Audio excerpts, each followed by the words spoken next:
And a good evening, race fans, and welcome to the New Age of Speedway. For all of you folks waiting in the queue on YouTube, we are live. It is 5:30, Saturday, October 25th, 2025, even though it says Friday on your screen. We'll change that. And if you're tuning in on YouTube, you are about to be treated to a full show of our final race of the 2025 season here at New Egypt Speedway. If you're a first-time viewer, we are located in western Ocean County, about a half hour from the world-famous Boardwalk and Seaside Heights, in an area known as the Pinelands. Our motto, Thunder in the Pines. The track is located between New York City and Philadelphia.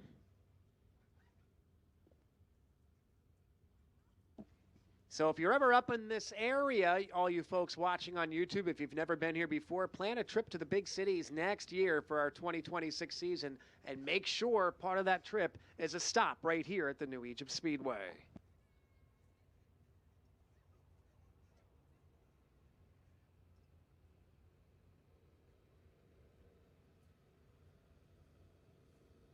Final track preparations underway. They just put some water down and they scarified it. Now we're having the big heavy equipment rolling in anticipation of the hot lap sessions coming up momentarily.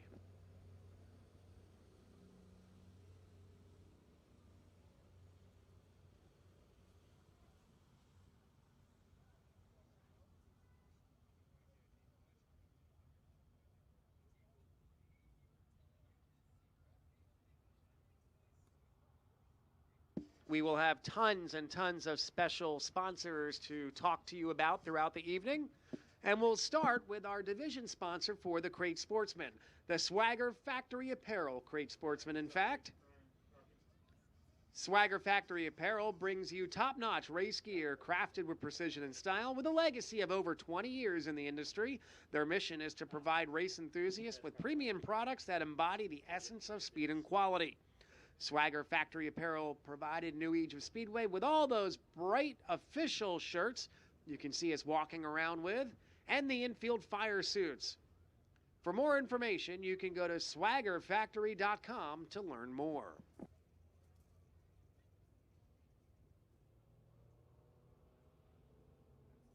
Right before we went live, we were telling the crowd assembled here this evening about our special visitors from the Southeast. We want to welcome the promoters and owners of the Lakeview Motor Speedway. They are sponsoring the Hard Luck and First Non-Qualifier Award for the weekend. The Lakeview Motor Speedway is located in Nichols, South Carolina, just a few minute drive from south of the border. They have put up $100 for a Hard Luck Award and $100 to the First Non-Qualifier tonight. You can visit the Lakeview Motor Speedway Facebook page to learn more, including about their remaining Crate Sportsman events in 2025. Lakeview Motor Speedway began the division a season or two ago, the Northeast 602 Crate Sportsman, and they built it now. There's over a dozen cars that are calling Lakeview Motor Speedway home, bringing a little slice of the North down to the Southeast Low Country.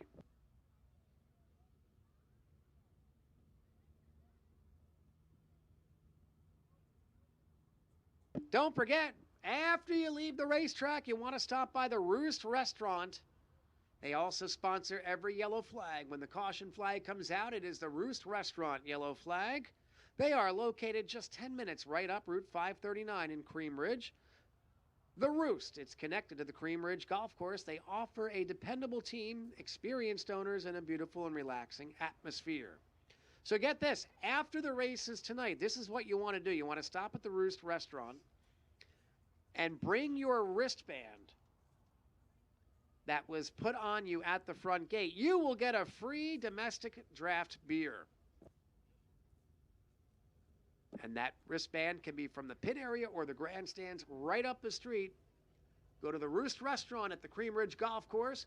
First American draft beer is on them with a New Egypt Speedway wristband.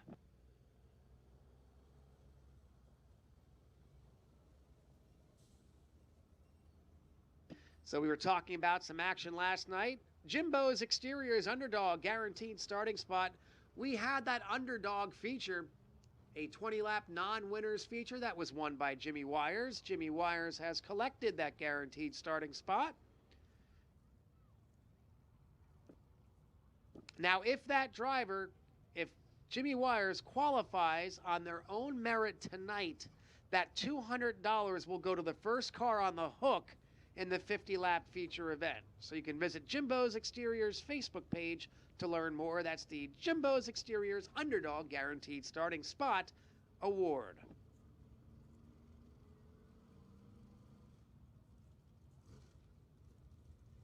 We also have a Swagger Factory Apparel free suit bonus. That's right, the winner of tonight's 50-lap Pinewood Showdown will pull a number in victory lane. The driver who finishes in that position will receive a free custom suit courtesy of Swagger Factory Apparel in upstate New York. You can go to swaggerfactory.com or visit the Swagger Factory Apparel Facebook page to learn more.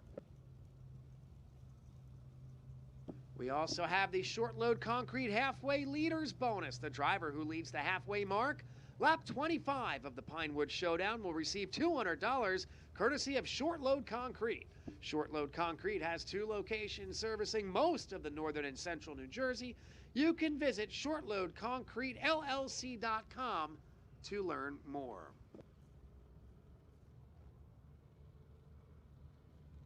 Fastline Performance 12th place bonus. Yes, the 12th place finisher in the 50-lap Pinewood Showdown will receive a $200 credit to Fastline Performance. They're located in Chadwicks, New York. Fastline Performance has become one of the leading shock service companies in modified racing. Visit Fastline Performance on Facebook to learn more. Those are just some of the many, many different sponsors that have put up a lot of extra money and gift certificates and great items to our 2025 Pinewood Showdown finale.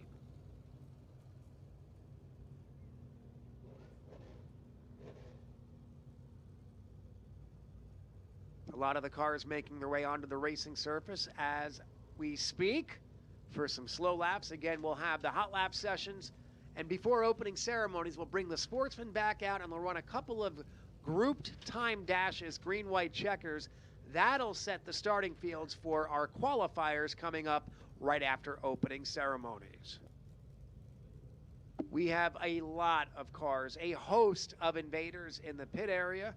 Pete Wortman just got back up to the tower after an extensive pit walk. He will tell you more about who has showed up here from all over the Northeast in just a little bit. We can also tell you we've got great fields of the sprint cars. We've got our vintage exhibition and a nice crop of our 4-cylinders, which put on a whale of a show 24 hours ago.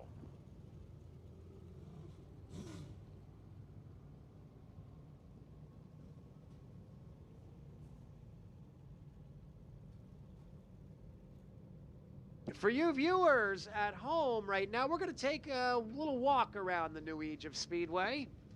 It's a unique tri-oval shaped dirt track measuring just shy of a half mile. You're looking at the camera on the flag stand looking towards turn 1 and 2.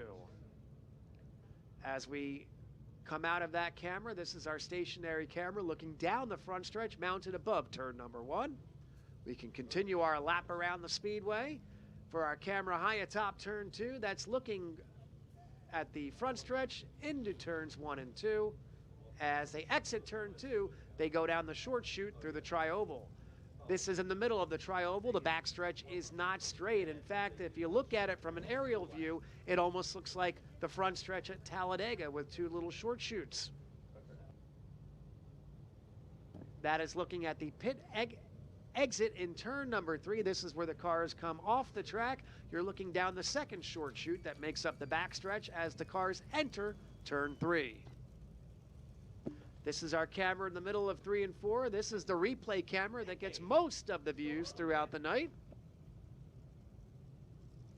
A lot of action happens in turns 3 and 4. It's the tightest turn of the circuit.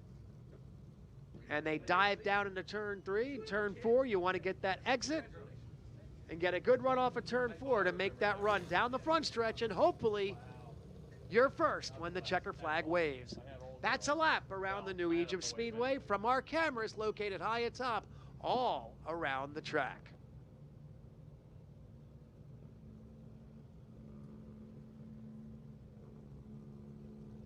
So as the cars continue to file onto the racetrack, we'll bring in one of the other voices you'll hear throughout the evening. The voice of the New Egypt Speedway, Mr. Pete Wortman. Pete, pits are busy back there. Yes, they certainly are. Nice field of cars on hand here for the Pinewood Showdown. 40. Count them, 40 Swagger Factory Apparel Crate Sportsmen on hand, along with 23 of the Mass 305 Sprint cars. They lost a couple from last night, but they have gained a couple, so all comes out in the wash. I believe it's 23. That's what I counted and have written down. Now, the Swagger Factory Apparel Crate Sportsmen, they will run their hot laps first for the 40 cars. Then at the end of hot laps, we will do their timed dashes, which will be broken into heat groups. There will be 4 qualifiers tonight. Each will have 10 cars. So we will split those cars in half, and we will they'll get 2 laps on the clock. And the first 5 cars from qualifier 1, then the second 5 from qualifier 1, and we will do it that way. It will be used to set up the lineup for their qualifier. The fastest car overall in all 4 qualifiers will get the Fast Time Award, and will also get to spin the wheel. And that will determine the invert, and it can be anywhere from 1 to 6, I believe. That was the way it was for the modifieds when we did it a month ago, and I believe it's the same wheel. So, and you can get, there are some spin agains on there. If you remember, Dominic Buffalino with a modified spun spin again 3 times before we actually got a number. But the fastest qualifier will not just get the Fast Time Award, but will get to spin the wheel, and that will determine the invert. So we'll line them up by time, and then let's say we're inverting 4. The top 4 will get inverted with 4th starting first, 3rd starting second, etc. And then everybody who doesn't make the invert will start heads up by their time behind that in the qualifier.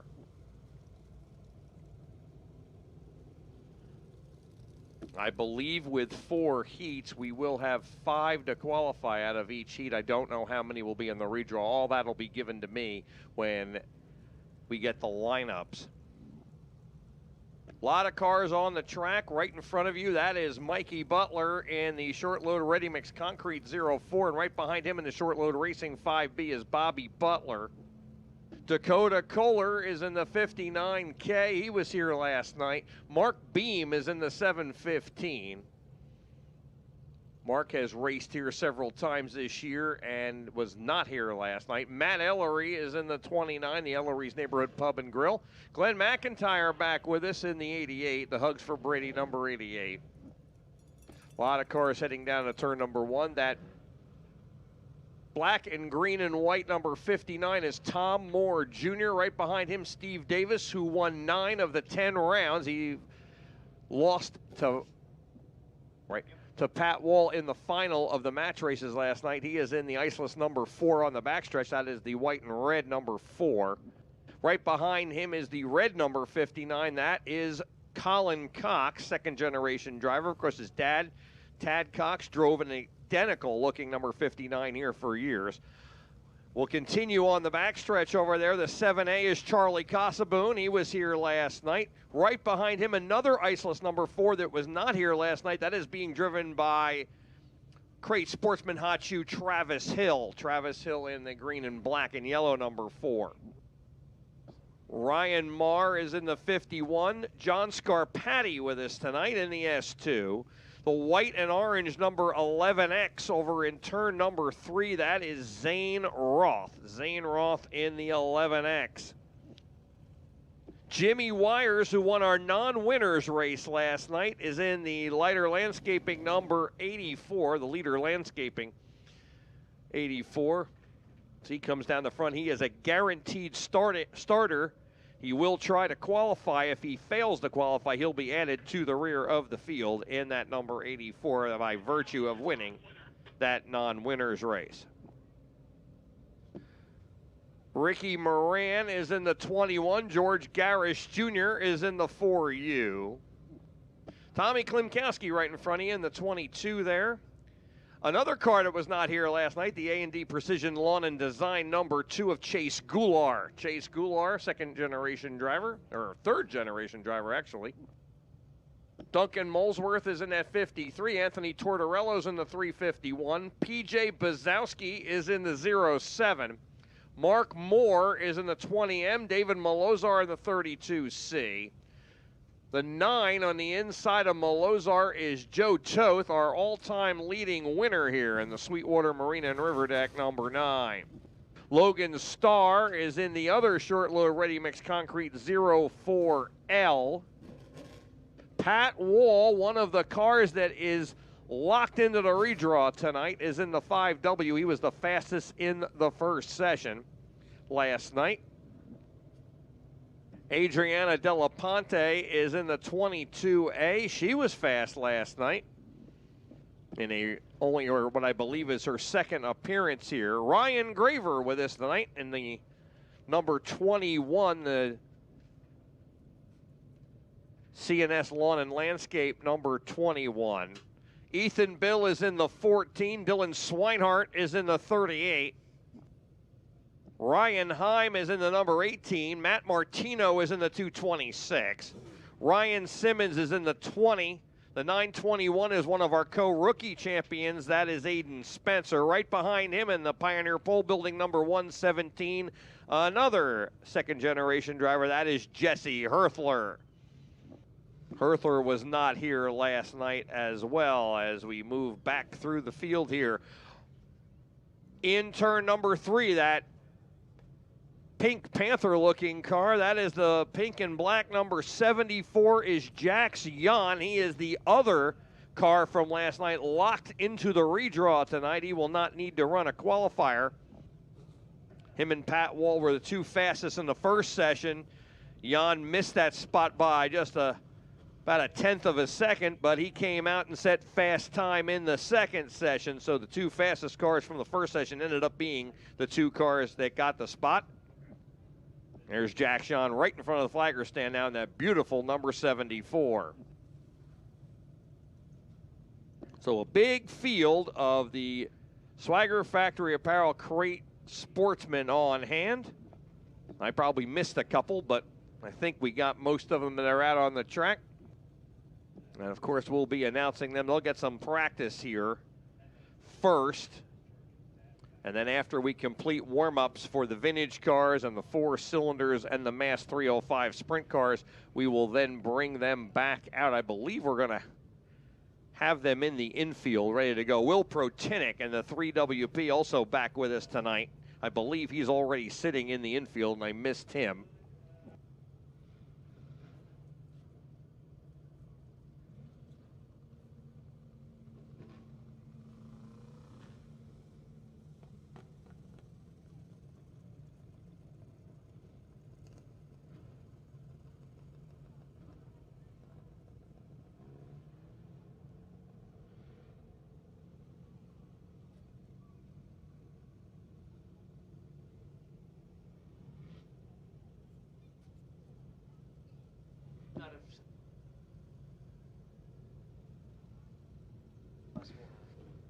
The schedule for tonight, we'll just give you the idea. So after all those hot laps, we'll bring the Swagger Factory Apparel Crate Sportsmen out for their time trials for each hot lap group, which is basically the heat group. They drew for what group they would be in. And we will use those time trials to line up the heats. Then we will have opening ceremonies. After that, the 4-cylinder will run their one heat race for the 9 cars that are here tonight.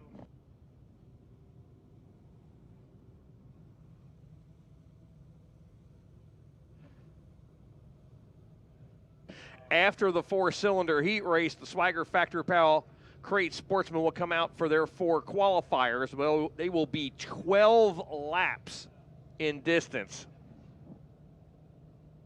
Then the Mass 305s will run their 8-lap heat races. They should have 3 once again. They had a great show last night with Buddy Schweibens winning his 8th career victory here, moving into sole possession of 3rd place all time. He is 1 behind Mark Bittner to tie for 2nd. Bittner has 9 career wins here, and Bittner is here tonight. He was not here last night to defend that and try to keep Schweibens from catching him. Then we'll have the Vintage Exhibition, which is 10 laps after the Mass 305 heat races. Then the 4 cylinders will run their 15-lap feature event. Then we'll have the Swagger Factory Apparel Crate Sportsman Consolations, and that definitely will be happening. They will be 10 laps in distance.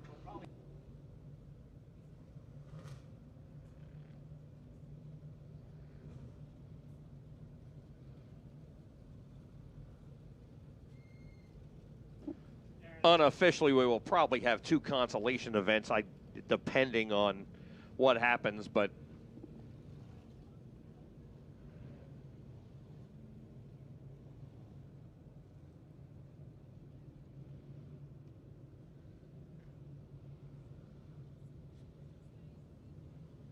then we will, after the Sportsman Consolations, that will bring us to intermission, as they will not need a Conci for the Mass 305 sprint cars unless they get some late arrivals. During intermission, we will have the Crate Sportsman redraw, and then that will move us into our feature events after intermission. The Mass 305 sprint cars will be first for 25 laps, and then the Swagger Factory Apparel Crate Sportsman Pinewood Showdown for 50 laps will be the last race on the schedule. So just those 2 features after intermission. Certainly an exciting way to end the year here.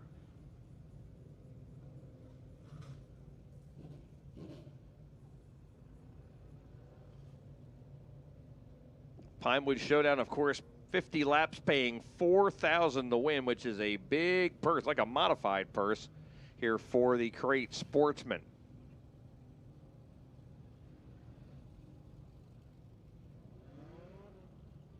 And I believe there'll be 24 cars starting. We do have a guaranteed starter that if he does not qualify, there he is. Speaking of right on time, there's Jimmy Wires in the 84. So if he was not to qualify, he would be added. He is guaranteed to start the feature tonight. And we have a lot of sponsors and a lot of lap sponsors as they're now peeling off cars into the infield. Cinco Heating Oil and Propane is the Quick Time Award. They will pay $100 to the fastest car in these 4 sessions combined of the 40 sportsmen here, and that driver will spin the invert wheel to decide how many get inverted. Lyman Racing will give $50 gift certificates to each heat race winner, and Training Tales will pay $50 to each heat race winner, each qualifier winner, and then additionally Training Tales will also added $200 to the winner's share last night of the non-winners race. Jimmy Wires picking up $500 to win, thanks to Training Tales adding that $200. Stewart's Root Beer in Tuckerton, New Jersey is sponsoring the Hard Charger Award. Tonight, the driver that advances the most positions from his scheduled starting spot to his finishing position will get $300 courtesy of Stewart's Root Beer on West Main Street in Tuckerton. Short Load Concrete will give $200 to the halfway leader at the leader of lap number 25. Fastline Performance, who sponsored our rookie division, will give a $200 credit to Fastline Performance in Chadwicks, New York, to the 12th place finisher in this event, as we have cars hit the track for the first hot lap session. Swagger Factory Apparel will give a free racing suit bonus. The driver in victory lane will pull a number, and the driver in that finishing position will win the suit. The Lakeview Motor Speedway in Nichols, South Carolina is sponsoring the Hard Luck and the first non-qualifier, $100 to each of them here tonight. And Jimbo's Exteriors has the Underdog guaranteed starting spot. They put $200 up to pay an extra starter. It's $200 to start. So Jimbo's Exteriors paying $200 to whoever the extra starter is, and that would be Jimmy Wires. Now, if Wires qualifies and we don't need an extra spot for him, that $200 will be rotated and will go to the first car on the record tonight in the 50-lap feature. So either way, that will go to a great cause, and we want to thank Jimbo's Exteriors for putting that $200 up, and you can check them out on their Facebook page. The Roost Restaurant at the Cream Ridge Golf Course, just 10 minutes up the road, wants to let you know that they sponsor every caution flag here at the New Egypt Speedway all season and again tonight. And after the races, you can head to the Roost and get your first domestic beer free if you have your wristband on from the pits or the grandstands. And that is every Saturday, and of course tonight being our season finale here for the 2025 season. All right, got some cars on the track over there. Ryan, that is Ricky Moran in turn number 2 in the 21. We'll call the 21M. The 7A is Charlie Casaboon. Jack Jean with a locked into the redraws in the pink 74. The S2 is John Scarpati Jr. Tommy Klimkowski's in the 22. Anthony Tortorello's in the 351. Pat Wall in the 5W here. The orange and blue 5W. That is another car locked into the redraw. They were the two fastest cars last night, the 74 of Jack Jean and the 5W of Pat Wall. Will Protinick and the 3WP is out there. The 921 is Aiden Spencer. Mike Toth is in the 89. They are the cars on the track for the first hot lap session here.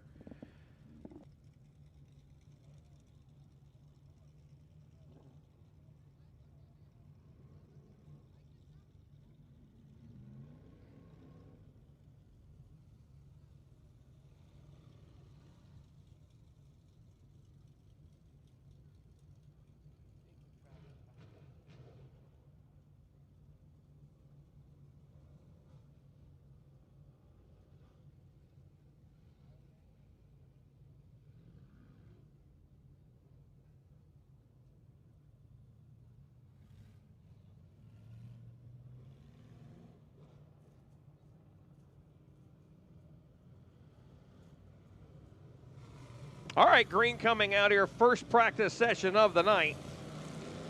As we are underway here with practice for the Swagger Factory Apparel Crate Sportsman.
Second set coming out onto the track.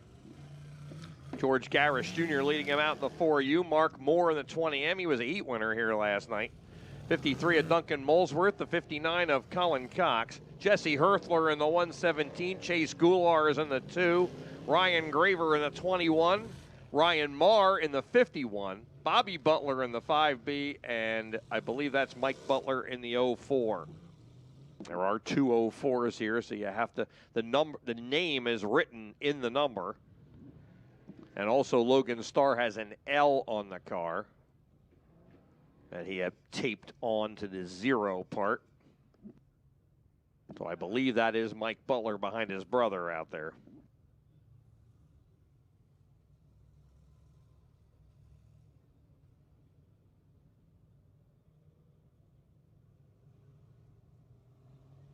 All 50 laps sponsored between $20 and $50 of different increments, and we'll be reading those later on.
Ethan Bill is in the 14. The 32C is David Malozar.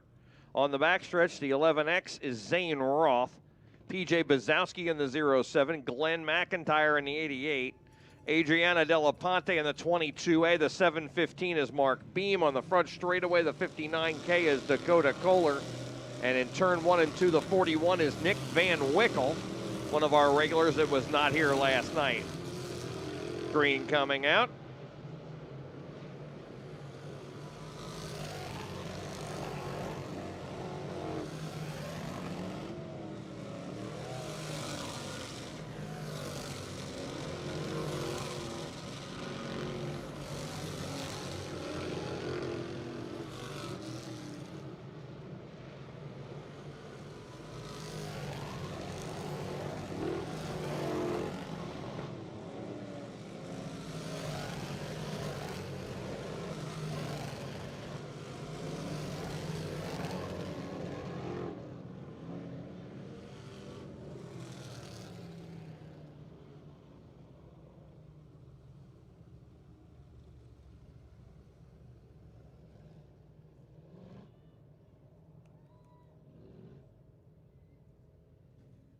All right, folks. First of all, if you're on the grounds here and when you see the 50-50 ticket sellers, be sure to wave them and get them up to you, so you got to be in it to win it. Tickets are $1 a piece. If you're watching at home, you can play from the comfort of your living room or den or your car, wherever you're watching the races from here on YouTube. We want to welcome you all in once again here. We are still in Hot Laps as another, I believe, the final session of Hot Laps for the Swagger Factory Apparel Crate Sportsman coming out. And you can call one of those 2 numbers on the screen and join in the 50-50 drawing. Last night, we had our first ever winner online. We've been doing this since early in the season, And we had our first winner last night. That the ticket came out from one of the online viewers. So got to be in it to win it. Usually the online viewers are kind of outnumbered, so the tickets are in there. But last night we got a drawing from one of the winners online. So be sure and play. You can be in on the fun here and have a chance to win some money. The two numbers on the screen, 640-529-5125 or 609-864-7903. Dylan Swinehart in that number 38 on your screen if you're watching on YouTube, heading into turn number 1. Right behind him, the 04 of Logan Starr. Joe Toth carrying the in-car camera, and there you see it if you're watching on YouTube or you're in our picnic area behind here.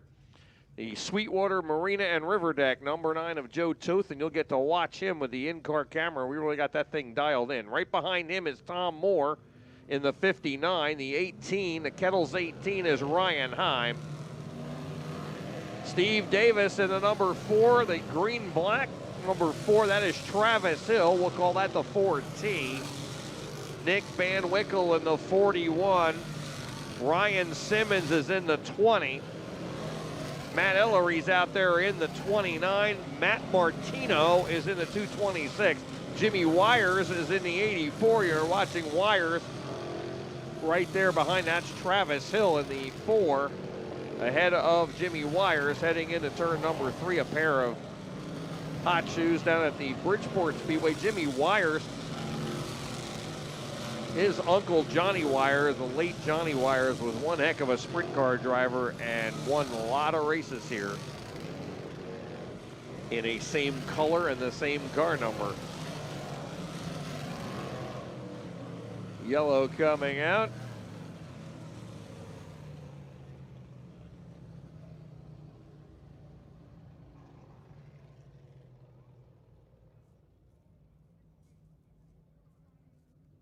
Well, Joe Toth, if you're watching on YouTube, and now you're going to get to watch what it looks like to go down that ramp in turn 3. It's a hard left. A lot of people think that goes straight down into pits until you really look at it. You got to go down and make that hard left there. But, you know, that was one of the first times. You usually get mud on the camera, and it kind of clogs your vision here watching at home on that in-car camera. And if you saw that, Joe Toth wiped the camera off for you there at the end. That's a nice gesture.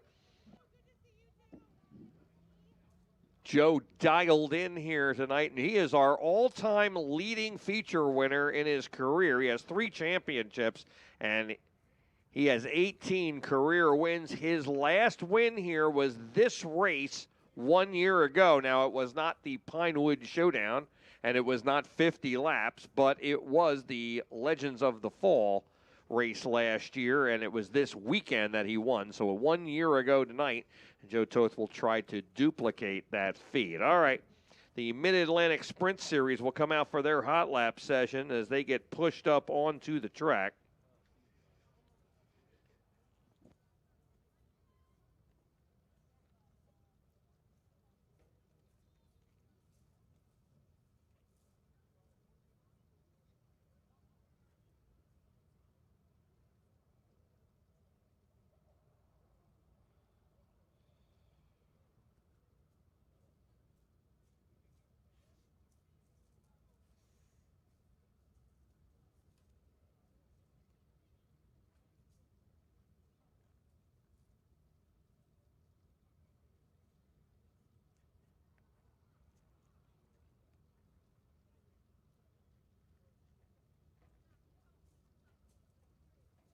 All right, cars being pushed up onto the track, and the first car I see over there was one of our top 5 finishers last night. Driving the Harrison Generator, Tanner Dairy Store number 19T.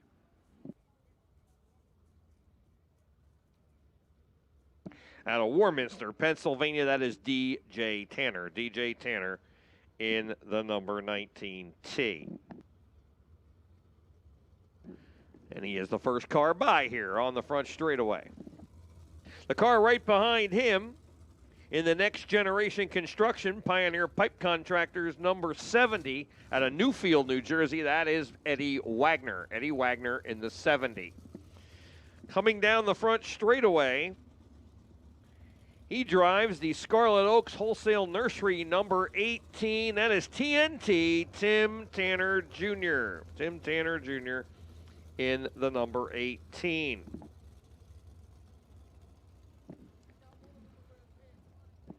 Then we have the GNC Auto Body Sharky's Barbershop number 92 of Mike Shea. Right in front of him, the Carber's Lawn Care number 8C. That is Brian Carber out of Pipersville, Pennsylvania. The 3J on the front straightaway here, that is Josh Fox. Josh Fox in the 3J. We got a couple of more cars coming out of turn number 4 that I have missed. The Bittner Automotive number 15 is Mr. Twister, Mark Bittner, second on our all-time win list. And the 26A is Kurt Rainey. Kurt Rainey, young driver, just started his career in the middle of this season, came from drag racing originally, and moved into the sprint cars halfway through the season. His first ever outing was here about 3 races ago. Rainey's still building up some track time, but has gotten faster and faster with each time out. White flag out as they get some laps in here.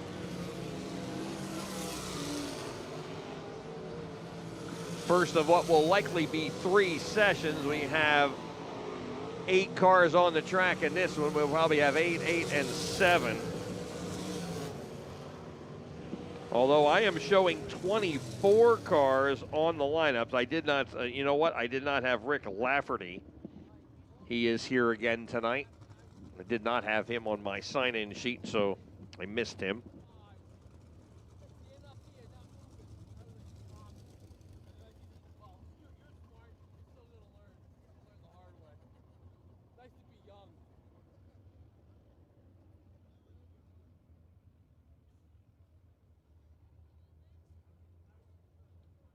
All right, first of 3 hot lap sessions for the Mid-Atlantic Sprint Series, the 305 sprint cars here. And they have the Diamond Doubleheader Series. They had several doubleheaders throughout the year this year where they ran 2 nights in 1 weekend at the same track. And this is the final of those. The last doubleheader, so this is the end of their Diamond Doubleheader Special Point Series.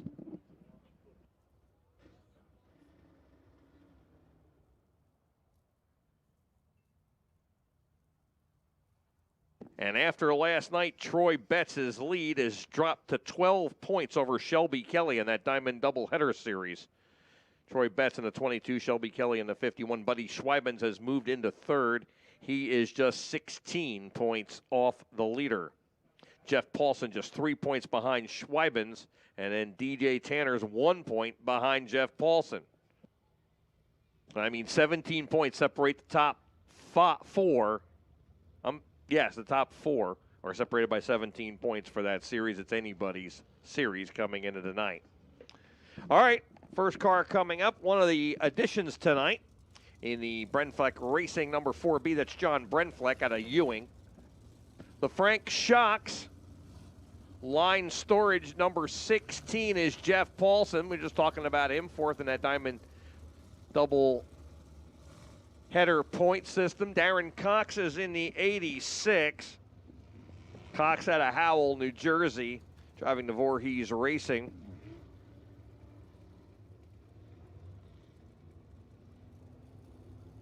Seaboard Global number 86. Andrew Turpin is in the 56T. Aiden Borden is in the number 7. The 99 is Jonathan Swift out of Mount Gretna, Pennsylvania. Cody West is in the red number 56. And Ryan Stillwagon's in the Quality Auto Body number 11. Stillwagon out of Burlington, New Jersey.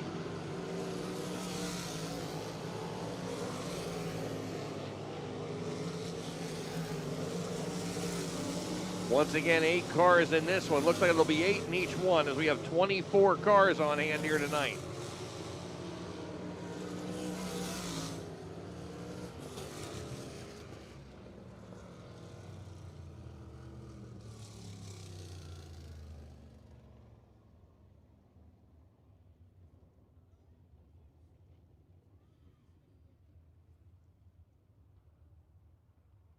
So, checkered flag on the second session of hot laps. And by default, I can give you who the 8 cars will be in the third one based on who has not been out yet. Coming out for the third one out of Newark, Delaware in the B&G Auto Body Betts Garage number 22 is Troy Betts. Betts leads the Diamond Doubleheader point series coming in tonight. Betts with 1 career win here. The driver second in that point series out of Runnymede, New Jersey, in the Chalmings Electric number 51 is Shelby Kelly. Shelby very fast here last night and posted a top 5 finish as well. We have a car with their lights on. It is a Jeep Grand Cherokee UKX 54P. Your lights are on and the car is running. The only thing it lacks is a driver. So if you could please report to your car so it doesn't either run out of, well, the lights won't kill the battery with it running, but you might run out of gas, so might be a good idea to turn it off. I don't know. Jeep Grand Cherokee lights on and running, so your battery will be okay. UKX 54P. That's the license plate, New Jersey plate.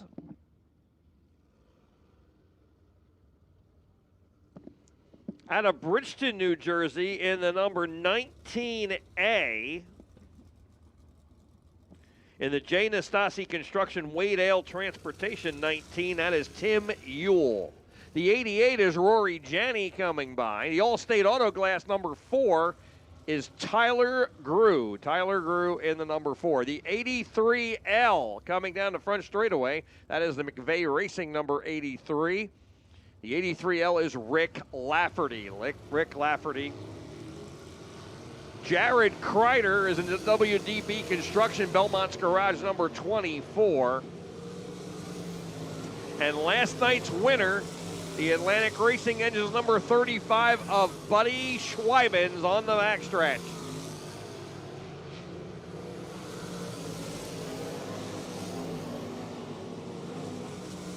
Schweibens coming across the line here. You're watching him on YouTube through turns 1 and 2. He has the fastest time so far, 15.715, which is not much faster than Jeff Paulson and Tim Ewell. Tim Ewell out there with a set 15.758. These laps are faster. Now Schweibens considerably faster, 15.582 on his last lap. So Buddy Schweibens, 2/10. Well, wait a minute. No, the last lap, Jared Kreider beat Schweibens' time, 15.573 for Jared Kreider. Schweibens 15.582. They are both 2/10 of a second faster than Jeff Paulson, who had third fast time. Tim Ewell was fourth, Brian Carber fifth, Tim Tanner Jr. sixth, Aiden Borden and Andrew Turpin, Rick Lafferty, and Ryan Stillwagon. That is the top 10 cars in mass hot laps. All right, Jim, we'll send it over to Jim Murdoch. He is going to do the 4 cylinders here for you, and he'll tell you who's in each one of these cars. Thank you very much, Pete. Couple of new additions tonight. Bob Wiles in the P38.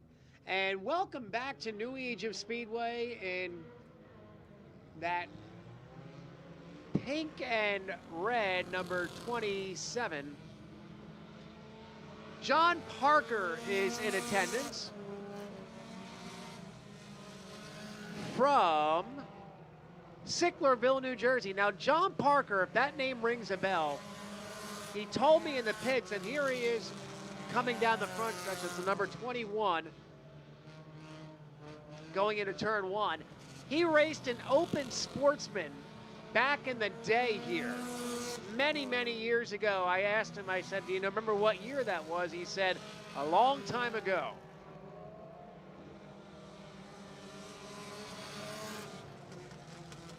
We're probably talking going back into the early 2000s, late 90s when he was here.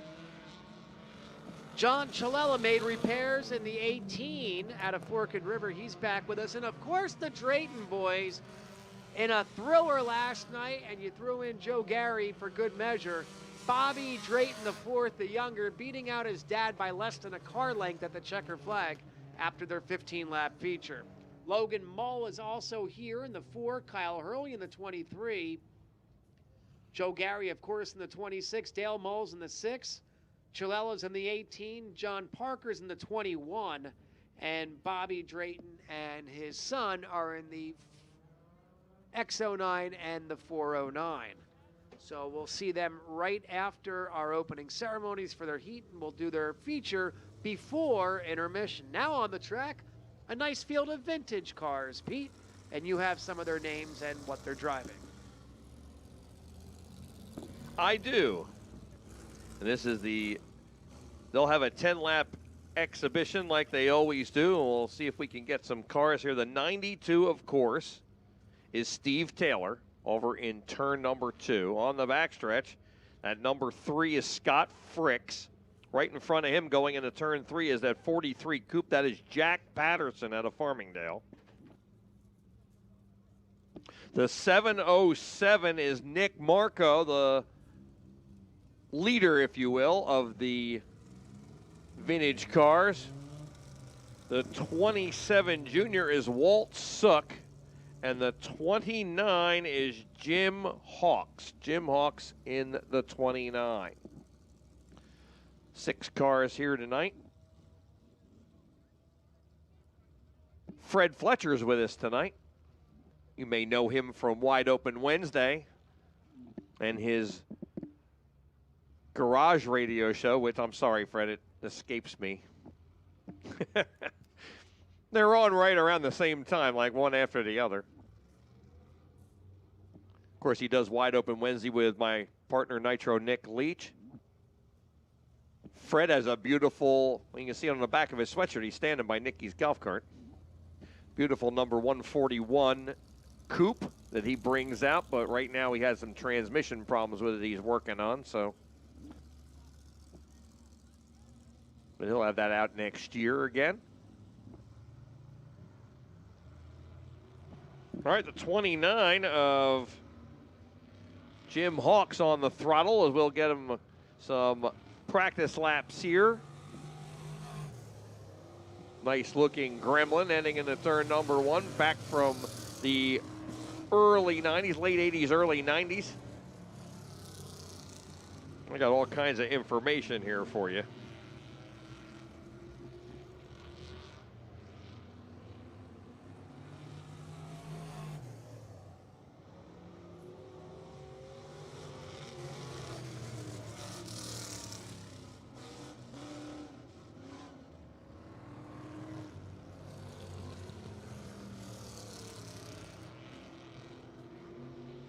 Next up will be the Swagger Factory Apparel Crate Sportsman Time Trials by Heat Race Group.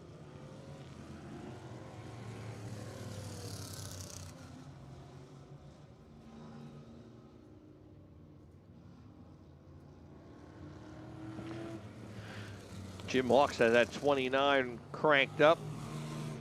Hawks a jack of all trades. He's driven a lot of different divisions here, including in the regular sportsman class very recently. That is what he is most known for racing here, along with the vintage cars. There's Steve Taylor, bringing the former Harry Taylor number 92 vintage car. A nice Pinot. Getting down to turn 3. Jack Patterson in the 43 right ahead of Scott Fricks in the 3 going into turn number 3. Jack Patterson, that's his coupe from back in the day. Nice looking car. That's an old Jimmy Horton Sr., number 43, I believe. And it is. That was driven by Sammy Beavers. Car out in the 50s and the 60s. Jack Patterson from Tom's River. I said Farmingdale before. And of course that 3 owned by Gino Murin, and that is a former Billy Osmond statewide number 3 before Jimmy Horton Jr. drove for statewide. Billy Osmond campaigned that number 3. Nick Marco and that Paul Deasy replica 707 coupe. Paul Deasy owned it, and a lot of drivers drove that car, including Stan Plosky, Dub May. They're the ones I remember.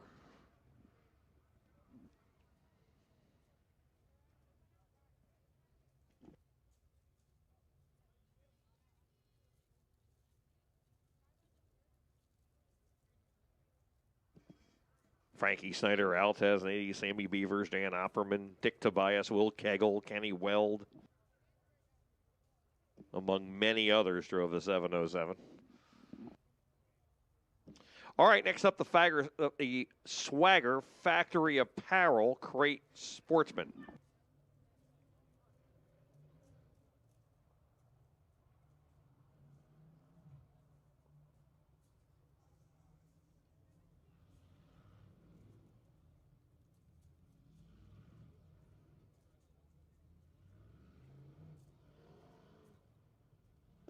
Car is heading out onto the track. Ryan Simmons in the elegant exteriors, number 20, heading out onto the Speedway. We're going to have 5 at a time, and we have 5 cars out there. Ryan Graver out of Lehighton, Pennsylvania, in the number 21, CNS Lawn and Landscaping.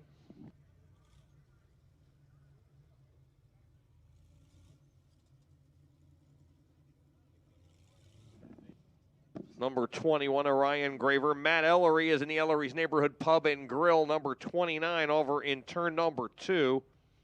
Ellery out of South Plainfield, New Jersey. Right behind him, out of Norristown, Pennsylvania, in the 22A, is Adriana Della Ponte in the Jules Fuels number 22A. Of course, Ryan Simmons from right up here in Cream Ridge in the elegant exteriors number 20, and George Garrish Jr. in the Shockwave Racing Technology number 4U. He's out of Bordentown. All right, 5 cars up on the clock. This is the first half of the 10-car group for heat race or qualifier number 1.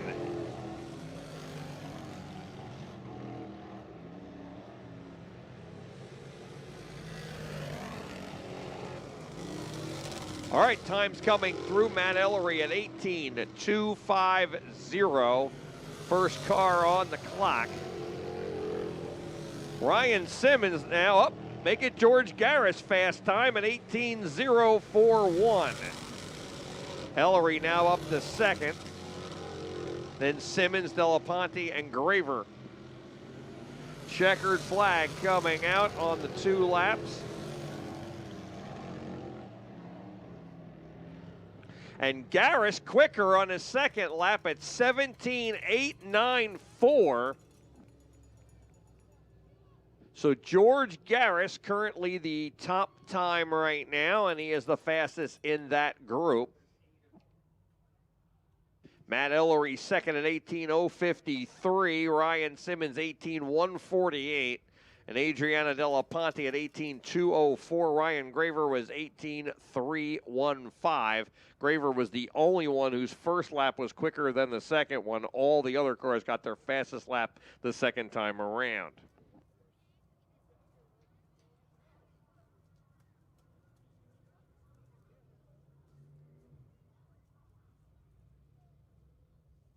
All right, the second group coming out. The Pioneer Pole Building 117 is Jesse Herthler out of Boyerstown, Pennsylvania. Second car out on the track, the short load racing number 5B of Milford's Bobby Butler. Ricky Moran is in the 21. He's out of Old Bridge, New Jersey. Then out of Percy, Pennsylvania, the CTC Construction 59 of Colin Cox. And the fifth car on the track is the S2. That is a Scarpati Auto Parts number S2 of John Scarpati Jr. John Scarpati in the S2. All right, green waving. The lights go out.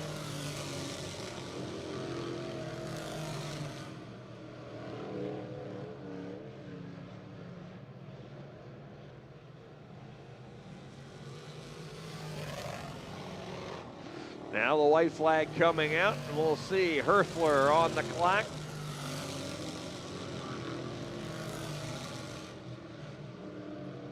No one first lap. Colin Cox is not got his first lap in. Now his first lap comes through, and Colin Cox, the first car to insert himself into the other 5 cars that were out there, as he jumps up into the 3rd spot. He gets dropped back though, as Bobby Butler second lap is second quick at 18:042.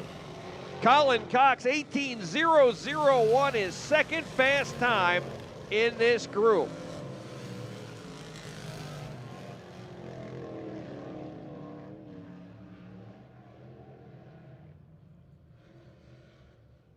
So fast time 17:894 so far, and George Garris is quickest in this group. Colin Cox was second, Bobby Butler third, Matt Ellery was fourth, Ricky Moran fifth fast time, and Jesse Herthler was sixth fastest. Then it was Ryan Simmons, Adriana Della Ponte, Ryan Graver, and John Scarpati.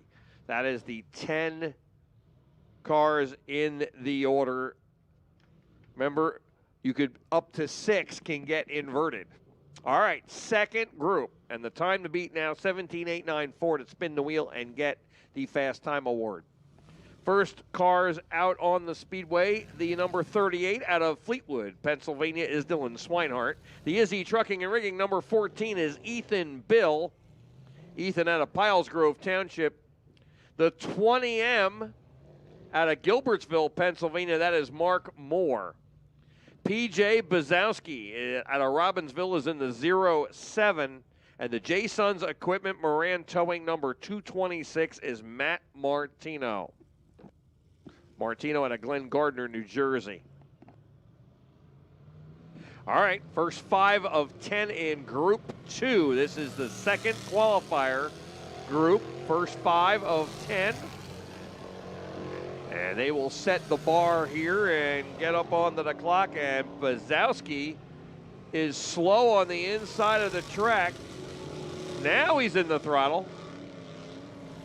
And that is going to hurt his first lap time because he was slow across the green. Ethan Bill, 18:052. Mark Moore, 18:327. Martino quicker than Moore. Bill is still the top. Bazowski ended up with an 8. Bazowski ended up with 20.9. Ethan Bill second lap quicker. It's 17:978. That is not quicker than Garris.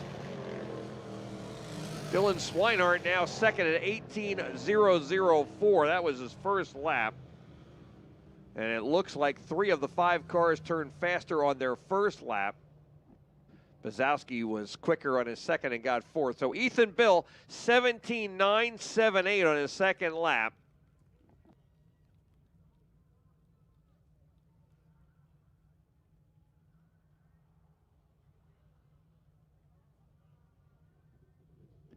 Second car under 18 seconds. So Ethan Bill setting the bar here, but he is not quicker than George Garris at 17:894 for the Fast Time Award. Dylan Swinehart currently second at 18.004. Matt Martino at 18.136. PJ Bazowski at 18.237. And Mark Moore at 18.327. Second half of this group will find Zane Roth out of Stroudsburg, Pennsylvania in the 11X. Right behind him in the 715, that is Mark Beam out of Albertus, Pennsylvania. Ryan Heim out of Parkertown, New Jersey is in the Kettles number 18. Jimmy Wires, guaranteed starter, but he is trying to qualify out of Tuckahoe, is in the Leaders Landscaping number 84 as he comes by here. The winner of our guaranteed starter by winner of our non-winners feature last night. And Duncan Molesworth in the Monchan Concrete number 53. Molesworth from right here in New Egypt, just in town here. Here comes Molesworth down the front straightaway. Monchan Concrete sponsoring that 53. Heim's got a couple of wins here this year.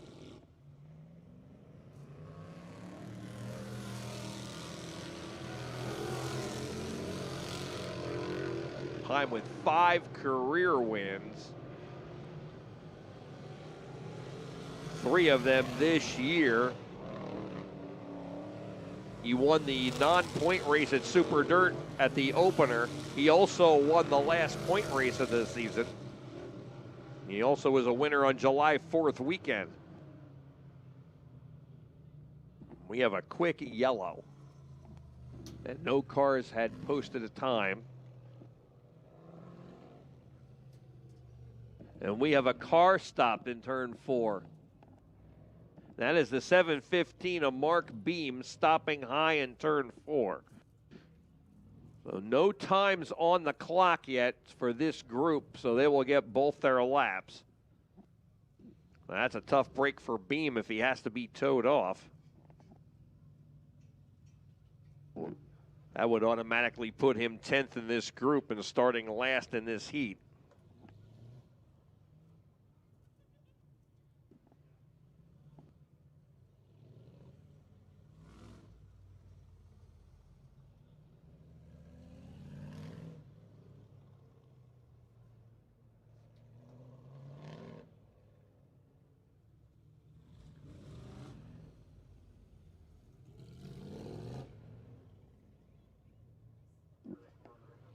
And they are going to hook up Mark Beam, so that's a tough break for Beam in the 715.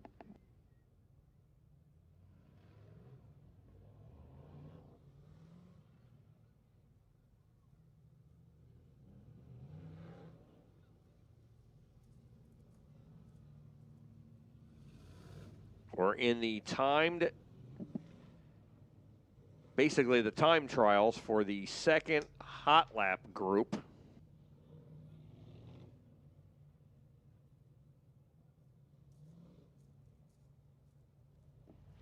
Ten cars in each group with 40 cars here. In the first session, George Garrish Jr. turned fast time at 17.894. So far in the first half of this group, the first 5 did their 2 laps, and Ethan Bill was fastest at 17.978. They are the only 2 cars under 18 seconds so far, although we do have a lot of 18.0s, 18.1s. This group has not gotten their laps in yet, but Mark Beam is towed off the Speedway, so a tough break for him. No time for Mark Beam in the 715. All right, green coming out. We will bring the cars back up onto the clock. Molesworth first.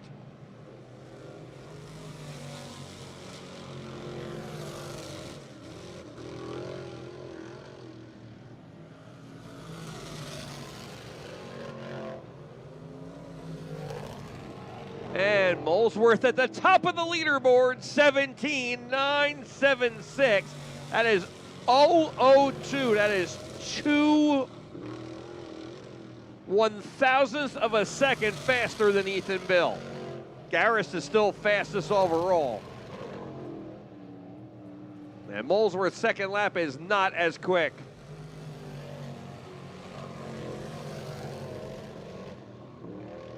None of the cars out on the Speedway right now have broken into that top 5 other than Molesworth. I take that back. Matt Martino is 5th. But he's not out there. Ryan Heim up to 4th. So it is Duncan Molesworth at 17.976. Fastest in the group. Ethan Bill was at 17.978. Then it was Dylan Swinehart, Ryan Heim, Matt Martino, and Zane Roth in the 11X. Jimmy Wire 7th. PJ Bazowski ends up 8th. Mark Moore ends up 9th. And Mark Beam had no time, so will be scored 10th. But the overall, after 2 of these, for the Fast Time Award and a chance to spin the wheel to decide between 1 and 6 of the number we are inverting, that is George Garris Jr. currently at 17.894. All right, third session out, the A&D Precision Lawn and Design number 2. Also sponsored by Big Spring Car Washes. That is Chase Goulart. Chase Goulart in the number 2. Mike Butler is in the short load ready mix concrete number 04. Then it's Tommy Klimkowski in the 22. The 7A is Charlie Casaboon. Charlie Casaboon in the 7A. And the other 04, because why not? Let's have both of them. They drew and ended up in the same group.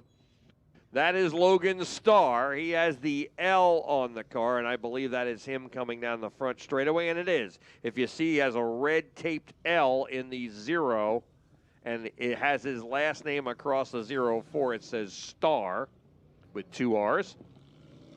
Rather than Butler, here comes Mike Butler in the 04. All right, cars coming up onto the clock. This is the first half of heat race number 3 time trial group.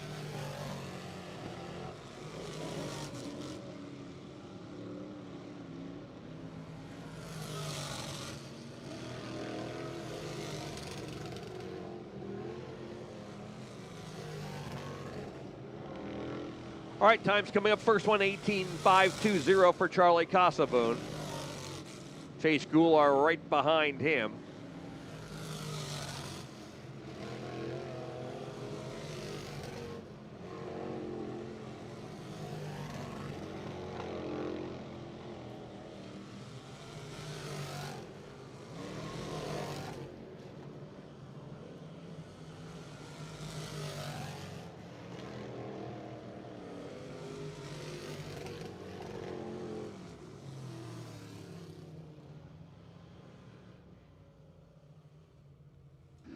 Mike Butler, 18.090 is fast time of that group.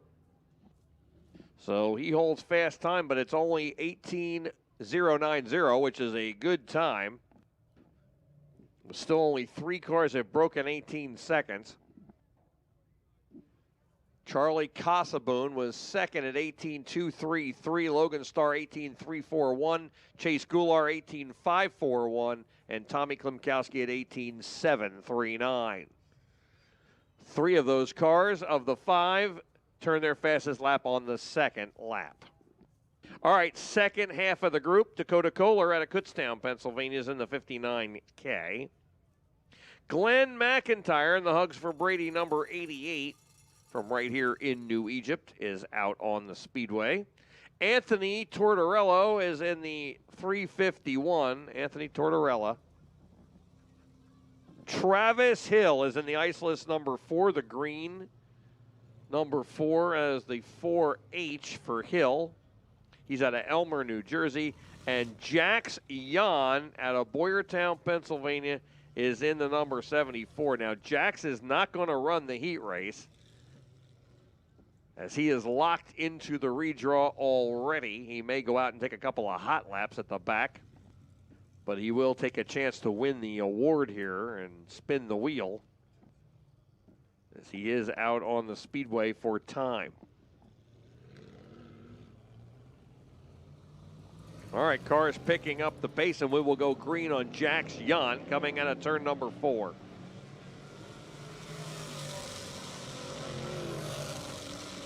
Jan was fast time yesterday, and in the second session, second fastest in the first session. Pat Wall was the quickest car overall last night. And Jan to the top of the leaderboard, 18.071. Not fast enough to be fast time winner, but it is fastest in the group.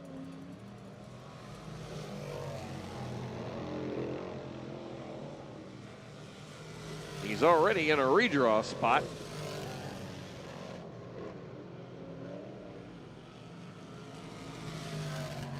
Checkered flag coming out.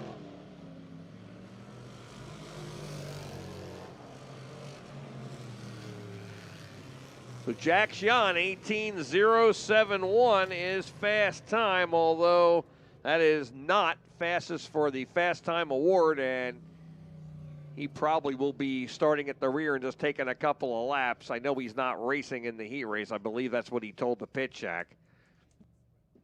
Mike Butler, 18.090. Then Dakota Kohler, 3rd. Charlie Casaboon, 4th. Travis Hill, 5th. And Logan Starr, 6th. Glenn McIntyre, Chase Goulart, Tommy Klimkowski, and Anthony Tortorella in that order. And that will bring us to our 4th and final 10 cars for heat number 4. And the first half of them pulling out. The first car on the track from Southampton in the G&T Erectors number 32C. That is David Malozar. Ryan Marr out of Neptune, New Jersey is in the number 51. The green and black number 51 with the yellow number on it coming down the front straightaway here. Then it is the 59 of Tom Moore Jr. Tom Moore Jr., the Training Tales, JW Electric number 59. Moore out of Middletown, Delaware. The J. Yaros Industries number 41 is Nick Van Wickle. And the Iceless number 4, winner of 9 of the 10 rounds in the match races yesterday, that is Steve Davis. All right, 5 cars on the track. Green waving, and it will come up on the clock here. Let's see who can turn fast time in the 4th session. Time to beat to be fast timer is 17.894 right now by George Garris Jr.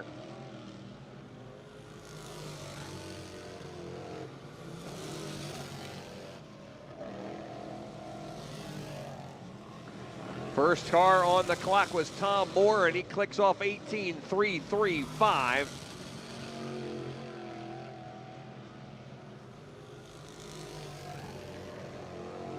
Steve Davis, 17.989. That is not fast enough to break George Garris. Van Wickle second at 18.242. Tom Moore Jr. 18.267 on his second lap.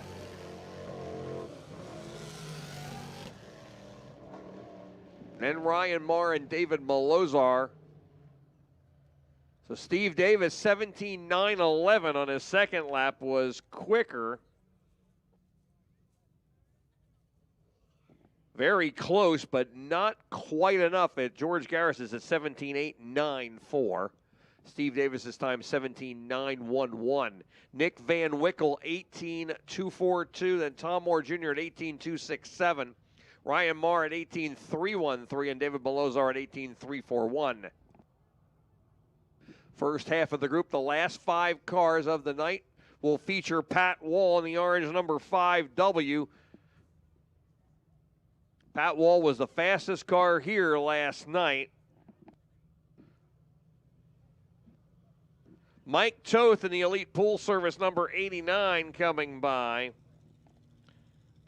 Mike Toth out of Hellertown, Pennsylvania. His son, Joe Toth, our all-time leading feature winner here, is in the Sweetwater Marina and River Deck number 9 over in turn number 4. He's out of Upper Makefield, Pennsylvania, and has the in-car camera that you see if you're watching on YouTube. We get to see what turning a fast lap is like. Aiden Spencer out of Bordentown is in the Shockwave Racing Technology 921. Will Protinick out of Robbinsville is in the WP Automotive number 3 WP. And Pat Wall has elected not even to take time, as he is not going to run his heat either. And here you see the in-car camera with Joe Toth trying to turn times.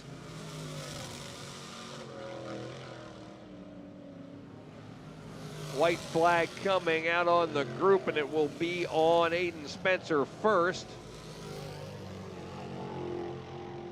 Protinick, fastest of the group, has not cracked the top 5. The rest of the cars come down here.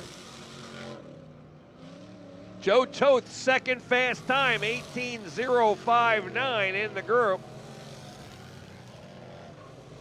Mike Toth, fourth fastest at 18:249. See if their second lap can be better. Joe Toth whistling by here, but it is not quicker. He will be second fastest unless somebody can knock him out of there. Mike Toth faster on his second one, but still fourth fastest. So Steve Davis fastest at 17:911.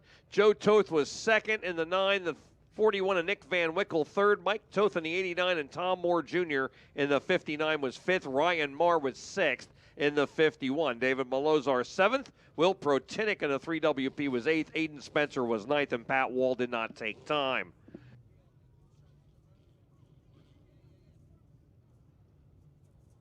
All the cars heading from the infield to the pit area. So George Garris Jr. is your Fast Time Award winner with a lap of 17:894. And he picks up the Senko Heating Oil and Propane Quick Time Award. He'll get $100, and he will get to spin the invert wheel as he pulls up to the flagger stand right now. And we'll disembark, and we will get the wheel out for him.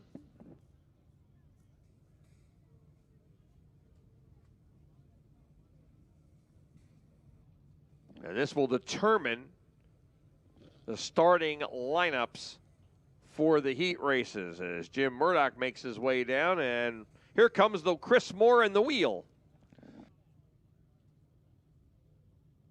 Well, pretty exciting here. George Garris Jr. possibly before the big move down to the southeast, going to get to spin the wheel with Fast Time. We'll get him out of the car real quick. We'll have a quick chat with him.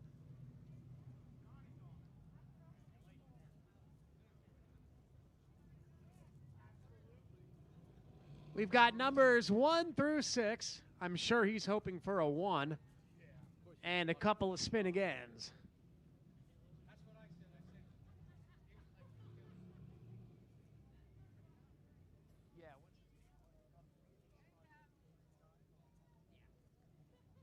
All right, George Garris Jr. climbing out of the car. Your Fast Time, George Garris Jr., ladies and gentlemen. First of all, great job out there. The track, a little bit slower than last night by a couple of tenths of a second. How did it feel? You first went out on the gate, Fast Time. It's good. It's smooth. Can't ask for much more from the track tonight, so we'll just see if we can keep the luck going. All right, you want a 1, I'm sure. So spin that wheel. We'll see where it lands. He's not even looking. And spin again. Oh, it's like Buffalino all over again. He hit spin again 3 times in a row. You have now hit it 3, number 3. Take that. I'll take that. All right, inside of the second row. Get a picture.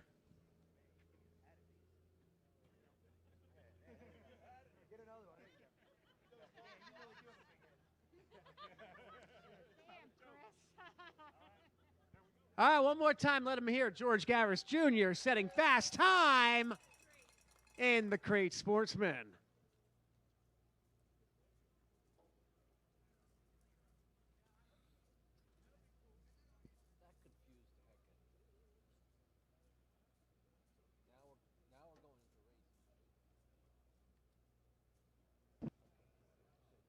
So George Garris Jr. picking up the Senko Heating Oil and Propane Quick Time Award.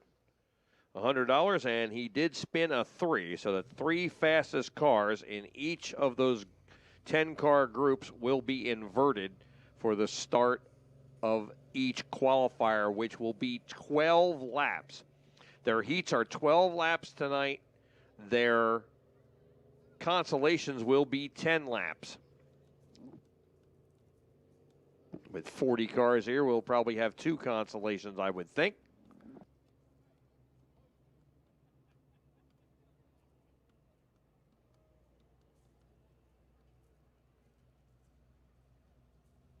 Folks, we got some equipment on the track, and while we're waiting for that, for opening ceremonies, I'll read you the lap sponsor, see how far I can get through these 50 laps, so we do read them to you.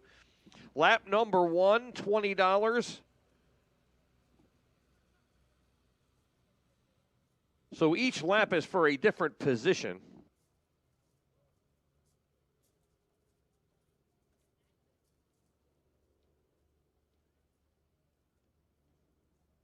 All right, lap number 1, $20 to the 17th place runner from Cool Everett Motorsports. Lap 2, sponsored by Scarpati Scrap Iron and Metal, $25 to the 10th place runner.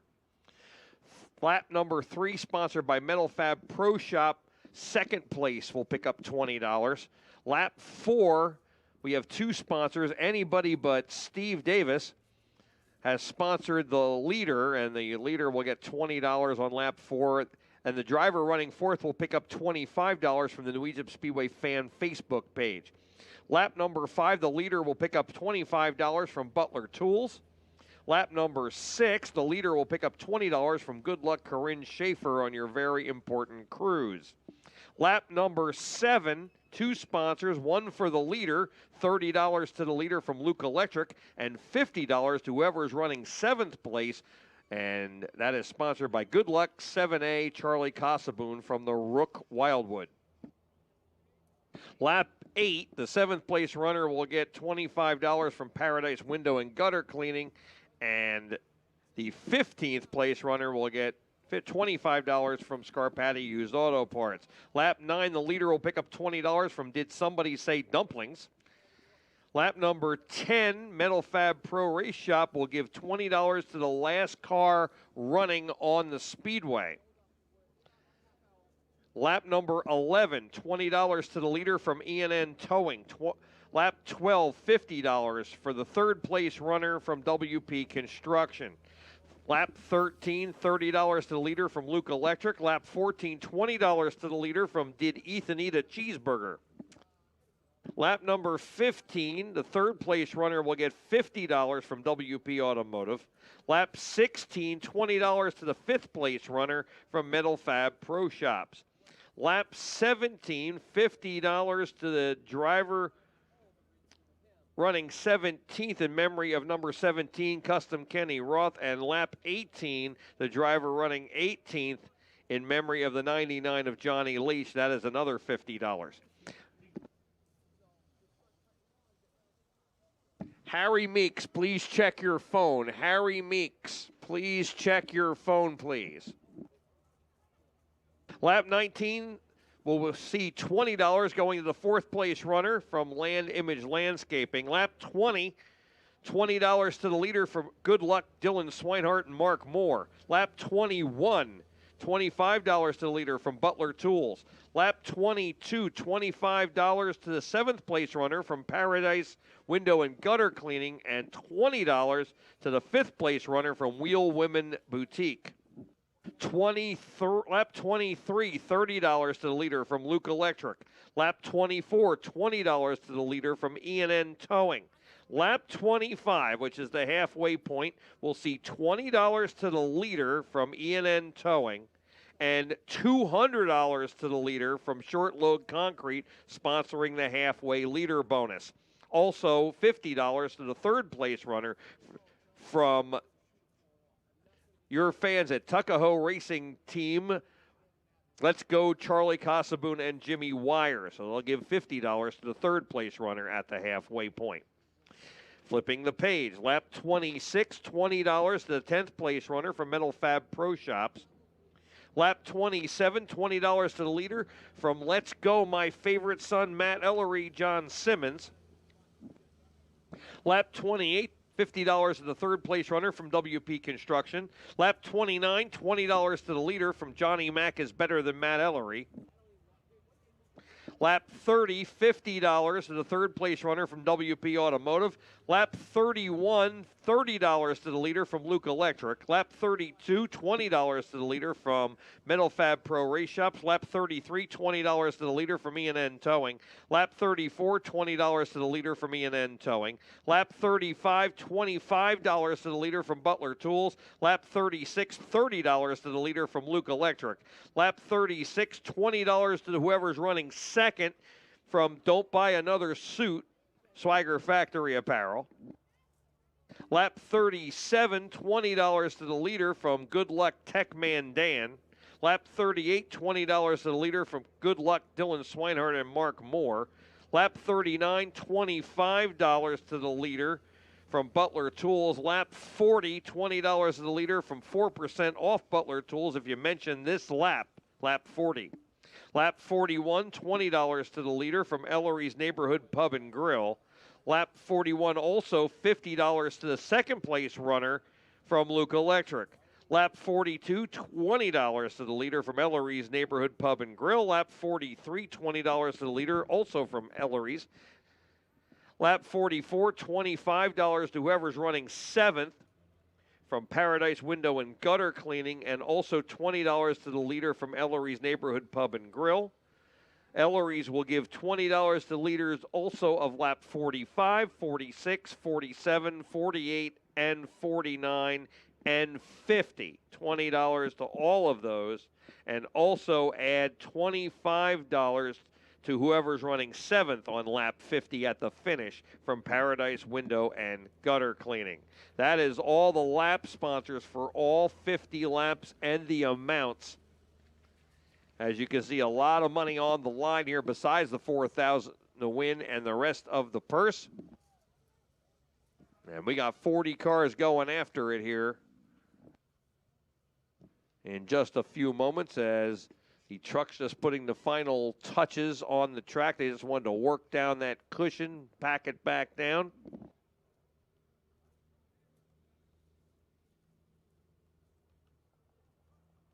The four-cylinder heat race will be first, and then we will run the 4 12-lap qualifiers for the Swagger Factory Apparel Crate Sportsman.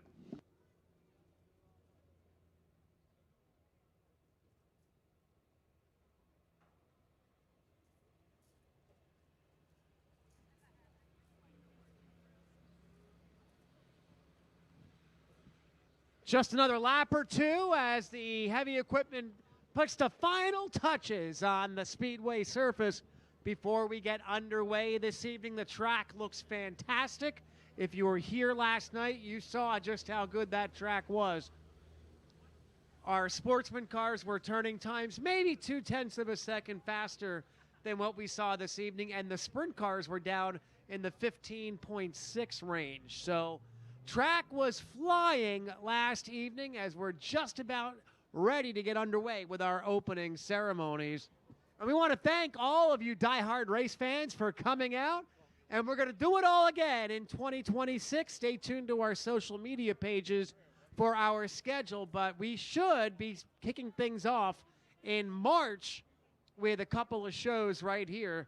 So stay tuned to all of our Facebook and our website, Instagram, all of our social media pages, including YouTube. Again, if you're watching at home, don't forget to click that like and subscribe button if you like what you're watching in the comfort and warmth of your living rooms.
All right, folks, if you're in the grandstand here, be sure and grab the 50-50 ticket sellers as they come around and sell them to you. You got to be in it to win it.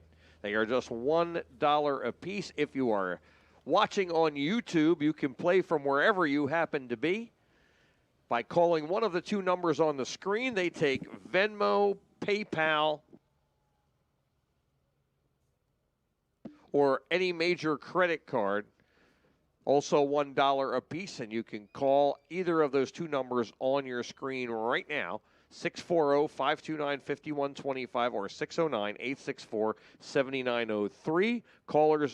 Operators are standing by for your calls if you would like to play. Last night we had our first winner from online that cracked the code finally and got one of their tickets pulled. So we want to thank you all for playing. You got to be in it to win it, and you can take part of the fun and have a chance to win from home. If you just call one of those two numbers on the screen, we'll leave them up for a couple of seconds here so you can write them down or call in while you're watching the screen.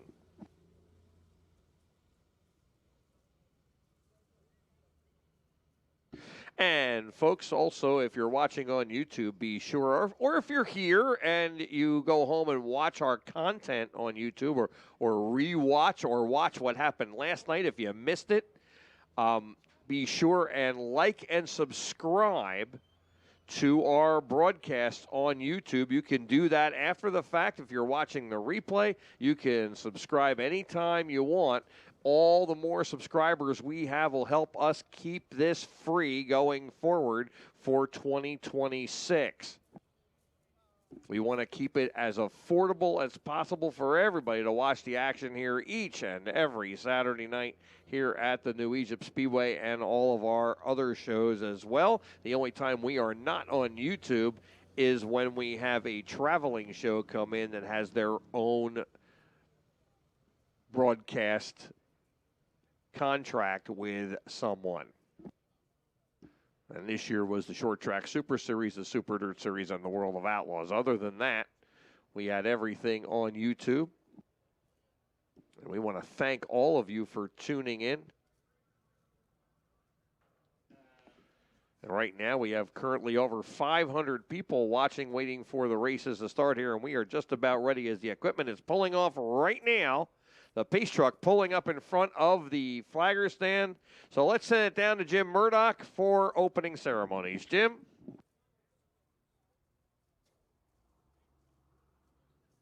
Thank you very much, Pete Wortman. Got to wait for that 4-second delay there. Gets you every time. Well, folks, we want to thank you so very, very much for coming out. This is our finale for the 2025 racing season. We've done some new things. We brought back some old things. But we love the fact that you all have come here to join this Saturday night with us. And we're going to have a great time tonight. But before we begin, we have our opening ceremonies. And first, I want to give the microphone over to Nikki Leach. It's been a tough, tough week for our New Jersey racing family. And unfortunately, this gentleman here next to me, our good buddy Nick, knows it all too well. Nick's going to say a couple words about the fine folks that have departed this past week, including, of course, your brother Johnny.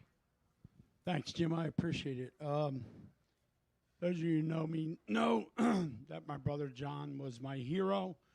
He won his last feature event here at New Egypt Speedway. The reason why my voice is messed up is because I've been talking to a lot of people, getting a lot of text, and it's you people that have helped me make it through a week from hell. That's all I can tell you. When you wake up on a Monday morning and you're talking to one of your best friend's fathers and you're telling him that your brother's sick and he may not make it through the week, and he tells you that his son was found dead that morning, you're like in disbelief. And his son was Kenny Roth, who raced here in the crate class. Kenny was like my little brother. He rode in a mail truck with me. He led her race cars that were sitting in Victory Lane here. He sat in Victory Lane here at New Egypt Speedway. He was a great kid, a great father. He has 3 daughters. If you see me standing here, his brother walked up to me tonight, and he had Kenny's helmet with him. and one of his children. Jason races a vintage car with my brother's roof on it. I have my brother's roof on my golf cart. Jason is going to walk around with a helmet to get some donations for Kenny's wife to help her with his arrangements, which will be next Saturday. My brother's arrangements will be tomorrow from 1 to 4 at Page Funeral Home in Burlington. All I can say is this, guys. We lost Jason Kosh also, who raced a crate car here, a very great guy who was waiting for a kidney that ran out of time. All I can say is this, all the technology that we have in this world, how does this happen? If you can help somebody by donating an organ, if you think you can help somebody by donating an organ, Brian Clausen gave his organs and helped several people. If you can do that, okay? Help somebody. We're all in this together. I learned that this week because of all you people here. And there's a lot of empty spaces here, but I know the people that come here every week because they text me all week long. That is how we get through this, because we are a family. I love auto racing. I'm not a stick and guy, ball sport guy. I'm a racing guy, and I love my racing family. And it's because of you people that we get through these times like this. Thank you so very much. My family thanks you. I know Jason is here, Kenny Ross' brother. He thanks you. His family thanks you. I am overwhelmed by my racing family, and I will never, ever take second best over you guys, because you are the best. Well said. Very, very well said. So now we want to ask everybody to please rise, and if you can, remove your headgear. And since day one, all those years ago, and that cold, wet April of 1998, we've had our very own Reverend Dan Schaefer here to welcome everybody, and for difficult times to really help us get through. You've helped me out in my personal ways as well, Rev. Take it away for the last time in 2025. Thank you, Jim. Let's pray. First of all, Lord, we thank you for a safe season. A lot of excitement, a lot of fun, a place to just breathe out and say, this is where I want to be on a Saturday night. And we love these opportunities each Saturday, and we pray this evening that you would walk with us and be with us in the wintertime and bring us back in the spring of the year for racing again. We thank you for all that it means to us and how we appreciate each other, and we thank you, Lord, for giving this great time and fun for us. Now here we are, New Egypt Speedway, the fast track of the Northeast. We pray tonight for a great race, for a safe race. In Christ's name, amen. Shalom. And now, our national anthem, sung by none other than Dina Leach.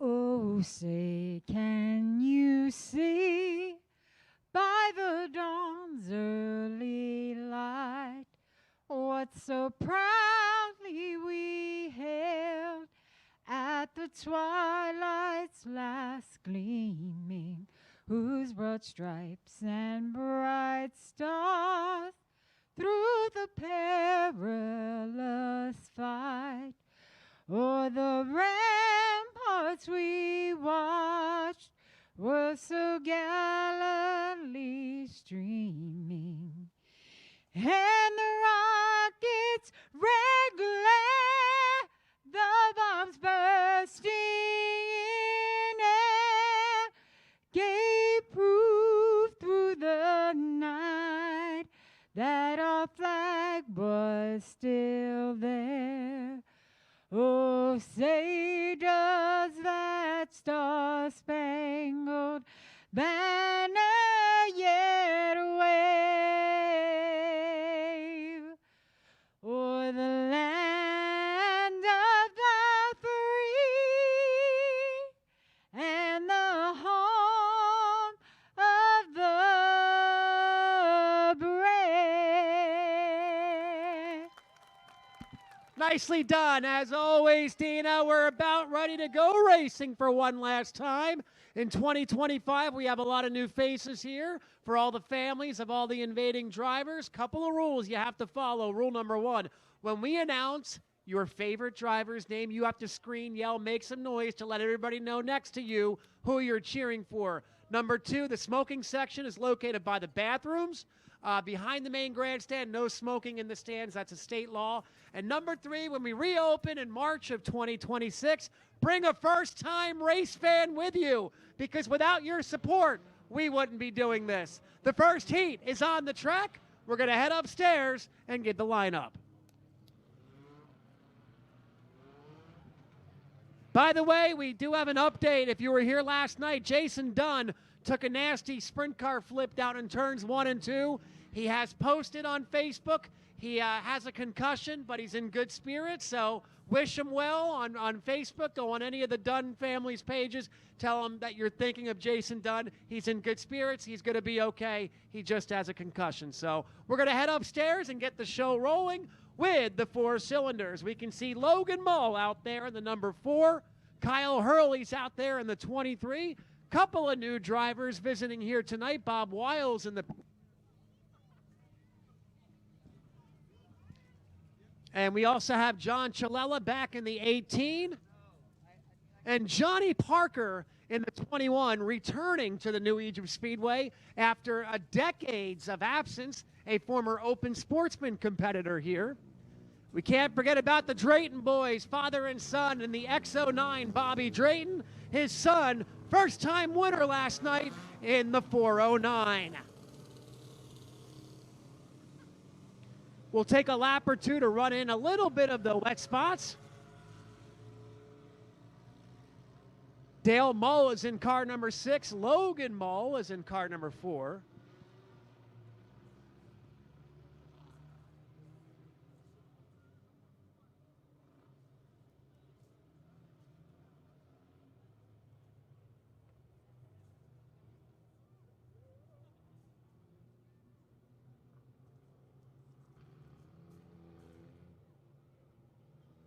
If you're just joining us on YouTube,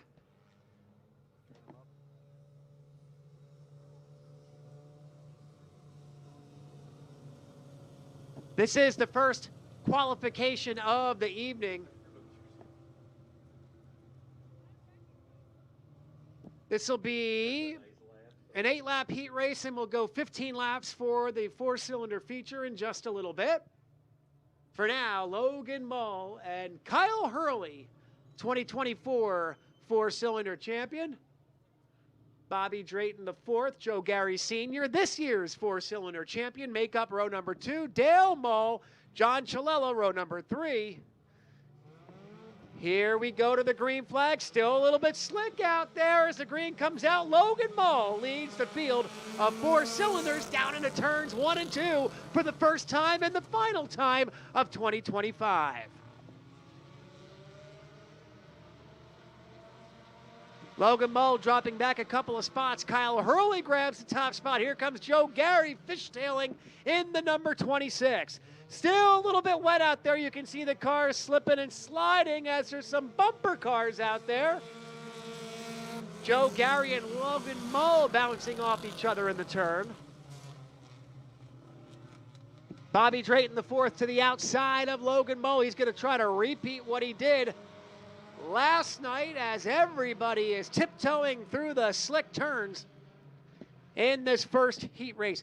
Big problem in turn 3, hard into the wall. Yellow flag, caution on the Speedway. That was John Chalella in the 18. He got tagged and hit that wall a ton head on in turn number 3. We're going to go yellow flag immediately.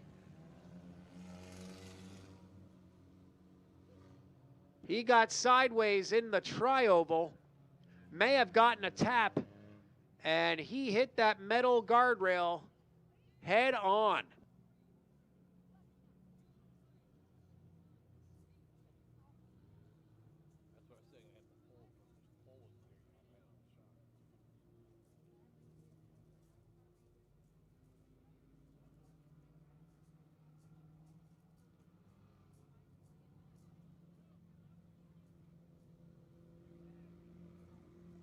We have a replay to see what happened. It's a little bit foggy on this camera, but you can watch right there.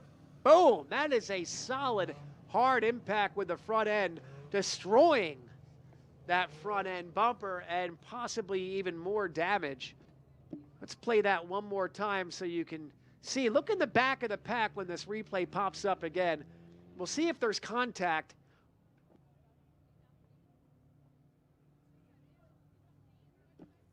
He may have had a little bit of help.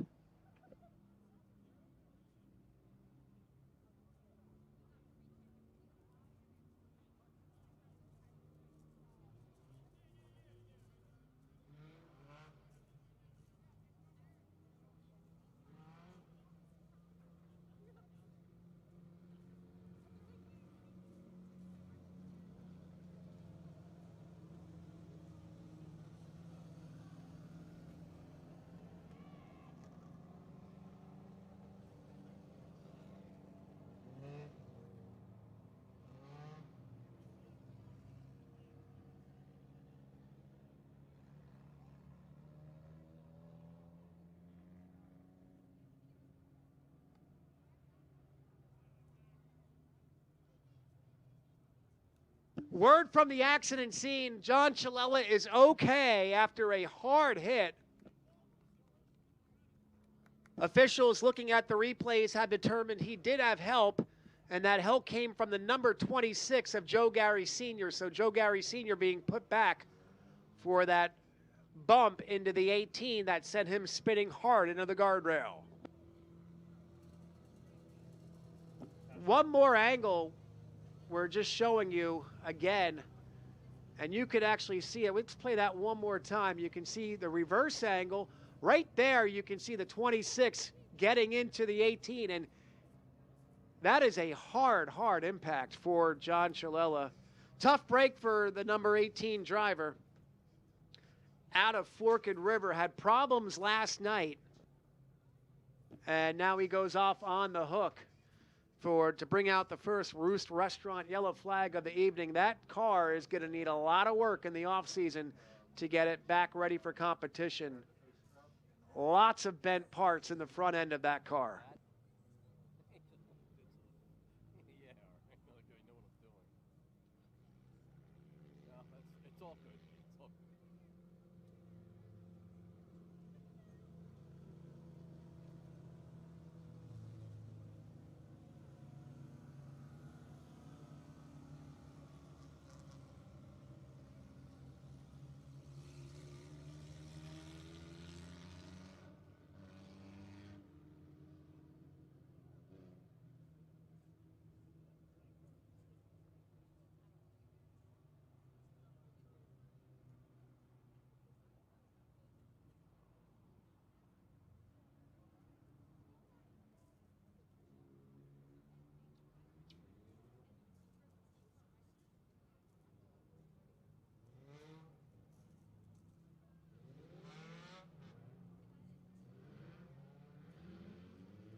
There may be some fluid down or debris down where the Chilella automobile hit that inside wall. They're going to run through it at least one time.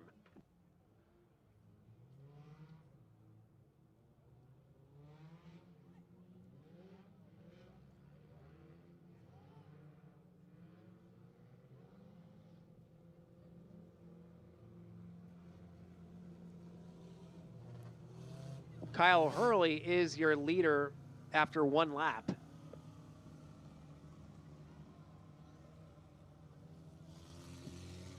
P38 of Bob Weil electing to start behind Joe Gary, even though Joe Gary was put to the rear for that contact with Chilella.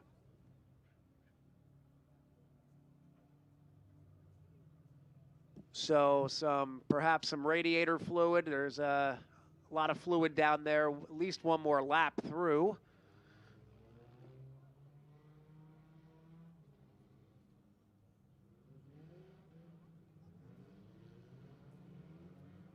Up next, 4 big qualifiers for the Sportsman.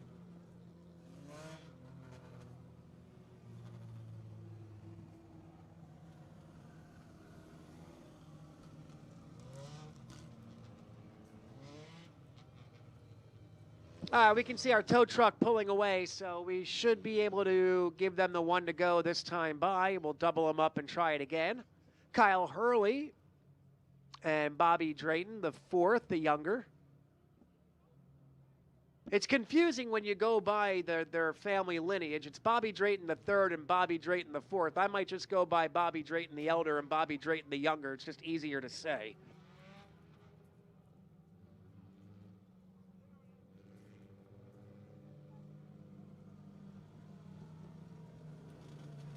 They're being told to double up.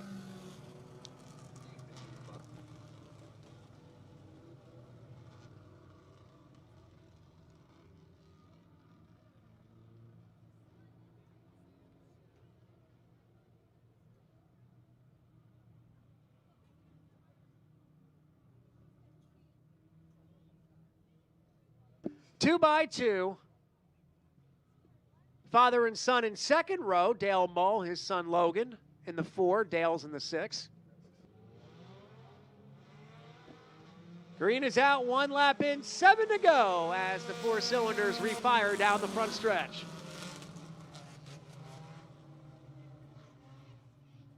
Bobby Drayton the younger to the outside of Kyle Hurley, trying to go back to back here. Good head of steam through the tri-oval down into turn number 3 to complete lap number 2. But here comes Kyle Hurley, and Dale Mull makes it 3 wide. 3 wide for the 4 cylinders for the lead at the start-finish line. Still 3 wide through turns 1 and 2. Now Bobby Drayton gets the advantage out of 2. Gets ahead of Kyle Hurley. Dale Mull stays in 3rd. Track is still slick out there. You can see what happened with Mull. He got out of that racing groove and shot out to the outside of the track.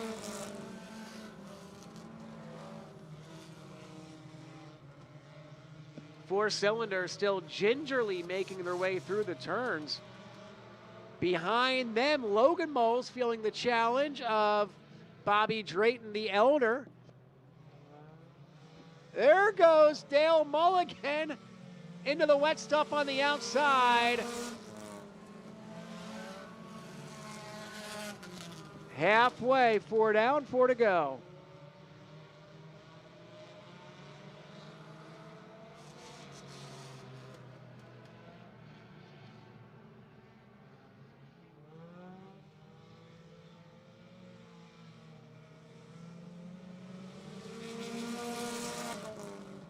Three laps to go. Good battle for the lead. Kyle Hurley staying right on Bobby Drayton, the younger's back bumper.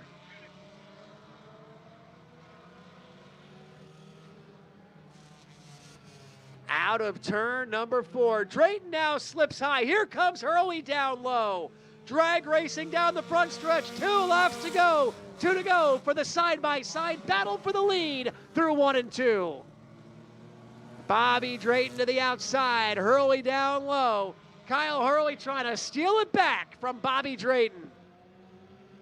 Now they're going to both enter with a big head of steam. Who's going to slip the least? Kyle Hurley gets a good run out of 4. White flag, final time around, they're still fender to fender.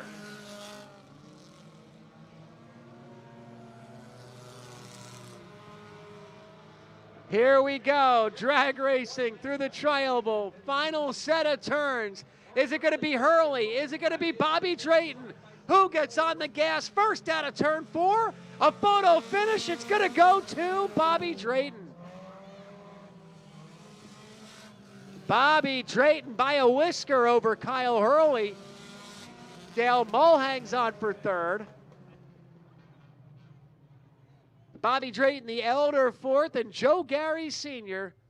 is your top 5.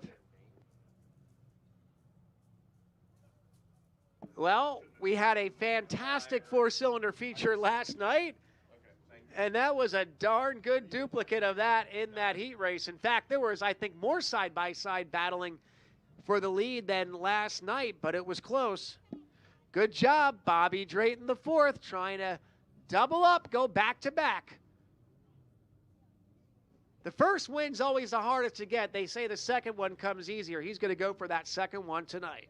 Coming up next, 4 big heat races, 12-lap qualifiers for the Sportsman.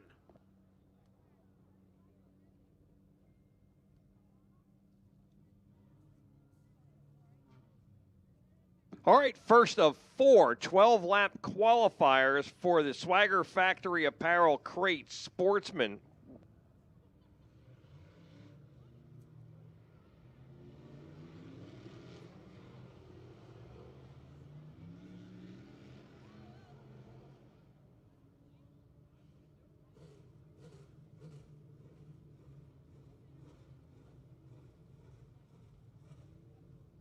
Top 5 will qualify to the feature event. The top 2 will head to the redraw. That will give us 8 cars plus the 2 from last night, giving us 10 cars into the redraw.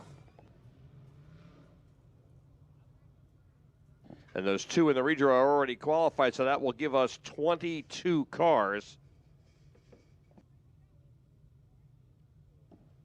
Qualified after these qualifiers, and then we will run consolation events.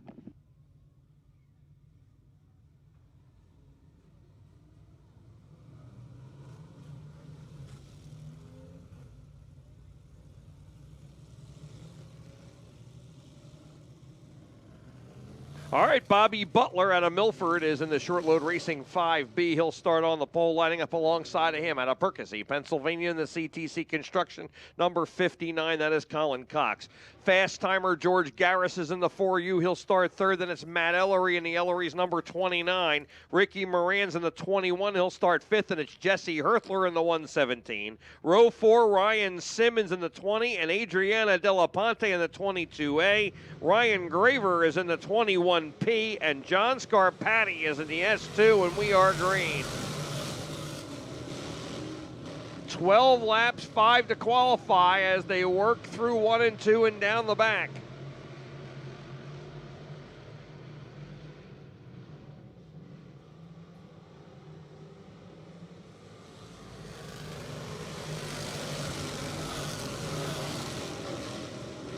All right, first lap in the books, working off the corner. Bobby Butler with a nice big lead here in the early going in the 5B. Took a lot of extra practice last night. First time back in a modified car in quite a while for Bobby.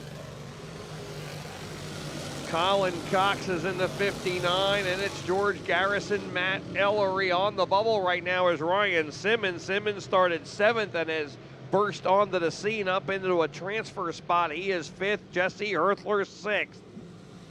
Remember, 5 to qualify, 2 to the redraw. Working down the back, Bobby Butler leading Colin Cox by about 6 car lengths as they work through the north end of the Speedway. Off a turn 4 and back down the front. Top 5 remaining the same. Herthler chasing after Simmons. Della Ponte has moved into the 7th spot, then Ryan Graver. Are spreading out a little bit here, although not a lot.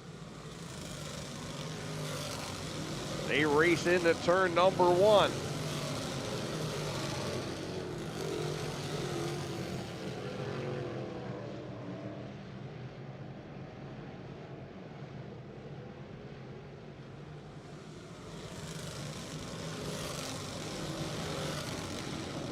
Garris, who said fast time, still running third, has not been able to get one spot to get into the redraw here.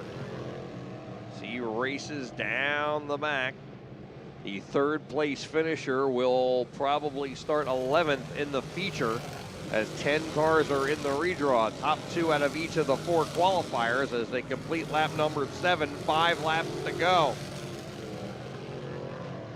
Top 2 out of each of the 4 qualifiers is 8, and then the 2 from fast timers from last night that locked into the redraw, Jack Gian and Pat Wall, will put 10 cars into the redraw. Down the back they go. Bobby Butler by, well, he still about 6 car lengths. I don't think He's pulled away. Colin Cox looks like he may have cut in. Maybe it's only 5-car lengths now. George Garris closing in on Colin Cox a little bit there. Ellery is 4th. Simmons is 5th. And Herthler has definitely gained on Ryan Simmons. He's within 3 car lengths now as they head into turn number 3. Here's the 2 to go sign. 2 laps to go. 10 laps in the books. 2 to go. Herthler giving it everything he's got. He needs one more spot or he's headed to the consolation event. White flag is out on the field. Bobby Butler leading the way. Final 2 turns. Garris closing in on Colin Cox, but he's going to run out of time. Your winner is Bobby Butler in the 5B.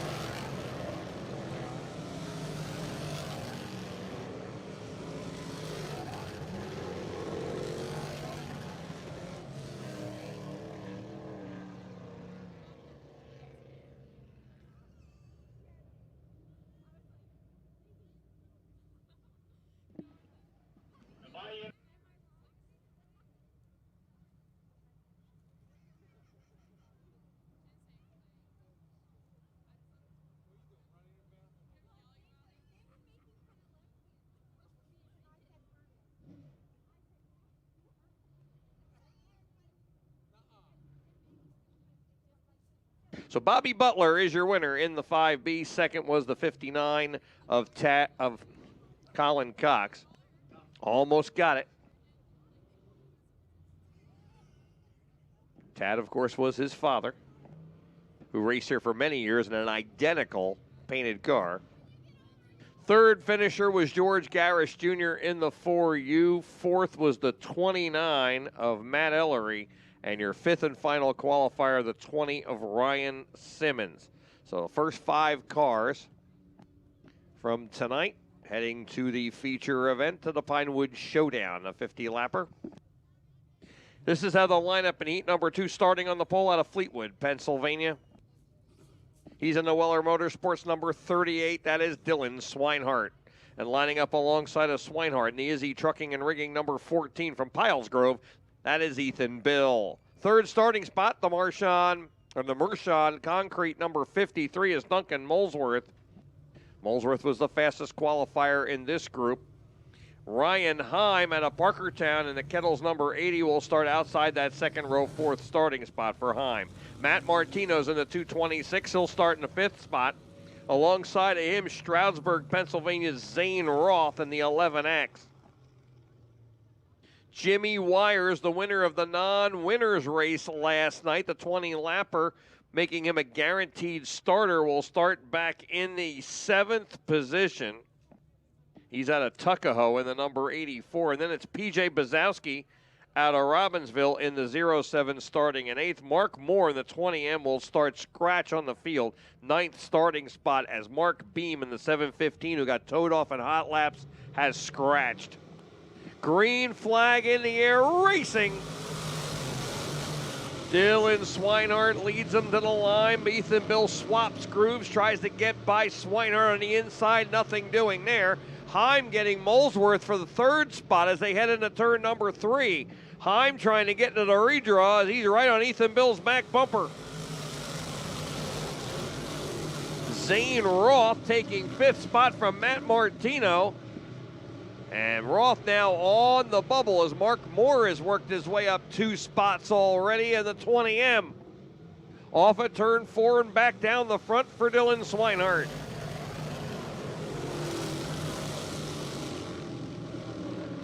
Swinehart, Ethan Bill, and Ryan Heim separating themselves from the rest of the field. Only 2 of them will go to the redraw. Duncan Molesworth runs in 4th, Zane Roth right behind him, and then it's Martino and Moore side by side. Moore's already passed 2 cars. He's underneath Martino and gets another one. Now he's 1 spot from a transfer position as he takes over 6th. Mark Moore was a heat winner here for the non-winners race last night. And he is looking to get into the field here in his qualifier. Plenty of time, 4 down and 8 to go. Swinehart's lead is 2 car lengths over Ethan Bill, maybe 3 now as they head through 3 and 4. Ryan Heim has lost a little ground on Ethan Bill. Those 3 have pulled away. Molesworth and Zane Roth. Roth takes a look underneath Molesworth now. Molesworth was the fastest qualifier in time trials in this group. But he is, and Roth gets in hot and then tried to keep from getting into Molesworth. He tapped him. Molesworth kept going and he spun himself into the fence. That is a tough break for Zane Roth, who is running in a transfer position. Roth, who is not a regular, and this may be his first weekend ever here, was really running well. And here's the replay. You see how hard he goes into 3, and I think he jammed the brakes on to keep from taking Molesworth out and ended up putting himself around, and doesn't look like he contacted the fence as he pulls down the front straightaway in the 11X and will rejoin at the rear of the field. Then you see it again right there. He did get into the left rear of Molesworth, but not as hard as he could have. We've seen numerous crashes over the years in that spot when guys go in too hot, and Zane Roth has been running really well here, and I think he was just trying to see how quick he could get through those corners, and he just got in too hot. All right, here they come. Green flag in the air. We're back underway. Double file restart, 5 down, 7 to go. Redraw for the first 2 cars, and Ethan Bill challenging Dylan Swinehart. They are side by side all the way to turn number 3 and 4. Bill getting a run off the top side, and Ethan Bill into the lead, and here comes Heim. Molesworth has had a second wind here. He's right there, and now the yellow lights are on. Yellow lights are on. We have a car up in turn 4, and that is Jimmy Wires, the winner of the non-winners race last night, and Wires gets it straightened out and will rejoin at the rear.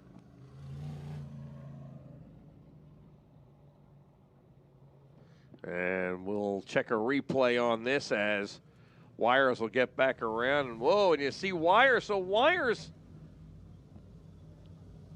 looks like he slid up and didn't realize there was a car next to him or coming up on his outside there. They were almost 4 wide. And when he slid up, his right rear got into the left front.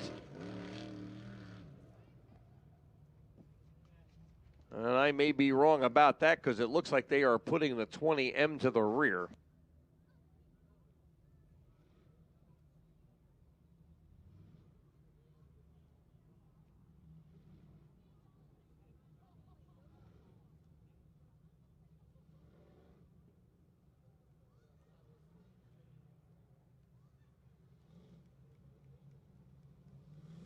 All right, I got confused there. So Mark Moore restarted 5th. He is 8th because with that contact, he made contact with Wires as Wires slid up the track in front of him.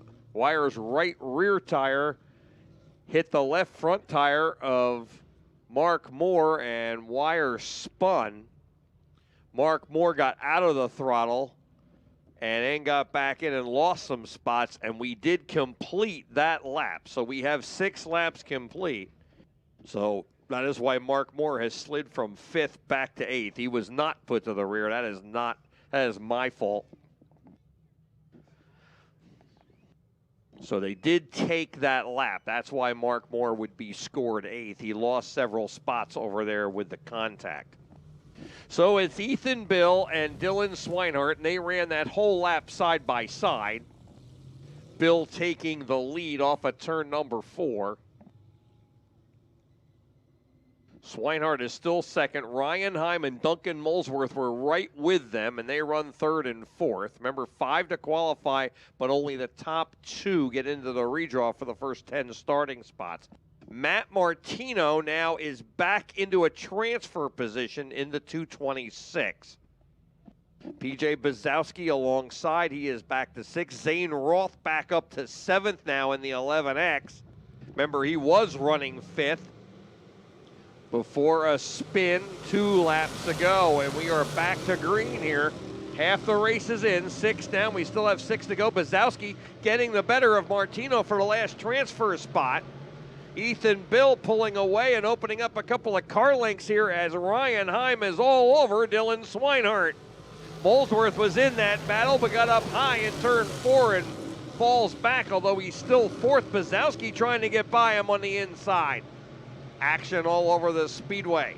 Martino runs 6th, then Moore then Zane Roth battling with wires. Ryan Heim right on Dylan Swinehart. He's looking to get in the redraw, drives under him. Swinehart gets back around him and back to second. They head into turn number 3. Ethan Bill is your leader. PJ Bazowski working on Duncan Molesworth back down the front. Martino is right there too, looking for a transfer spot. 3 laps to go. It's all Ethan Bill now. Once he broke free on that last restart, he has pulled away, and the battle here side by side for second. It's Swinehart by a wheel at the line over Ryan Heim, but Heim makes it stick, pulls the slider, and Ryan Heim has moved into second. Swinehart tried to keep his momentum up and is right on the back bumper of Ryan Heim at the white flag. Molesworth and Bazowski still 4th and 5th. Martino is a very close 6th, trying to make a run on Bazowski. Final turn, Ethan Bill's going to win qualifier number 2.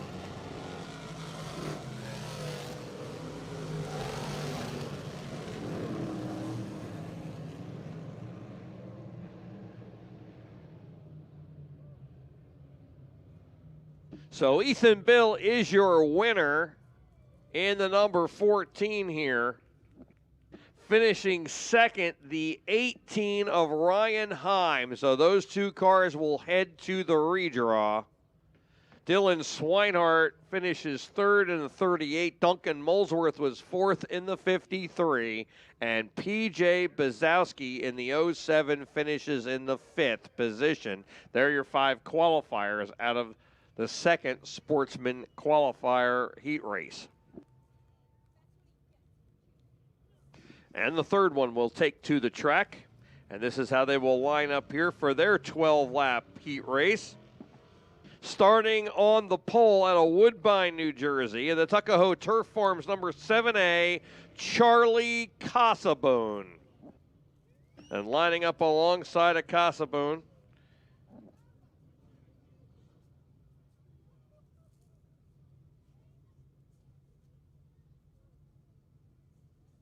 he drives a Smart Choice number 59K, Dakota Kohler. Kohler out of Kutztown, Pennsylvania. 3rd starting spot out of Bedminster in the 04, the short low ready mix concrete 04. That is Mikey Butler. And lining up alongside of Butler out of Elmer, New Jersey, and the Iceless 4H, Travis Hill. Logan Starr is in the short load number 04L. You'll see the L on the side, along with his last name in the middle of the 04. And Logan Starr will start in the 5th spot, lining up alongside of him in the Lions Construction. Hugs for Brady number 88, Glenn McIntyre. 7th starting position in the AD Precision Lawn and Design Big Spring Car Wash number 2. That is Chase Gular out of Pennsburg, Pennsylvania. Tommy Klimkowski will line up alongside in the number 22. The 351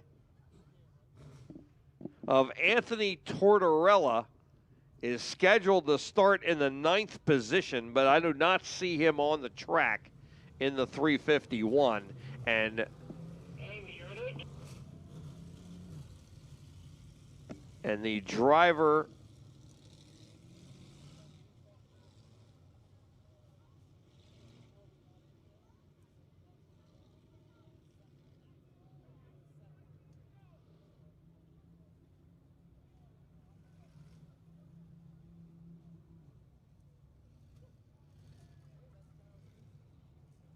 Jax Jan in the Carroll's Tree Service number 74 will hang way back from the field. He is a guaranteed starter. He's locked into the redraw already for being the fastest qualifier in the second session last night, and we are green. And Mike Butler wasted no time trying to get in the redraw, makes it 3 wide for the lead. Dakota Kohler will win that 3-wide battle. It'll take the lead into turn number 3. Charlie Casaboon trying to hold off Mike Butler, and he does. Casaboon currently second as they complete lap 1. Travis Hill, Logan Starr, and Goulart all in a line there. 6 cars nose to tail now. McIntyre now back, trying to get back under Goulart as they head into turn 3, and McIntyre getting into the brakes and spinning between 3 and 4, and the yellow lights are on. Yellow lights are on for the 88 of Glenn McIntyre. McIntyre looked like he tried to keep from getting into Chase Goulart there as he ran up on him kind of quick and was already kind of sliding, had the car sideways in a good slide there. And when he realized he was going to make contact with the 2, it looked like he tapped the brakes and it just got right around on him. So McIntyre rejoining at the rear. Car getting out from under him there. All right, we'll double them up once again. Dakota Kohler in the 59K. 7A of Charlie Casaboon, Mike Butler and Travis Hill, then Logan Starr, and Chase Goulart, Komkowski, and McIntyre on the last row. Here they come. 8 cars, 5 to qualify, and we're back to green. Into turn 1, Butler got a great run into turn number 1. Hill will get Casaboon. Him and Kohler are side by side for the lead. Travis Hill trying to work on Casaboon going down into turn number 3. Chase Goulart into a transfer spot. He takes 5th from Logan Starr. McIntyre coming with him. Through 1 and 2 and down the back, Mike Butler and Dakota Kohler continue to run side by side for the lead. Kohler on the outside, Mike Butler on the inside, off of turn 4 and back down the front. Kohler by half a car length. Travis Hill in 3rd, and it's Charlie Casaboon and Chase Goulart. McIntyre right on Goulart's back bumper as they go down the back and into turn number 3. Butler again almost leaning on Kohler without touching, and it's Butler by a wheel at the start-finish line. They have been side by side for the last 3 laps. Butler will edge ahead just enough, but doesn't pull the slider, although he did come up a half a groove there. Kohler trying to go to the outside. Now he'll try to swap grooves as Butler slides up in front of him to complete the slider, and Butler leads by a car length at the halfway sign. 6 laps complete, Butler in front of Kohler. Travis Hill watching this battle from a close 3rd. Then it's Casaboon and Goulart. McIntyre is 6th. Starr 7th, and Klinkowski. 5 to go. 5 laps to go. Butler now has about 4 car lengths on Dakota Kohler as Travis Hill closing in on Kohler, although he's not there yet. He's still about 3 car lengths behind Kohler, but is closing in. Down the back, Travis Hill, not a regular here. He has been here a couple of times. And he seems to be getting faster as the laps click off and he gets more time. He's in that iceless number 4. That is a quick car. He is within 2 car lengths now of Kohler as Butler pulling away at the front. Chase Goulart has taken over 4th as he gets by Charlie Casaboon. Casaboon trying to hold on to the last transfer spot as we got the 2 to go sign. 2 laps to go down the front. And McIntyre underneath Casaboon. Casaboon holding him off. Half a car length separates him. Casaboon passes him back and opens up a car length on him. Logan Starr's in that battle. That's for the last transfer spot. White flag is out.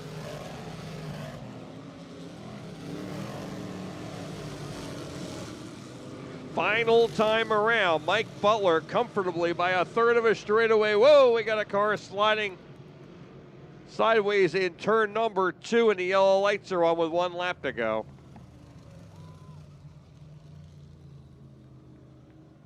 Glenn McIntyre is the car that spun in turn number 2.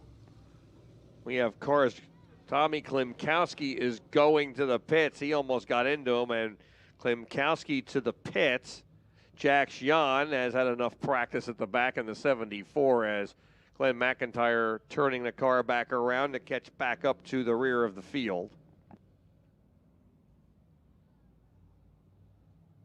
Klimkowski pulling out. We still have a lap to go.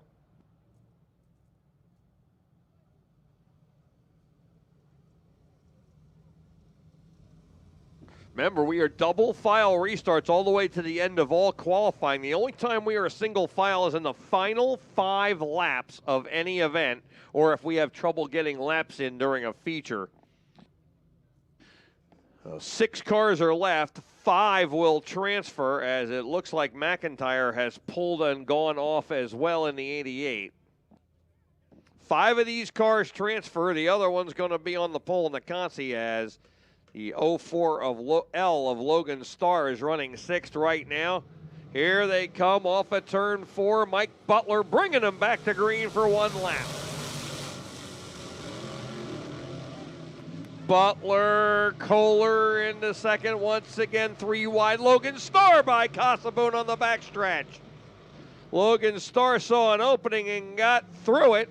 Off at turn 4, checkered flag for Mike Butler.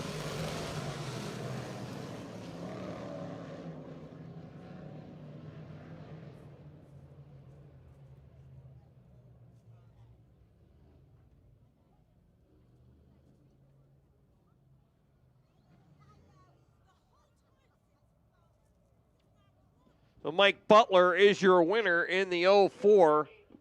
Dakota Kohler was second in the 59K. Third, the 4H of Travis Hill. Logan Starr, who was running 6th or 7th there, got that restart, was 6th on the restart. He ends up 4th in qualifying in the 04L. And Chase Goulart gets the 5th and final transfer spot as he finishes 5th in the number 2. Charlie Casaboon will head to the consolation event. All right, 1 qualifier to go. And this is how they will line up in the final qualifier. Starting on the pole out of Jacksonville, New Jersey. Driving the A. Yaros Industries number 41, Nick Van Wickle. And lining up alongside of Van Wickle, our all-time leading winner and a former 3-time champion here. Driving the Sweetwater Marina and River Deck number 9, that is Joe Toth. Joe Toth out of Upper Makefield, Pennsylvania. Drives the number 9, he'll start 2nd. 3rd starting spot in the Iceless number 4 from Cream Ridge, that is Steve Davis. Davis, a former champion here, and alongside of him in the number 89, that is Mike Toth. Mike Toth in the 89. Davis actually is the reigning champion in the Swagger Factory Apparel Crate Sportsman. He was the champion this year by 11 points. Mike Toth starts 4th in the 89. Tom Moore Jr. out of Middletown, Delaware is in the 59. He'll start 5th. Alongside of him, David Malozar in the 32C. Will Protinix in the 3WP. Aiden Spencer's in the 921. Ryan Marr in the 51. And Pat Wall is hanging back, just getting some laps in. He is guaranteed as we go green.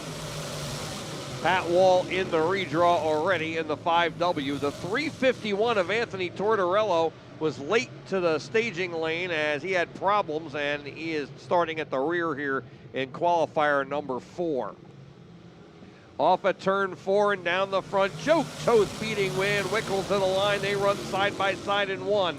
Toth your leader on the outside, Van Wickle down on the bottom. Mike Toth grabbing 3rd from Steve Davis. Davis down on the bottom. Now he'll go side by side with Mike Toth into turn number 3. Whoa, Toth getting really far around there, Mike Toth. And he reels it back in and holds on to fourth. Molozar is fifth. Molozar dives under Mike Toth there. Protinic has taken over the sixth spot as he tries to track down the top five. There's about 6 car lengths between him and the top 5. Molozar working on Mike Toth, has not been able to make the pass yet. And he almost got Mike Toth there as they go side by side for fourth. Mike Toth coming back around the outside.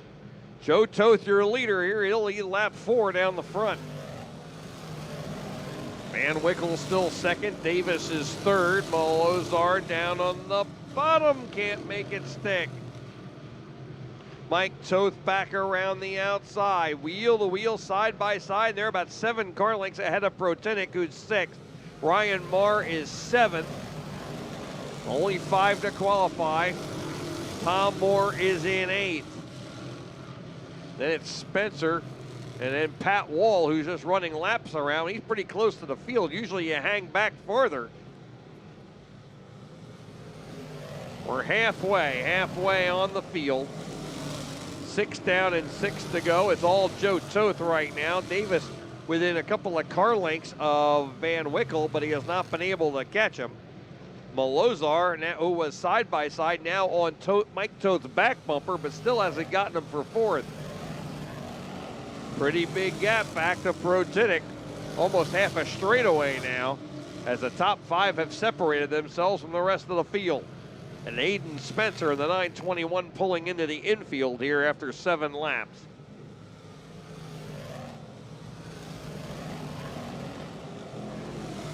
Four laps to go. Molozar again side by side with Mike Toth. Good side by side battle there. Ryan Marr trying to grab one more spot as he gets underneath Protinic. Protinic holding him off down the back. That's a good battle going on. They're pretty far back from the top 5, but you never know. Somebody drops out. That could be a transfer spot. Good battle going on there. Joe Toth on cruise control right now. He'll get the 2 to go sign this time. 2 laps to go in this 12-lap qualifier. Molozar and Mike Toth have been side by side for about 9 laps. They go down the back side by side into 3 again. They're going to talk about 2 evenly matched cars. Ryan Marr has taken over 6 from Protinic, but has a long way to go. He's about 2/3 of a straightaway.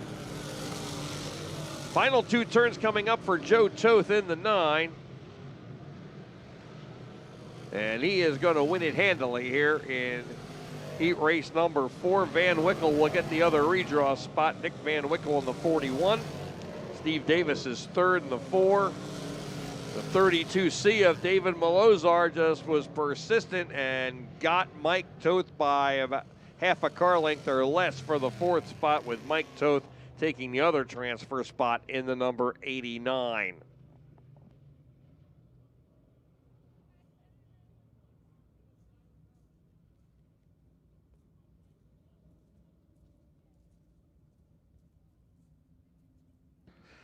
So that completes putting another 20 cars besides the 2 we had locked in. So we have 22 cars now qualified into the Pinewood Showdown. Once again, Joe Toth was your winner in the 9. Second, the 41 of Nick Van Wickle. Third, the 4 of Steve Davis. Fourth, the 32C of David Molozar. And fifth was the 89 of Mike Toth. Then we'll change gears now and go to the Mid-Atlantic Sprint Series. The Mass 305 sprint car is getting pushed out.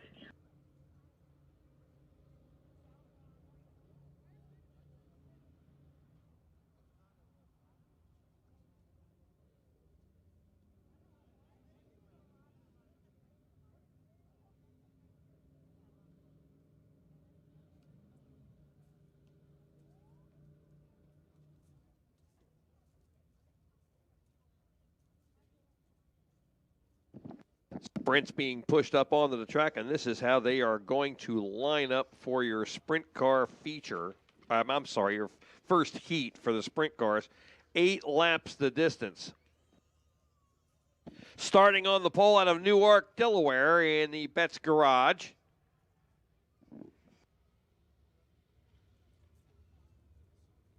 B&G Auto Body number 22, that is Troy Betts. And lining up alongside of Betts out of Ivyland, Pennsylvania.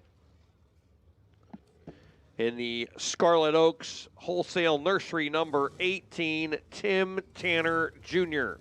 Josh Fox from State College, Pennsylvania is in the 3J. He'll start in the third position. And lining up alongside of him in the J. Nastasi Construction, Wade Ale Transportation number 19 out of Bridgeton, that is Tim Yule. Tim Yule in the number 19A. Got a couple of purple lights on the wing like that.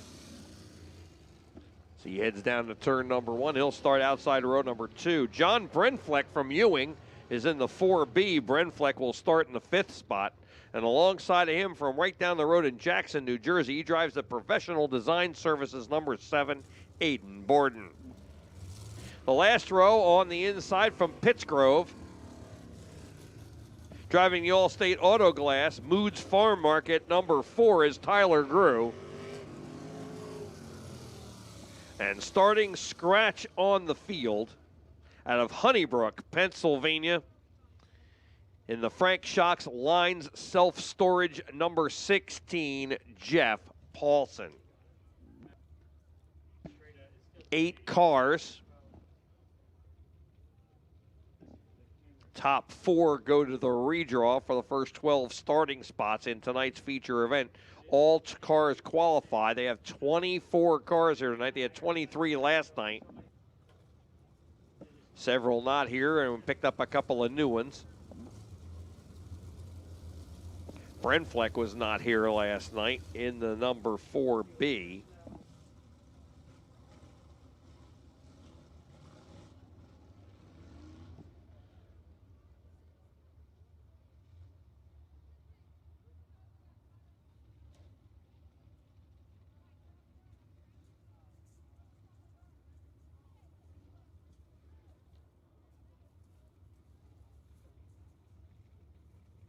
Yep, they picked up 3 cars from last night, and they have 2 that are not here. One of which obviously is Jason Dunn, who suffered a concussion in that bad flip on the start of the feature last night. Glad to hear he's doing well in the 21J, in good spirits, and posting that he got a concussion on Facebook, but he's doing okay and is in good spirits, so that's good to hear.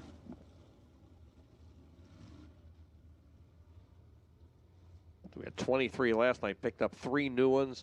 2 are not here that were here last night, including Jason Dunn we just talked about. That gives us 24 cars tonight. Here comes, it's up to Troy Betts, Tim Tanner alongside, green flag in the air, racing. And we're underway in heat number 1 for the Mid-Atlantic Sprint Series. 8 laps the distance, top 4 to the redraw. Troy Betts working it into turn number 3. Tim Tanner right on his back tail tank as they come off of 4 and down the front.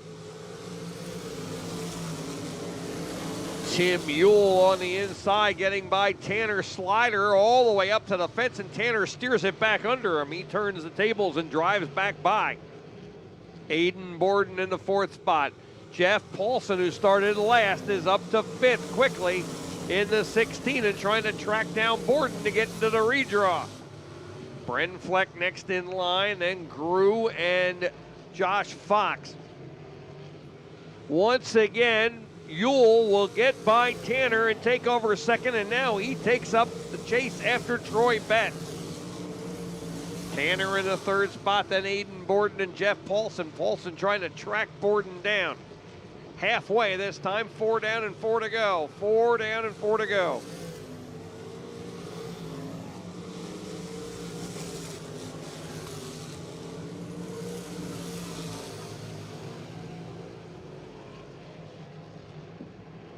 Through 3 and 4.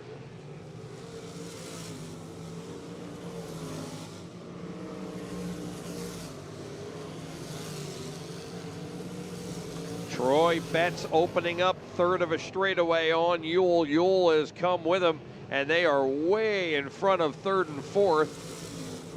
As Tanner comes off at where Yule in 2nd, about 3/4 of a straightaway ahead of Timmy Tanner.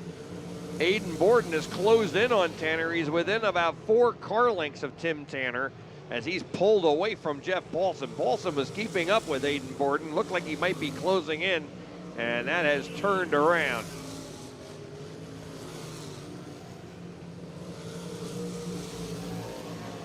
Last 2 turns. Here is the checkered flag down the front for Troy Batts.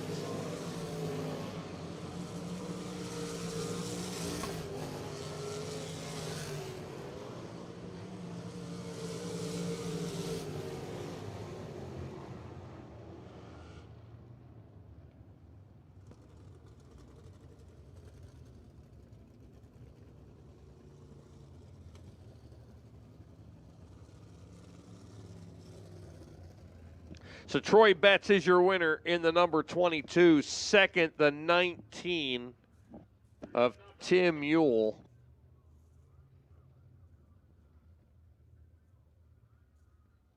Third was the 18 of Tim Tanner Jr. and fourth, the 7 of Aiden Borden.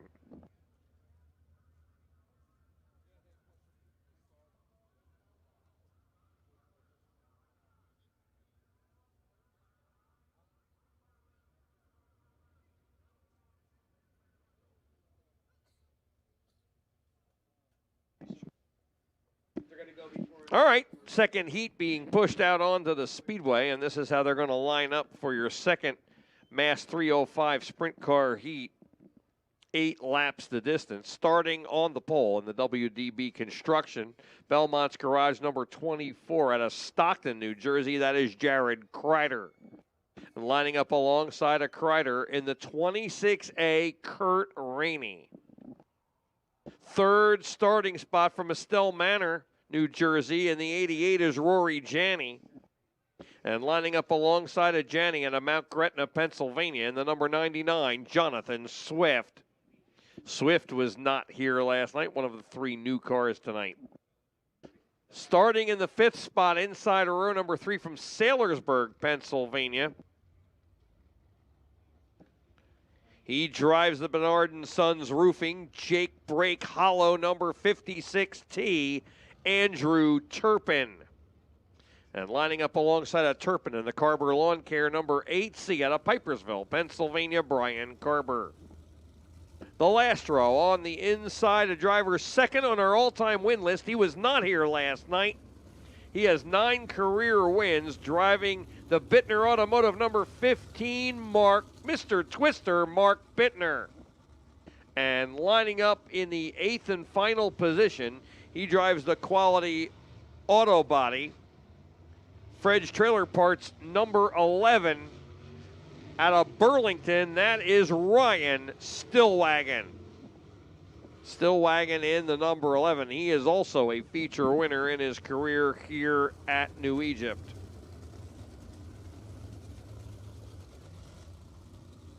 Mark Bittner, 9 career wins, but the last time he won on a 305 sprint car here was in May of 2019. So it's been a spell. See what Bittner's got for him tonight. He is always fast here. It's up to Jared Kreider on the front row.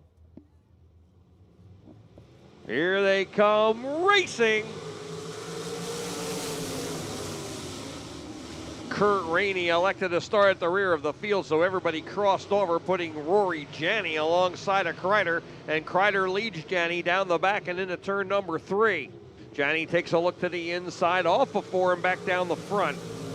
Turpin in the 3rd spot. Here comes Carber under Jonathan Swift, and Brian Carber driving by and into a redraw spot. He's into 4th. Bittner right behind Swift, looking to move up a position as they come off of 4 and down the front. Bittner got a great bite down there. He'll take 5th going into turn number 1. Kreider opening up on Rory Janney. He has about a 10 car lengths right now on him as he completes lap number 3. Carber under Turpin and into the 3rd position. Bittner closing in on those 2 as they go down the back, all 3 cars together. Carber in leading that group in the third spot. Turpin fourth, getting up high. Here comes Bittner. Bittner's got the bottom working. He is under Turpin. I think he edged him out at the line, and he did. He has scored fourth, and Bittner into the redraw, now pulling away from Turpin. So Mark Bittner needed to move up 2 spots to get in the redraw, and he has.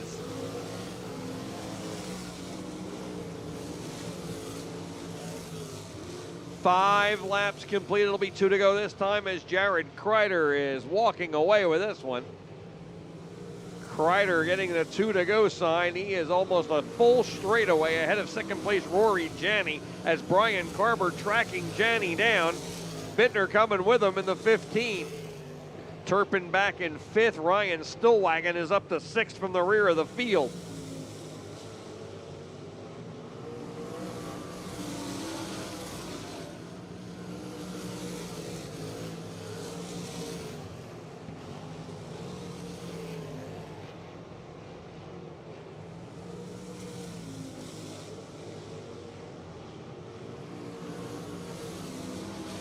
Checkered flag is out. Jared Kreider is your winner in the 24.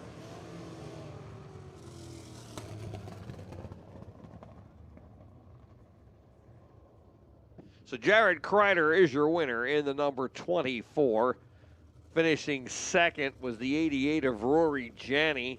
He just held off the 8C of Brian Carber.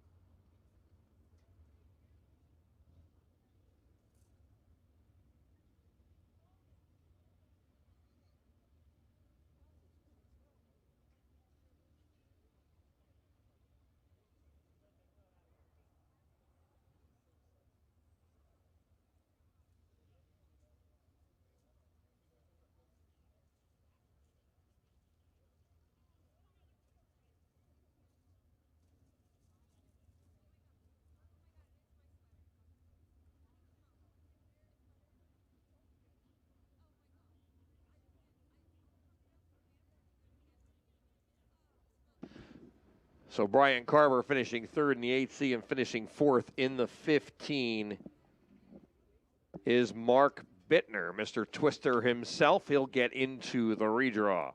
Third and final heat race for the Mid-Atlantic Sprint Series will line up this way.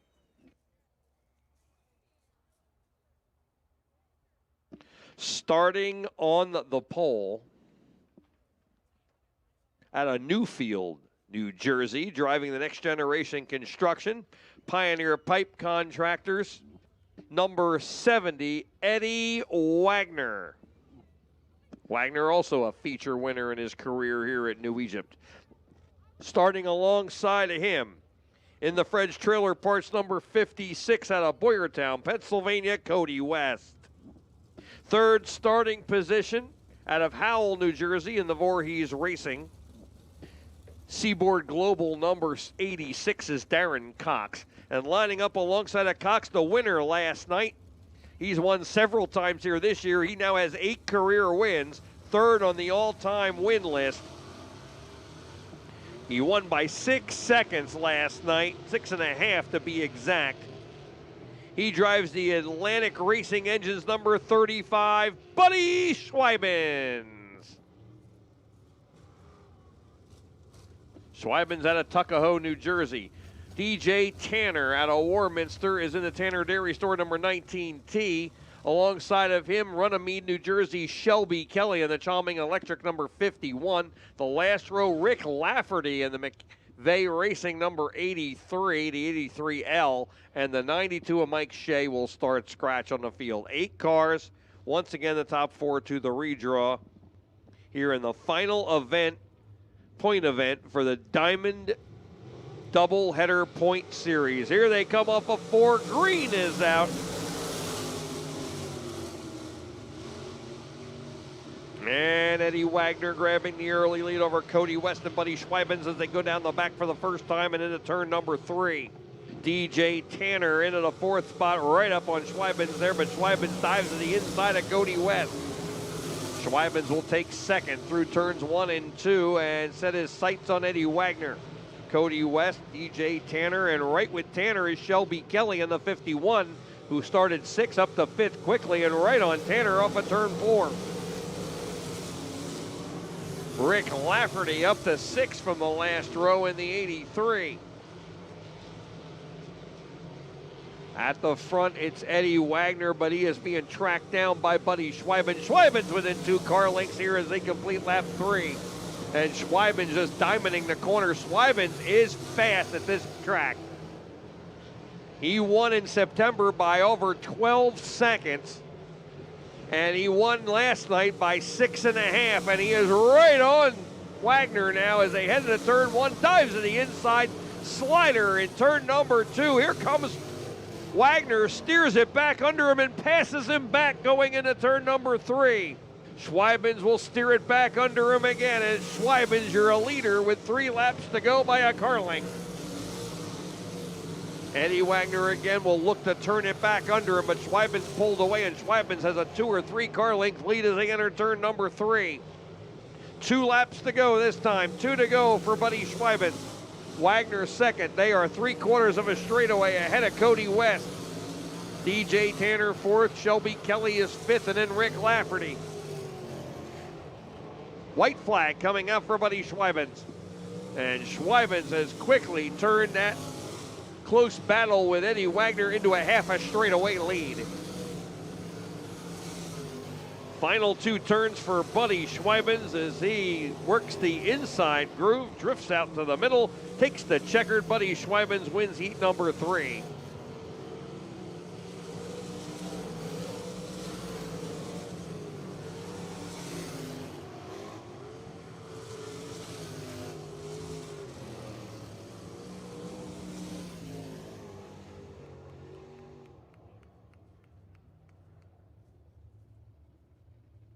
Buddy Schweibens' fastest lap was 16.177. He was 3/4 of a second ahead of the next best lap in the race by anybody, which was Eddie Wagner at 16.872.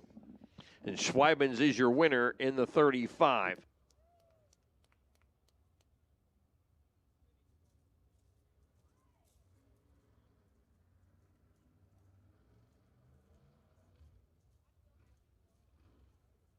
Eddie Wagner comes home 2nd in the 70. 3rd was the 56 of Cody West, and finishing 4th.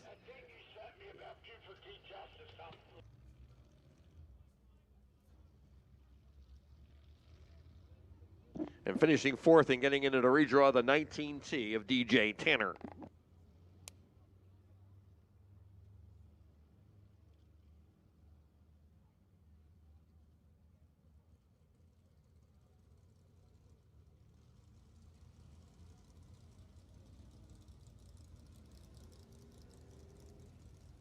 All right, vintage cars are out on the Speedway.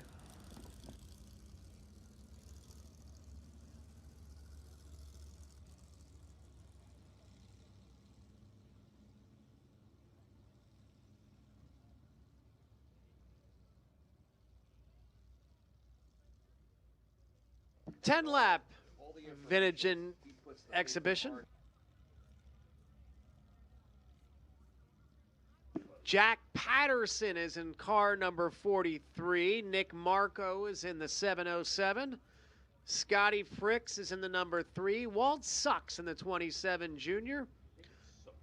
Walt Suk in the 27 Junior.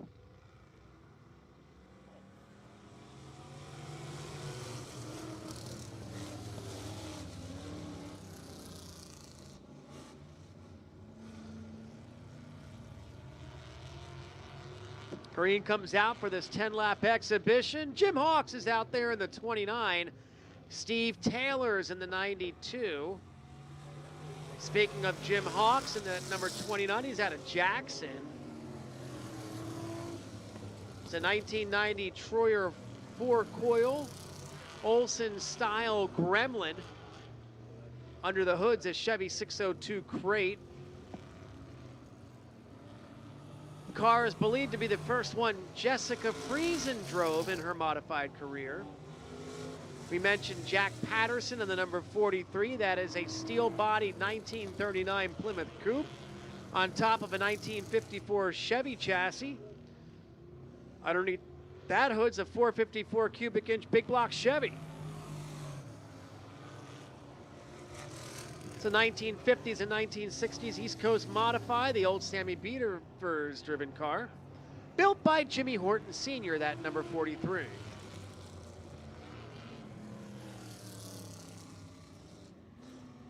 Nick Marco is out there in the 707. That is a steel body 1938 Chevy Coupe on top of a 1988 Troyer coilover car.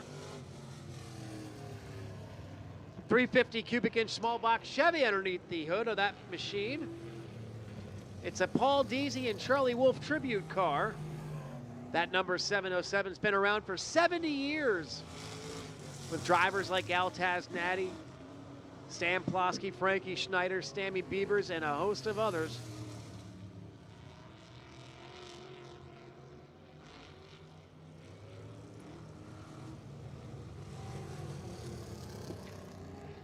Also on the track, Walt Suk in the 27 Junior. That's another one of the Gremlins. Us Gen Xers probably started going to races watching the Gremlins at Flemington and Windsor. That is a 1985 Olson powered by a 602 crate. Founded in Pennsylvania. May have been on the tri-track circuit. Similar bodied style cars raced up until the mid-90s at tracks like Grandview, Big Diamond, and the late Penn National Speedway. Just some information, some fun facts about what you're seeing out there. Scotty Fricks is in the number 3. 1974 Gremlin on top of a 2x4 Ray List chassis, powered by a 350 cubic inch Chevy 602 crate. That is a Billy Osmond statewide number 3 replica and tribute car. Owned by Gino Marin. Scotty Fricks is out of Beechwood. As the checker flag comes out, hopefully you folks enjoyed our look back at yesteryear. Pete, I don't know about you, but I do miss the creativity they had in the body styles. It was right around 1988, I would say, at the Flemington Speedway when we started to notice the more custom-built, aerodynamically driven cars around here. Of course, that began at Syracuse about 6 or 7 years before that, but I remember from Flemington in 84 and 85 when I first started going there, every car was a Gremlin just about. And then in 1987, 88, they started to switch over to more of the designs we see today. So the dirt modified body styles really haven't changed a whole lot to the common fan's naked eye going back to the late 80s, early 90s, but it was during that mid to late 80s when really the big change in body styles began here in the Northeast. Pennsylvania a little bit longer, 94, 95, they were still running the Gremlins. But always fun to have the vintage cars here. Up next, first feature of the evening. And it will be the 4 cylinders. Oh, looking at the front row, it's an all Drayton front row. Last night's winner will start on the pole. His dad will start on the outside. Dale Mull will start third in the number 6.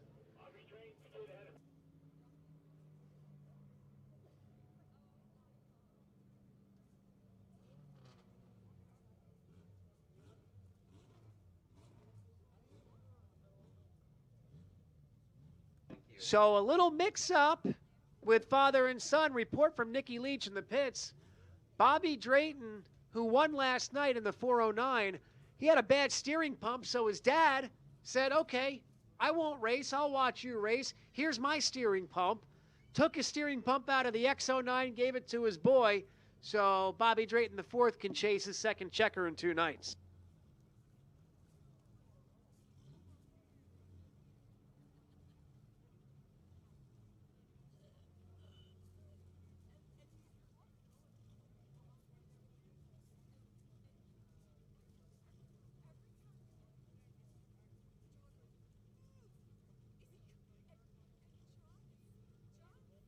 Finishing the lineup here, car number 23, 2024 track champion Kyle Hurley. Joe Gary's in the 26. Logan Mull is in the 4. Bob Wiles in the P38. And the 21, welcome back Johnny Parker. John Parker in the 21 from Sicklerville. He is a regular in the four-cylinder class at Bridgeport, but he did used to race Open Sportsman here way back when we first opened.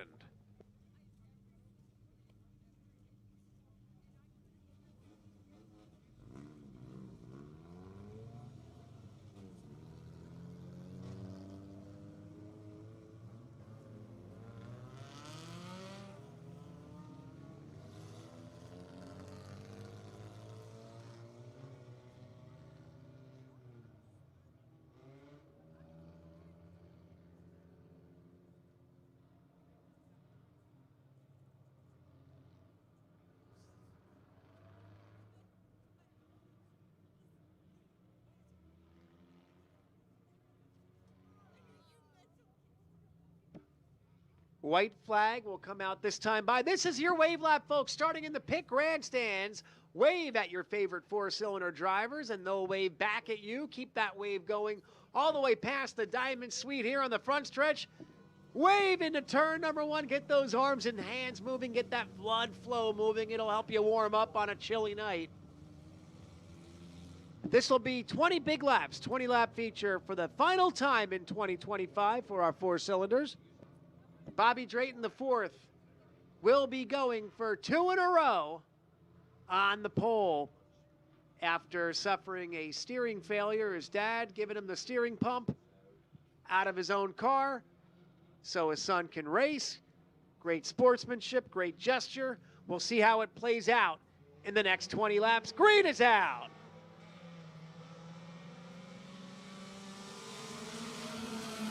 Dale Mull in the 6th, mounting a charge to the inside on Bobby Drayton. Now Dale's going to go head to the wall. He's going to lose 2 spots from drifting high out of turn 2. Here comes Kyle Hurley in the 23. Drayton leads. Joe Gary 2nd. Hurley right there in 3rd. Dale Mull gathering it back up, racing with his son right behind him now. Well, that steering pump, that change is working great. Drayton pulling out to about a 5-car length lead on lap 2. Here comes Kyle Hurley trying to get around Joe Gary Sr. To the inside goes the 23 out of turn 2, nothing there. All 7 cars pretty much single file around the facility. But Joe Gary slips high that time. Let's see if Kyle Hurley can capitalize. No, Gary throws the block going down the front stretch.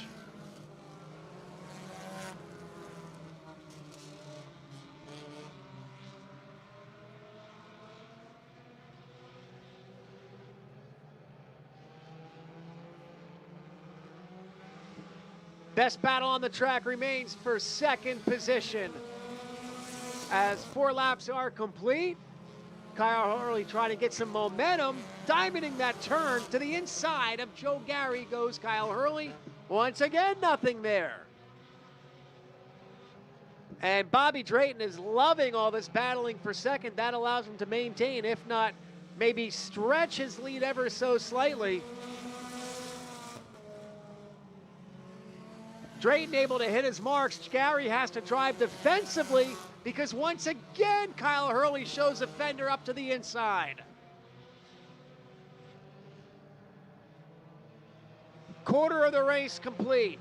This time by 6 laps complete.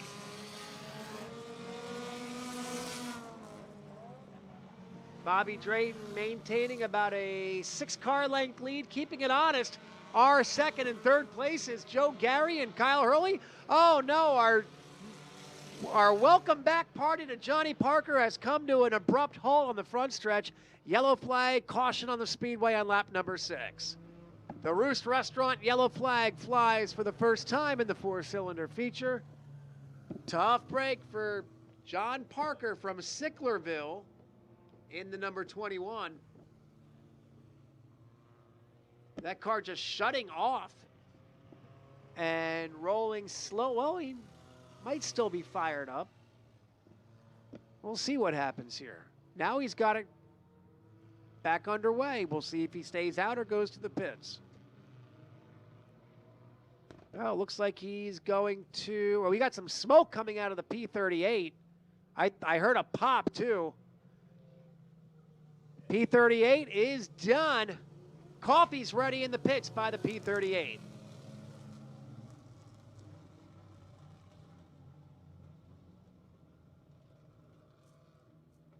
And then there were 6.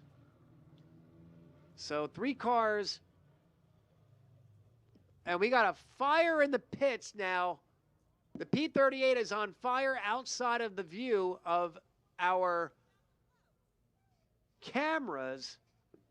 Red flag comes out immediately, so the safety crews can rush down the ramp to tend to fire on the P38.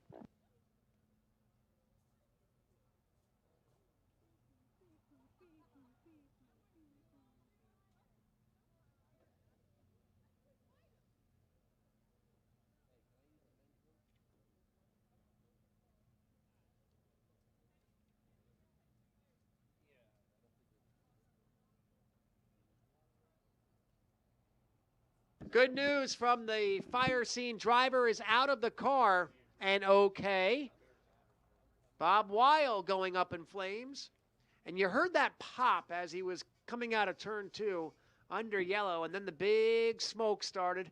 And as he was going down the ramp, flames observed. He got out of that car, we're being told, in a hurry.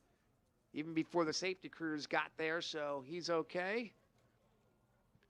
And we'll bring that car back to his pit area once they get everything cleaned up, and we'll be back underway momentarily.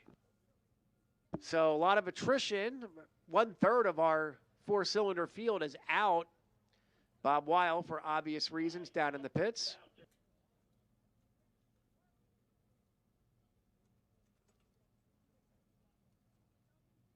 Nick Leach on scene down there in the pits, surveying the damage. He says nothing major, everything looks okay.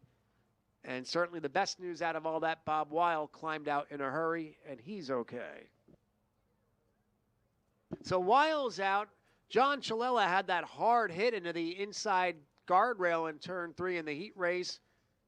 Unable to make repairs, obviously, on that one. And then Bobby Drayton, the elder, giving up his steering pump for his son, who is currently leading this feature. So that'll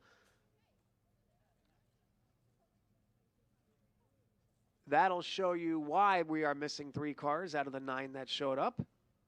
Still on the track, Bobby Drayton, Joe Gary, Kyle Hurley, Dale Mull, Logan Mull,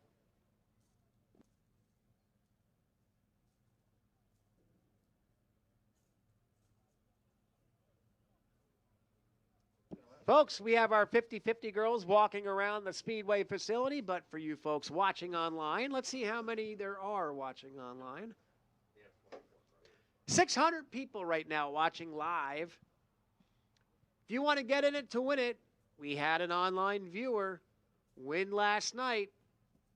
Call the numbers on your screen, 640-529-5125 or 609-864-7903. Operators are standing by.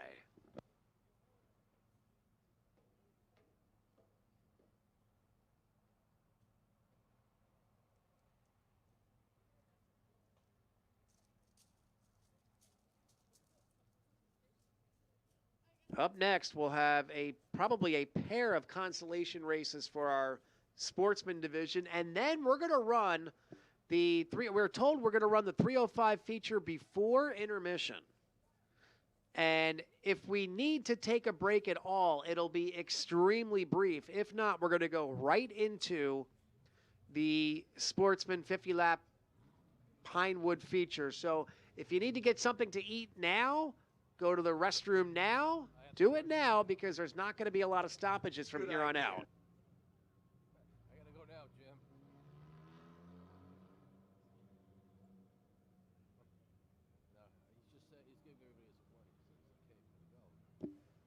All right, yellow replaces red. Cars are moving once again. Still 14 laps to go with the 6 remaining automobiles on the speedway.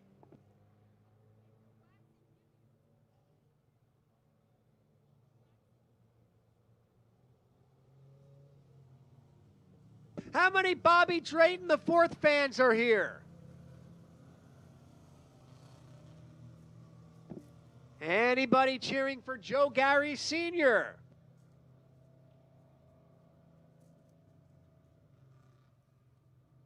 Where are the rowdy Kyle Hurley fans at?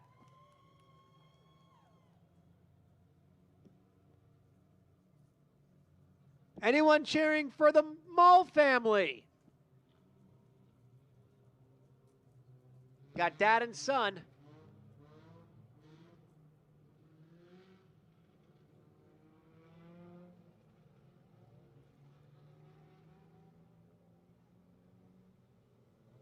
John Parker, who had initially brought out that caution flag, staying out in the 21.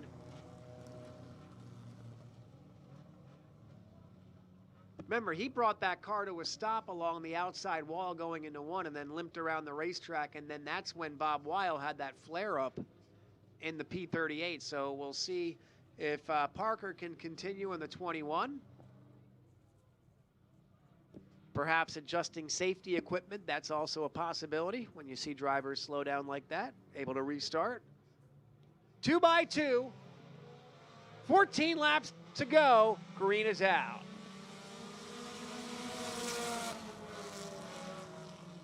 Kyle Hurley up the inside, Joe Gary Sr. on his outside. They continue that side-by-side battle that Bobby Drayton wants to see, letting him pull away. Now Kyle Hurley inches ahead in the 23. Joe Gary trying to reverse that move. Back on the inside. Dale Moe watching that battle right in front of him. Dale Moe thinking about making it 3 wide in the middle of 1 and 2. He's going to back out. Kyle Hurley now inching ahead of Joe Gary Sr. 2nd, 3rd, and 4th all right there. Music to the ears of Bobby Drayton.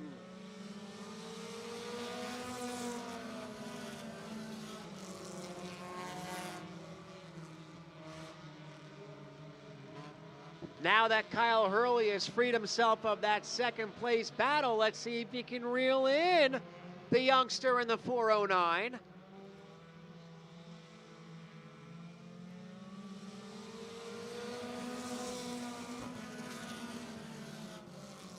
Three-quarter second gap between 1st and 2nd.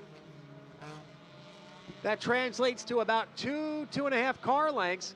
Halfway, next time by, halfway for Bobby Drayton. Gonna try to sweep the weekend in the 4 cylinders. Well, Kyle Hurley shaved about a 1/10 a second off that gap.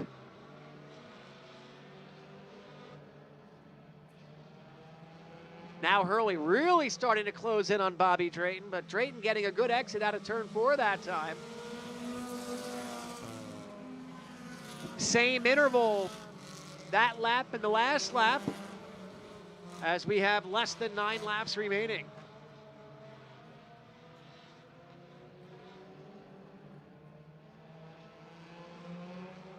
Bobby Drayton extending his lead maybe by couple extra car lengths that time by. Yeah, the gap is now over a second. It went from 6/10 of a second to now over a second advantage for Bob Drayton.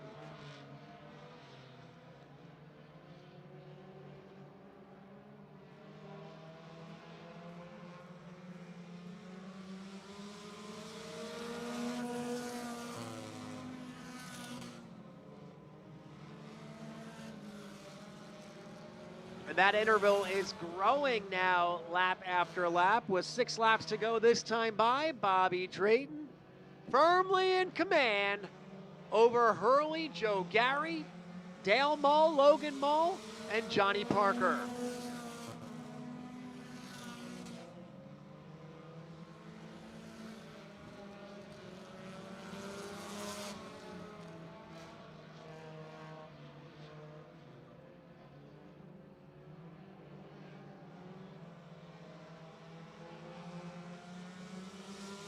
5 laps to go. The hi, how are you lap. 5 laps to go for Drayton. Pulling away from Kyle Hurley. Uh-oh, and the 21 stalled once again, but he's able to fire it back up. John Parker's machine probably jumping out of gear, causing that issue. With 4 laps to go now, 4 remaining for Bobby Drayton. Well, we said last night, first one's always the hardest to get. Second one comes easy. Nothing's ever easy in the sport of automobile racing, but for Bobby Drayton, he's been in command ever since he rolled off the trailer as a 21, again slowing on the backstretch. Let's see if he can make it to the pit area. I don't think he's going to make it. Nope, the 21 comes to a stop. Yellow flag, caution on the Speedway once again.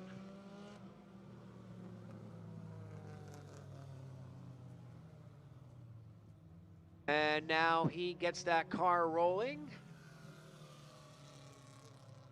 That's the second time he's brought out a caution flag by himself. He's going to try to limp it to the pits. And there he goes. Good night, Johnny. Thanks for coming back to New Egypt Speedway.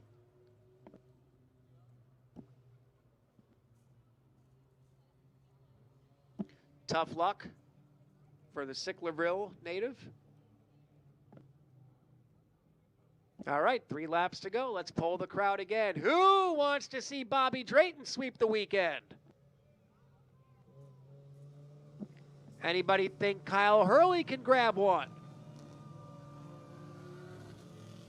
And never count out our track champion, Joe Gary Sr., who is rooting for the 26.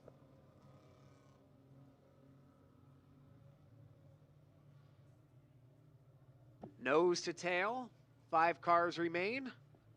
3 laps to go.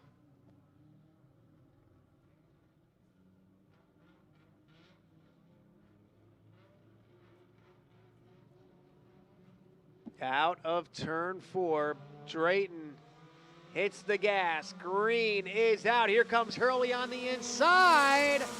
Kyle Hurley in the 23 is going to go side by side with Drayton through 1 and 2.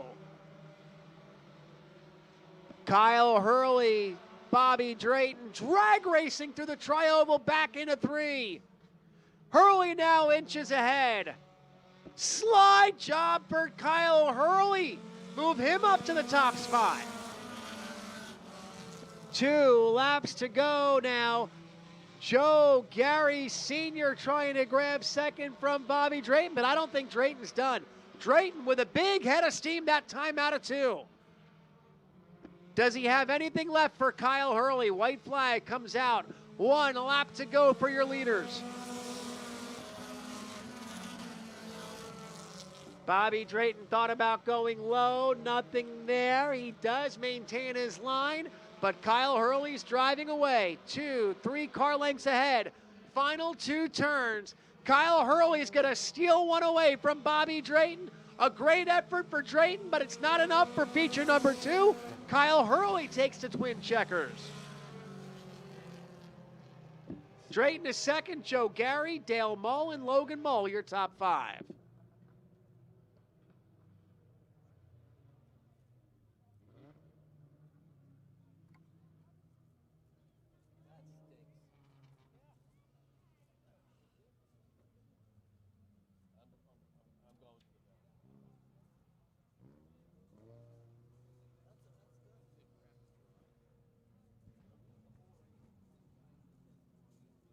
So if you're Bobby Drayton, that certainly was an ill-timed caution. If you're Kyle Hurley, a well-timed caution. As Kyle Hurley will pull the number 23 to victory lane again.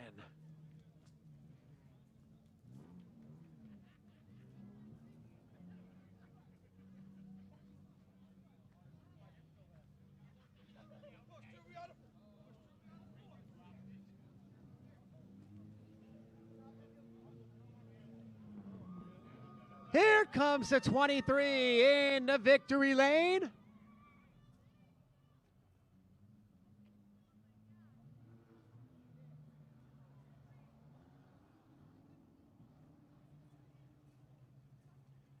Highline Alpha Vision Essential Dog Training.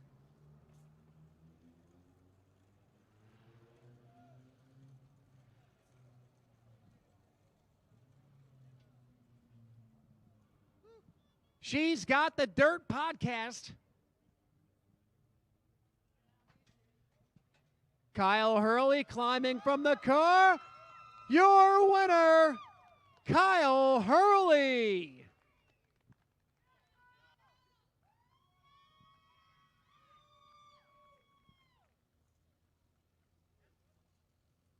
Well, you certainly can't take anything away from the efforts of the Drayton family this weekend.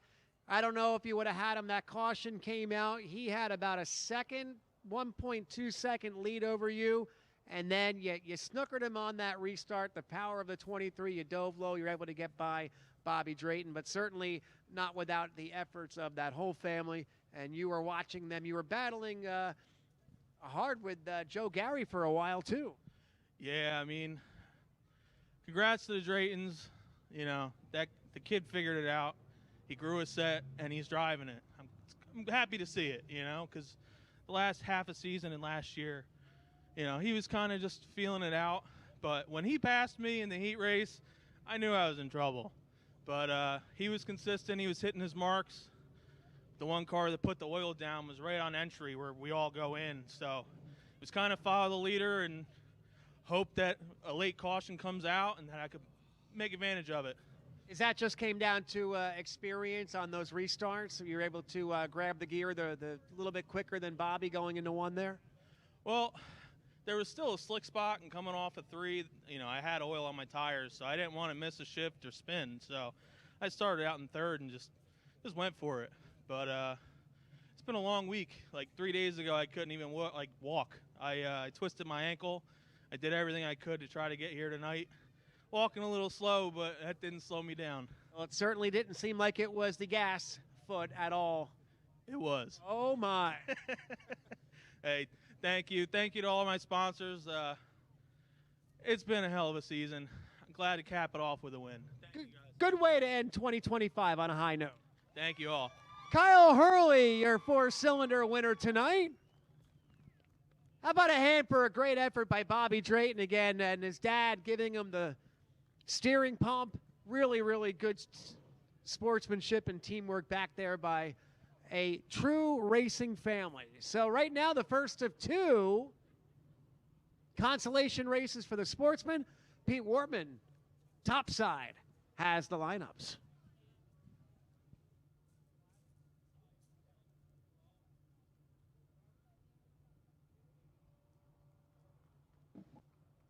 Well, thanks a lot, Jim. All right. 2 concies, 2 to qualify out of each of these concies.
All right, this is how they're going to line up for your Swagger Factory Apparel consolation number 1. There will be 2 consies. Each will be 10 laps, and the top 2 will qualify out of each consolation event.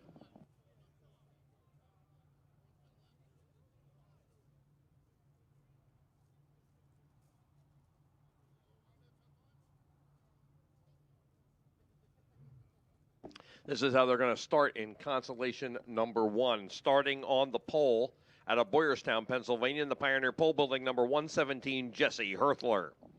Lining up alongside of Herthler, driving the number 226 out of Glen Gardner, New Jersey, that is Matt Martino.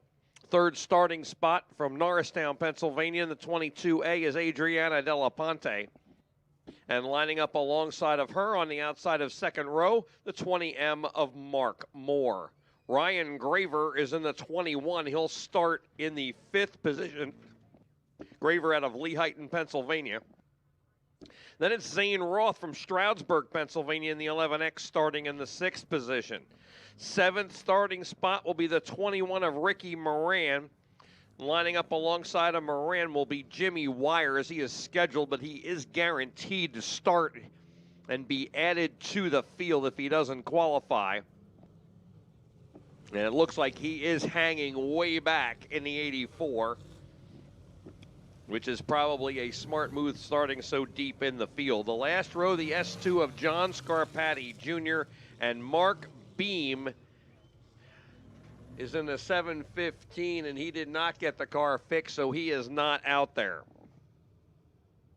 9 cars on the track, Wires hanging back because he's guaranteed.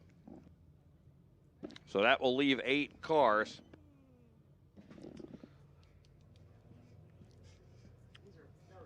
All right, here they come. 2 by 2, 10 laps. Herthler bringing them a green, racing. Herthler, oh, look out, car in the air. That's Mark Moore. Matt Martino spinning. Moore got into the back of him and got serious airtime over there. But he hit the fence after he came down, and he keeps on going now. A 226 of Martino spun after the contact, not from the contact. It was kind of like down the track a little bit. Here's the replay, and there you see Moore up in the air, and Martino was going around after the contact. So those two will have to drop to the rear. John Scarpati was also involved in the S2. We will add 2 provisionals, and they are the highest New Egypt Speedway point drivers if they do not qualify, and the top 2 in these 2 consies combined would be Glenn McIntyre if he doesn't qualify, although he is starting 3rd in the next consi. The next car is John Scarpati.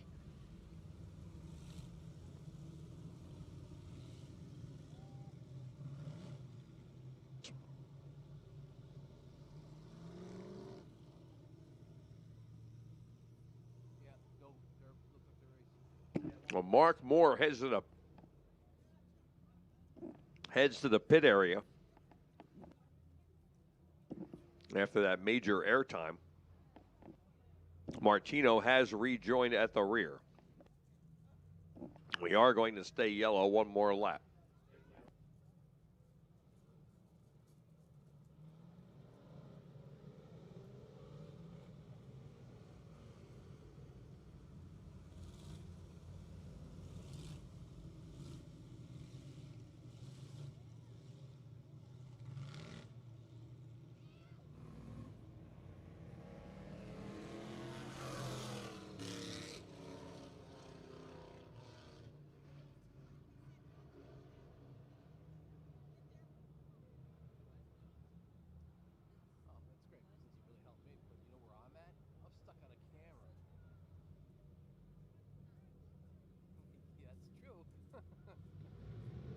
All right, green up in the air, and we are back to racing. Mark Moore did get back out of the pit, so he rejoins. All cars are out there. Herthler leads them down the back. Adriana Della Ponte now into second, the 22A. She started in the third position, and she will run second. Ryan Graver in the third spot. Then it's Zane Roth. Through 1 and 2. Herthler opening up a big lead. Della Ponte running second with Graver chasing after her.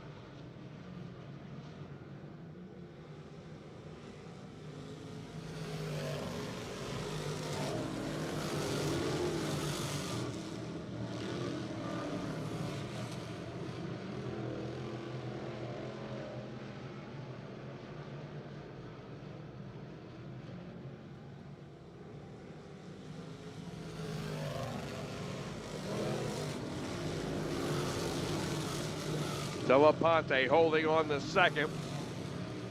Ryan Graver just a car length and a half behind her as they move through the tri-oval and into turn number 3.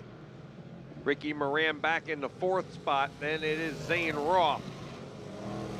Graver took a look underneath Della Ponte. She holds him off. 4 laps complete. Oh, a couple cars getting together there, and we have a car backwards, and that's Ricky Moran. Matt Martino and Zane Roth got together, both trying to avoid Moran, which they did, but they didn't avoid each other.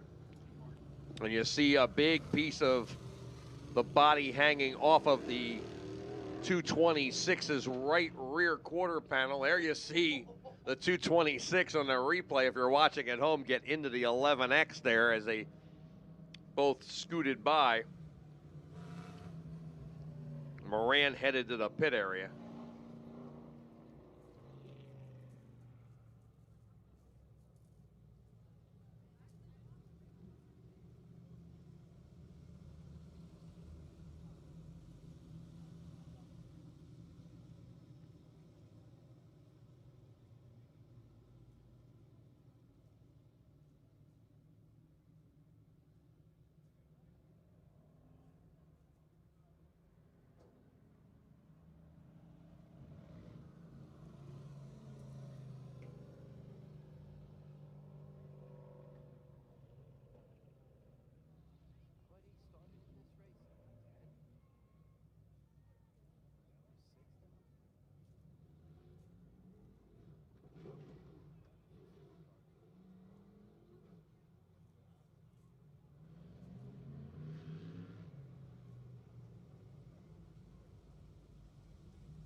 All right, lights are off.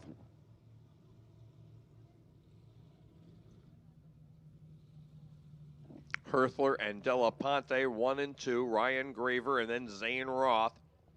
Mark Mora back up to 5th. Matt Martino has rejoined at the rear there behind Scarpati.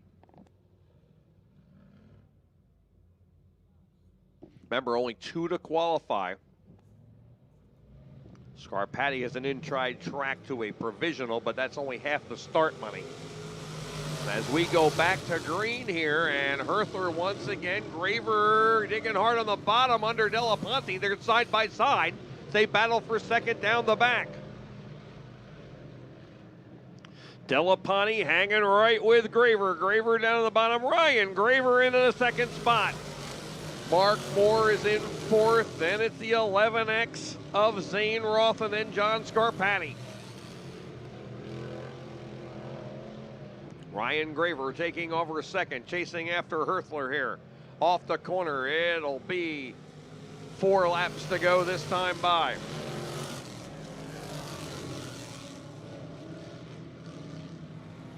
Della Ponte battling with Mark Moore, holding Mark Moore off for the 3rd spot. Only 2 to qualify, though.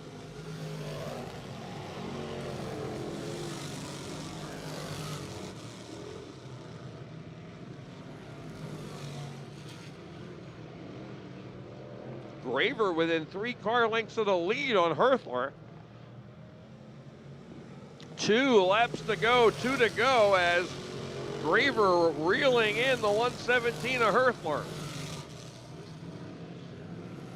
But Graver gets a little out of the groove there, and that allows Herthler to pull back away. Here's the white flag this time as they complete lap number 9. 1 lap to go.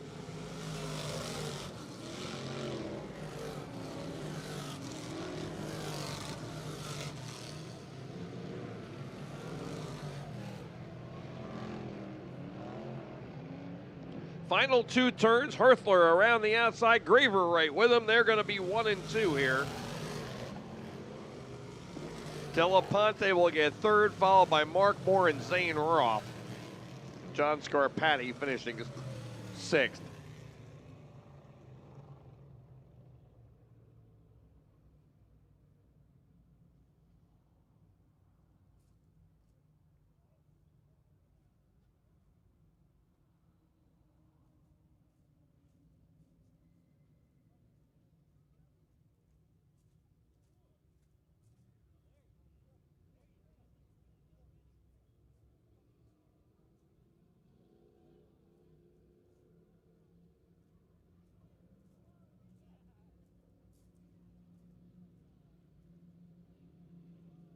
So Jesse Herthler is your winner in the 117. Finishing 2nd was the 21P of Ryan Graver. And those 2 cars will move into the Pinewood Showdown. And of course, Jimmy Wires was guaranteed he'll be starting in the last position in the 84. You saw him just making sure he stayed out of trouble there at the back. All right, Crate Sportsman Conci number 2 here for the Swagger Factory Apparel. Crate Sportsman will line up this way. Starting on the pole in the Tuckahoe Turf Farms, number 7A is Charlie Casabone. And lining up alongside of Casabone, driving the 51 out of Neptune, New Jersey, that is Ryan Marr. Glenn McIntyre is in the 88. He'll start in the 3rd spot. Then it's Will Protinick in the 3WP. Tommy Klimkowski in the 22 will start 5th, and it's Tom Moore Jr. in the number 59. Anthony Tortorella is in the 351. And Aiden Spencer has not made the call in the 921.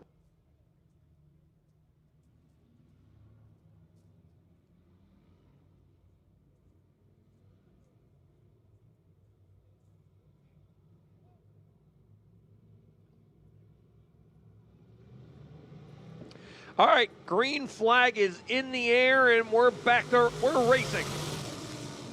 Conci number 2 underway. Casabone the leader. McIntyre showed his nose underneath of Marr, but Marr will take the spot back as they go down the back. Tom Moore Jr. on the charge now in the 59.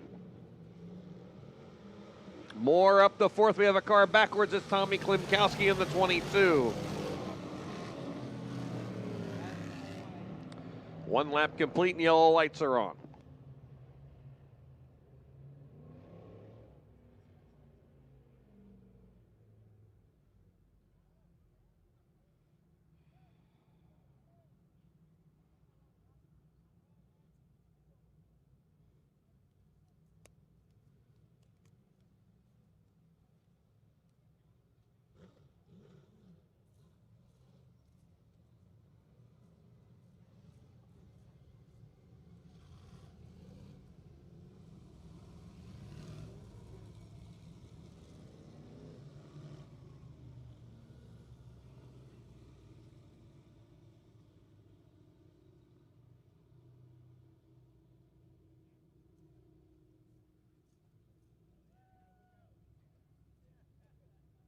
So Klimkowski rejoining at the rear.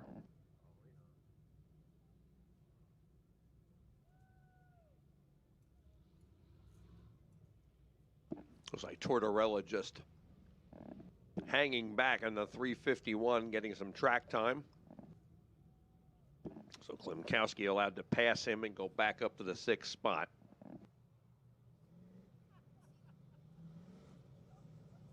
Seven cars on the track. That 7 cars took the green.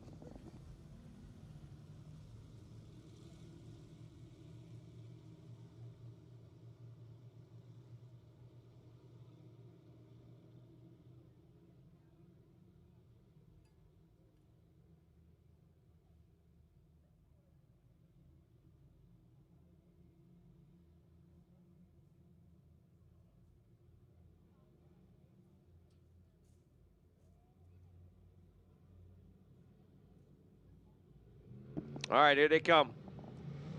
Casaboon kicks the wheel, hammer down off of forward green. Casaboon leads them into 1 and 2. Ryan Marr in tow. Then Glenn McIntyre as they come off of 2 and down the back. Protinick side by side with Tom Moore.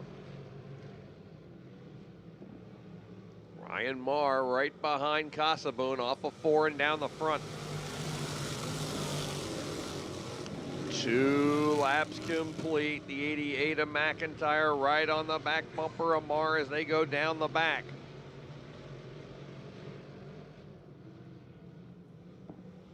Protinick down on the inside running fourth, trying to get McIntyre.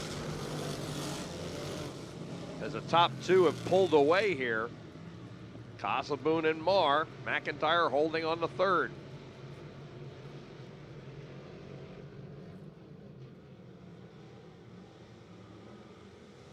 Ryan Marr all over Casaboon looking for the lead. Dives underneath him again. Casaboon leads him by half a car length and pulls him off at turn number 2. Halfway this time coming. Through 3 and 4, Casaboon. Ryan Marr will look to the outside. Off of 4 and down the front halfway. 5 down and 5 to go. McIntyre third, followed by Protinick and Tom Moore.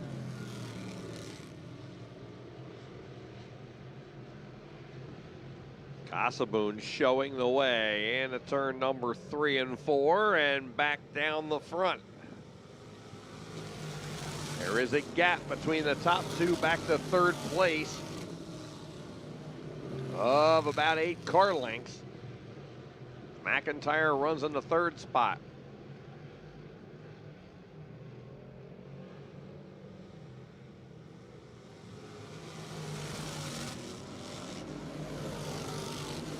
Casaboon continues the lead, being harassed by Ryan Marr. Marr is right on him, pushing Casaboon in the 7A. As the 2 of them continue to drive away, they are both safely in transfer spots if this stays green. 2 laps to go, 2 to go. Marr again pulls even with Casaboon with a nice move to the inside, and he'll pull back in behind him down the back. White flag in the air. Here comes Marr off of 4 again down on the bottom of Casaboon. He'll try to make the inside stick one more time. Casaboon, though, rolls the top, noses back in front. Yellow is out. Tommy Klimkowski in turn number 4.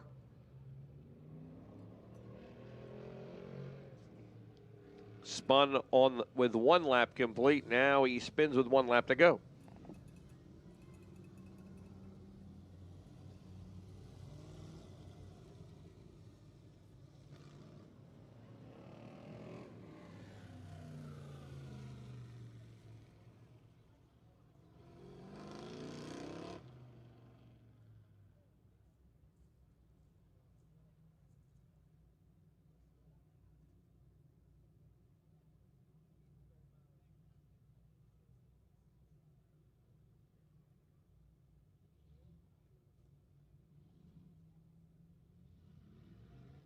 It'll be a double file restart with 1 lap to go.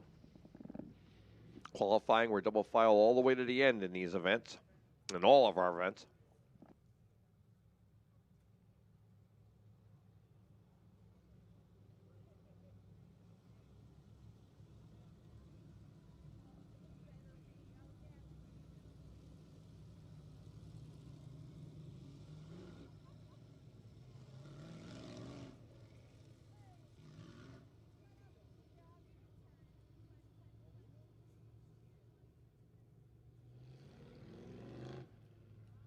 And Klimkowski requiring wrecker service. He may have just broke there and stopped up high in turn number 4, and he will be towed back to the pit area.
And there is a piece of debris up in turn number 3. That is why we stayed yellow there. As you see the wrecker out there now to get it. That is probably what broke off of Tommy Klimkowski's car, causing him to stop and get towed off in turn number 4.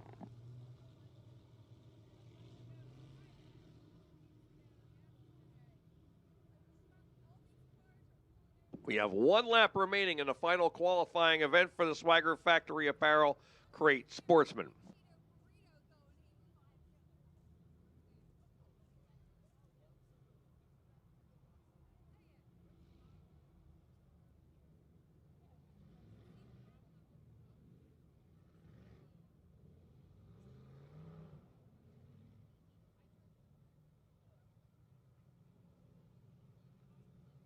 All right, lights are out. We're going green. Next time by. Right now, Casaboon and Ryan Marr are the 2 cars that would transfer, but these double file restarts, anything can happen. Glenn McIntyre and Will Prochinick knocking on the door. Tom Moore right there as well.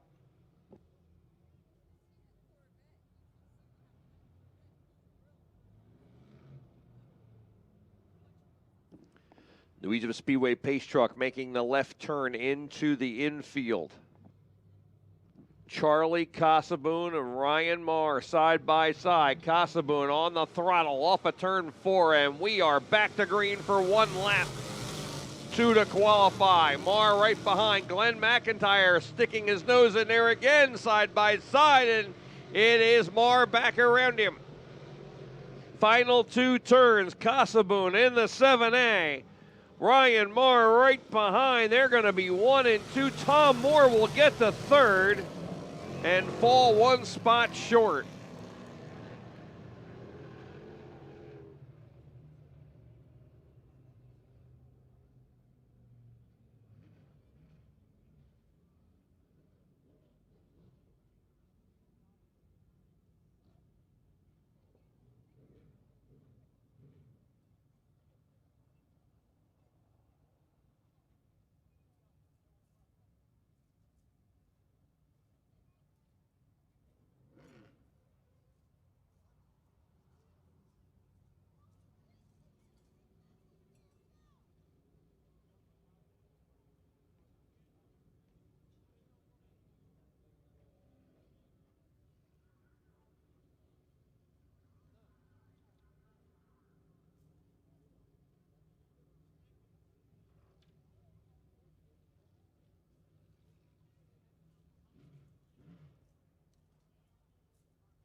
Big race here too, or is this multi races?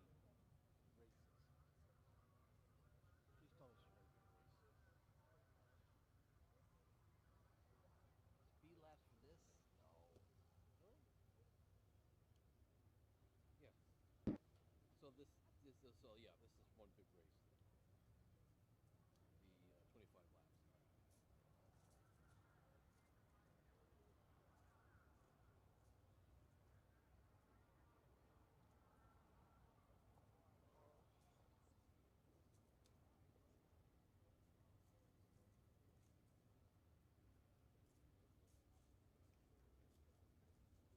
All right, this is how they're going to line up for your Mass 305 Sprint Car feature. Starting on the pole in the Scarlet Oaks Wholesale Nursery, number 18, TNT, Tim Tanner Jr.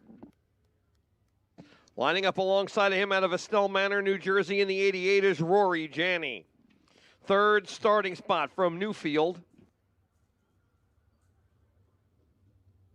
In the Next Generation Construction, Pioneer Pipe Contractors number 70, that is Eddie Wagner. And starting 4th out of Warminster, Pennsylvania, driving the Tanner Dairy Store, Harrison Generator number 19T, that is DJ Tanner. 5th starting position, he drives the Bittner Automotive number 15 out of Trenton, New Jersey, Mr. Twister Mark Bittner. And lining up alongside of Bittner, out of Newark, Delaware, in the B&G Auto Body, Betts Garage number 22, Troy Betts. 7th starting position from Tuckahoe, New Jersey, in Atlantic Racing Engines number 35. The winner last night, Buddy Schweibens. Lining up alongside of Schweibens out of Boyertown, Pennsylvania, in the Fred's Trailer Parts number 56, W. Cody West. 9th starting position out of Jackson, New Jersey, in the number 7, the Professional Design Services number 7, that is Aiden Borden. And lining up alongside of Borden, outside row number 5 out of Pipersville, Pennsylvania, in the Carber Lawn Care number 8C, Brian Carber.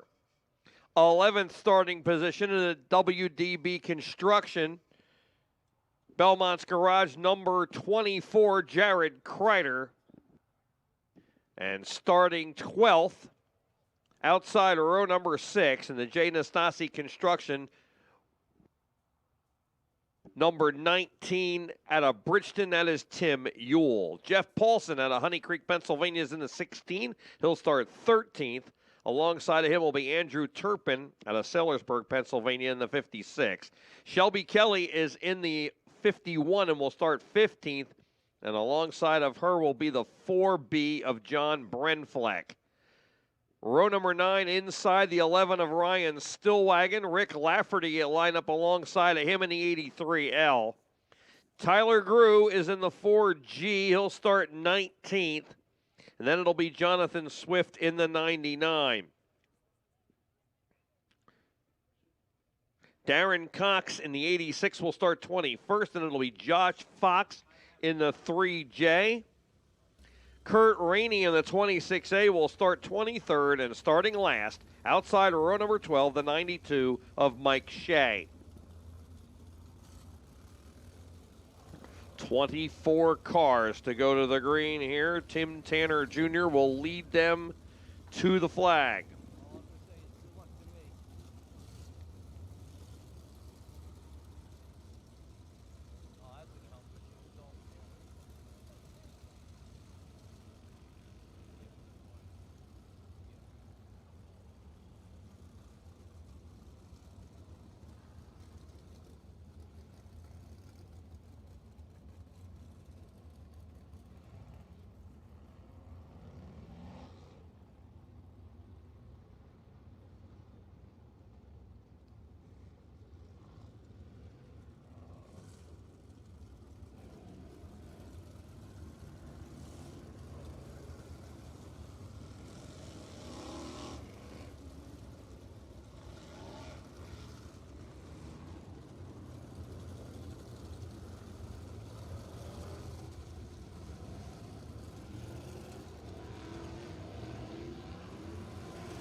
All 24 cars are on the track. They are finding their way to their positions now.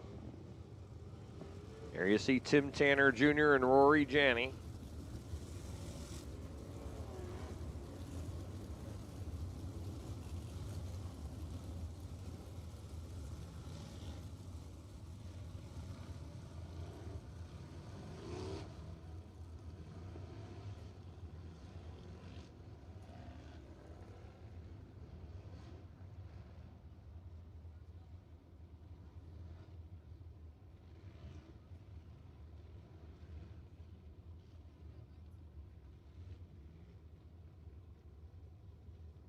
Tim Tanner Jr. and Rory Janney on that front row. Janney in the 88. Eddie Wagner in the 70. DJ Tanner, the son of Tim Tanner, on the second row in the 19T. Then it is Mark Bittner in the 15. And Troy Betts in the 22. Betts leads this Diamond Doubleheader Series point standings. This is the final event of that. Over Shelby Kelly, who is starting deep in the field. Buddy Schweibens starting 7th. Cody West alongside of him. Aiden Borden in the 7 and Brian Carber in the 8C on row 5. Row 6 is Jared Kreider and Tim Ewell. Jeff Paulson and Andrew Turpin are on row number 7, and then Shelby Kelly and John Brenfleck on row number 8. This is your wave lap. Wave to them. We're going to go Mass 305 sprint car racing here at New Egypt Speedway. Final sprint car race here. And the second to last event of the 2025 season. We still have the big Pinewood Showdown coming up after this for 50 laps. Schweibens, who moved into third all-time here with 8 career wins. Mark Bittner has 9 and is 1 row right in front of him. Here they come. Up to Tim Tanner. He stomps on the gas, and we are racing.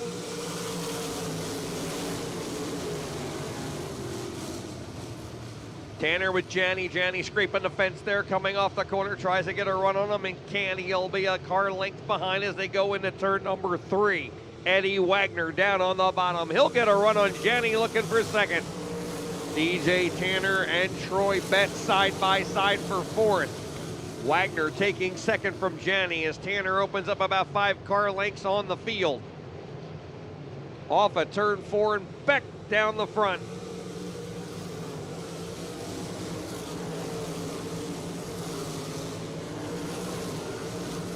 Schweibens starting to get it wound up, trying to get around Mark Bittner and Troy Betts. They are battling, 3-car battle there for the 5th position as Tanner leads Wagner. Wagner tracking them down just 2 car lengths back now as they complete lap number 3 and work through 1 and 2. Tanner leading the way down the backstretch. Rory Janney a distant 3rd. Here comes Wagner. Wagner getting a run off at turn number 4. It is a drag race down the front, side by side. Wagner on the inside, Timmy Tanner on the outside, and it is Eddie Wagner edging out in front. Wagner grabbing the lead by a car length. Tanner right behind him as they come down the front.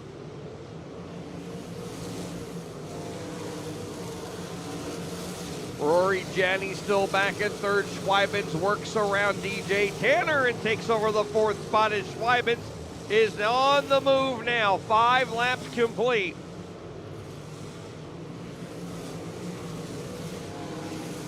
Schweibens working his normal groove at the high side of the speedway off of turn 2 and closing in on Rory Janney quickly. 6 laps are complete now. Wagner puts lap 7 in the books. He's got a half a straightaway lead over Tim Tanner as Schweibens blows by Janney going into turn number 1 and takes over the 3rd spot. Wagner, heavy lap traffic right in front of him. The first car is Kurt Rainey. He will move to the inside and put him a lap down. Now up behind Mike Shea. Tanner closing in on him. Schweibens is closing in on both of them as they move down the back. They're all within about a half a straightaway now of each other.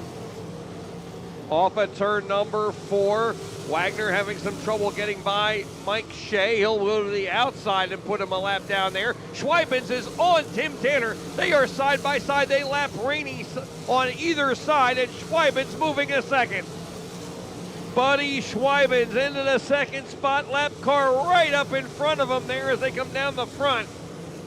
Tanner thought about following Schweibens to the outside, then decided to go to the inside, but the lap car blocked his path. Schweibens will go on by. Janney is still 4th, DJ Tanner 5th, Troy Betts is 6th, Mark Bittner 7th, and Brian Carver is in the 8th position. Right behind him is Tim Yule, and then Aiden Borden, and Yule working on Brian Carver for the 8th spot. At the front, Eddie Wagner is still your leader, and Schweibens is within 3 car lengths. Make it 2, make it 1. Schweibens running him down through 1 and 2 and right on Wagner now in lap traffic. Wagner goes way outside to diamond the corner, shuts the door on Schweibens, and under the lap car of Josh Fox.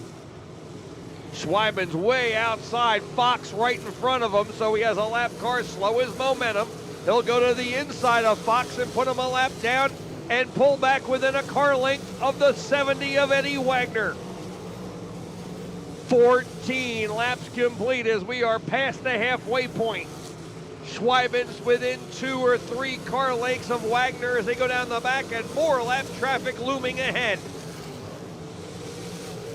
Wagner with Schweibens right on him. Schweibens within a car length and a half.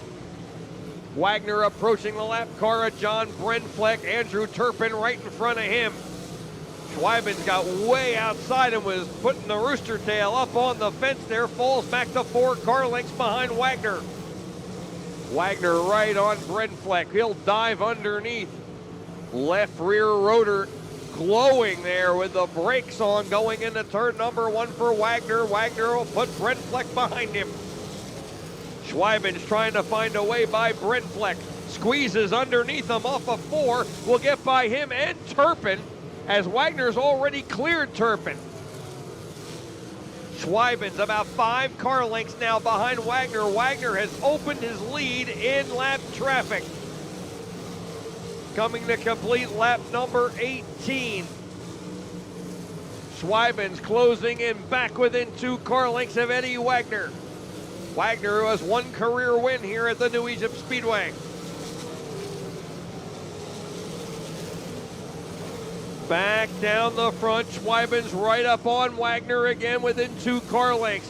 Goes to his outside move, tries to diamond the corner, and gets a run on Wagner. He is right up to Wagner's back bumper. More lap traffic in front of Wagner. 5 to go this time. 5 laps to go. Schweibens letting it all hang out here. Wagner in the lead. Schweibens 2 car lengths behind him as they approach the lap car of Jonathan Swift. Wagner down to the bottom. Him and Schweibens both dispose of Swift at the same time. Schweibens just trying to get a run. He gets a run. Here comes Schweibens to the inside. Side by side for the lead, and Buddy Schweibens sweeps by him on the inside coming off a 2. Heavy lap traffic still in front. This race is not over. 3 laps to go as Schweibens dives underneath a lap car. That is Tyler Grew. He puts Grew between himself and Wagner. What a move with 3 laps to go. Off the corner, down on the bottom, can't find a way by. Shelby Kelly right in front. 2 laps to go. Schweibens has a lead of about 5-6 car lengths with a lap car between himself. Now we'll try to get under Kurt Rainey. He'll lap Rainey in turn number 4. Wagner now underneath the 17 of Grew. White flag is waving and Schweibens is driving away. Final 2 turns for Buddy Schweibens. He follows Shelby Kelly through 3 and 4, and in Buddy Schweibens will win again, his 9th career win. Eddie Wagner is 2nd, Tim Tanner is 3rd. Bunch of lap cars in there. I believe DJ Tanner is 4th. With Rory Janney 5th and Troy Betts 6th. And Buddy Schweibens had to work for that one, but he comes out ahead once again. Folks, 25% off all orders at the grandstand concessions. If you want to hit the concessions, you get 25% off your entire order. If you're looking for food now, you can head down to the concession stand.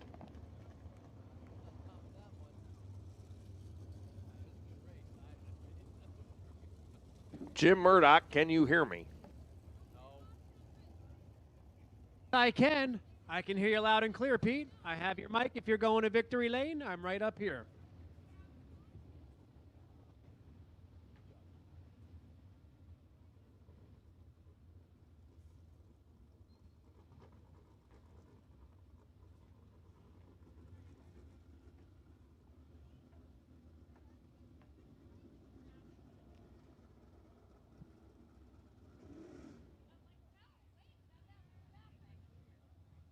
While we'll wait for Pete Wortman to come down here to victory lane, he's going to interview Buddy Schweibens, who goes back-to-back. One of the greatest 305 drivers to ever grace this speedway, by far. His 9th victory in only a couple seasons trying. We ask him every time, what's it about New Egypt that he likes? He says, I don't know. Here we go, Pete. Buddy Schweiben's pulling into victory lane in the Allstate Auto Glass Atlantic Racing Engines number 35. 9th career win, tying him with Mark Bittner for second on the all-time win list.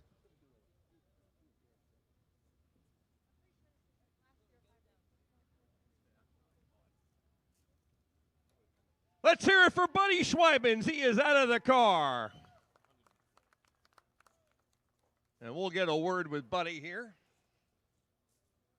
Well, Buddy, first of all, congratulations. Another great run. But you had to work for that one, boy. Eddie was pretty hot tonight, too. Yeah, Eddie was pretty fast there. Unfortunately, it took rubber and kind of ventured down the one line, but just had to be patient there. I knew I was better than him, especially down here in 3 and 4, but with the lappers there, I knew he was going to have to make a move or, and he ended up messing up a little bit there, got under him, and ended up here again. So, Buddy, tell us who you want to thank, because I know a lot of people help you behind the scenes. Yeah, the whole crew, my Uncle Mark, Jeff, Mike, my dad, my mom for selling T-shirts at the 10 every week. We have Banff LED, ERD's Masonry, Danny's Pizza Pizzazz, Garden's Auto and Truck, Dan Biggs Welding, and, we have big plans for the 410 next year, and I'm very grateful for the opportunity, so I want to thank everybody that has helped me get to this point. Let's hear it again for your winner, Buddy Schweiben. Great job. And Buddy, as he alluded to, going 410 racing next year. And Buddy would have been up front in the World of Outlaw show. He was coming through until a tangle with Bill Balog over in turn number 4 of that event. And Buddy will get in victory lane here with Little Miss Mass and Tiny Miss Motorsports, or vice versa.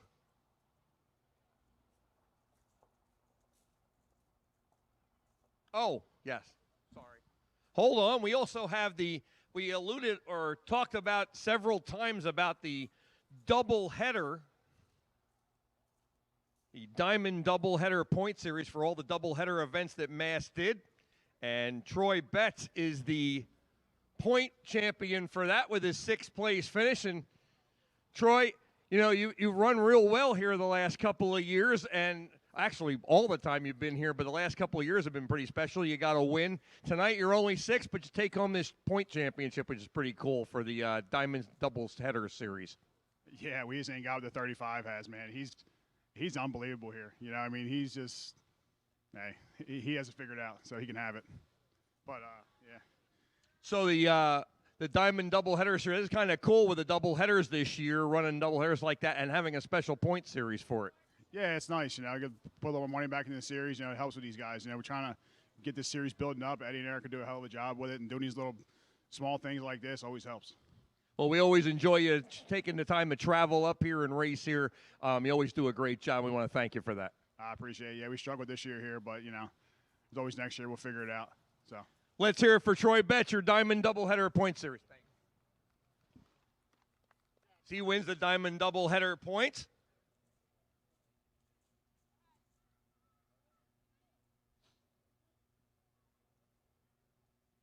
And I believe this will bring us to a short intermission as we get the cars to the staging lane for the Pinewood Showdown.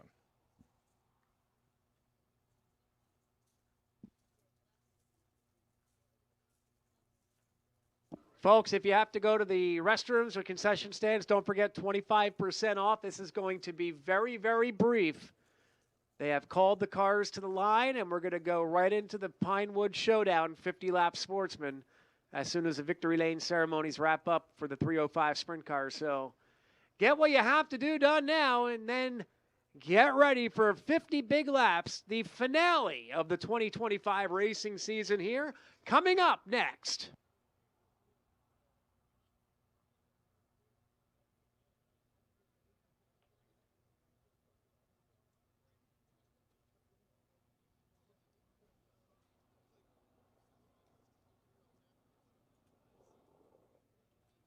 By the way, a lot of viewers, about 700 people watching online.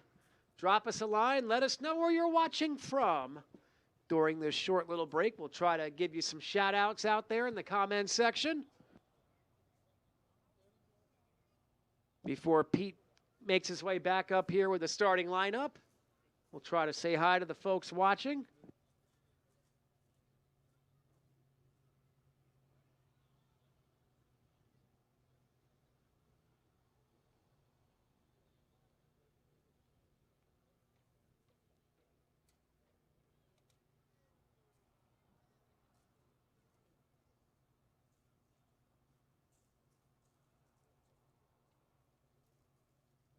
Warren Fry checking in from Tennessee.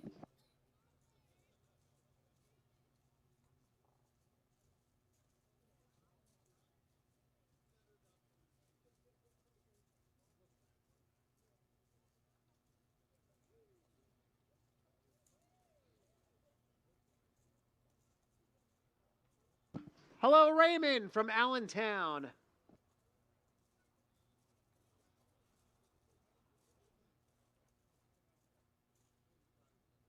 By the way, folks, we are doing a helmet drive right now. If you see people going around with a helmet, all donations will go to the family of Kenny Roth for his services next weekend. If you weren't here earlier, Nikki paid a very nice tribute to the folks who we untimely lost during the week, including our good friend Kenny Roth, former sportsman racer here and well-known letterer.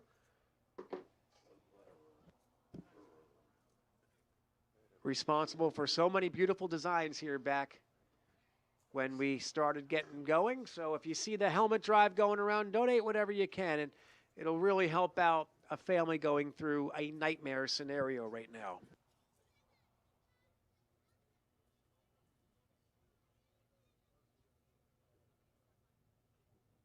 Dom the Bomb checking in. He's watching from, or hopefully not watching, listening from somewhere on Interstate 95 heading to Florida. Richmond, Virginia checking in. West Milton, Pennsylvania. Egg Harbor Township. New Harmony, Utah. Gloucester City and Florence, New Jersey checking in.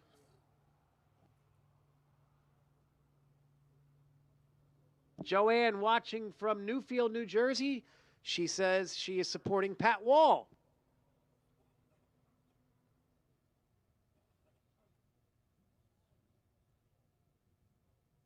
John Allen checking in from West Burlington, Iowa.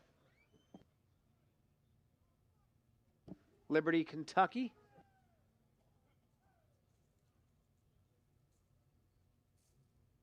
Hello to Robbie from Carlton Place, Ontario, Canada. Rob Mancini watching at Middletown at the Eastern States weekend. Grace Cook is watching from Monmouth County. Michelle Cox. Hi, Michelle, from Percy, Pennsylvania.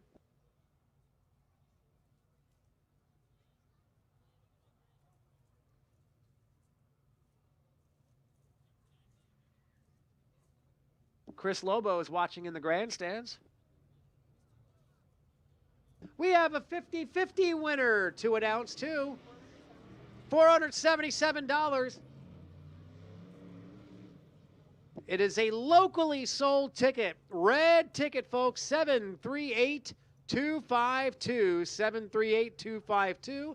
738-252. 738-252. If you have this winning ticket, a red ticket, 738-252, go to the main office. Pete, the sportsmen are rolling while it's...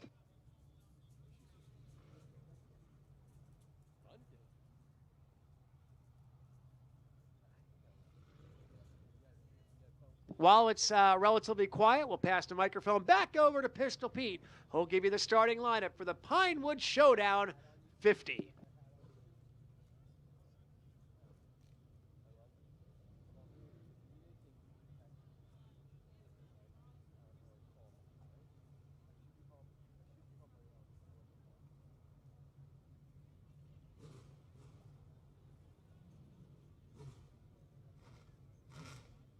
All right, this is how they're going to line up for your Pinewood Showdown for the Swagger Factory Apparel Crate Sportsman.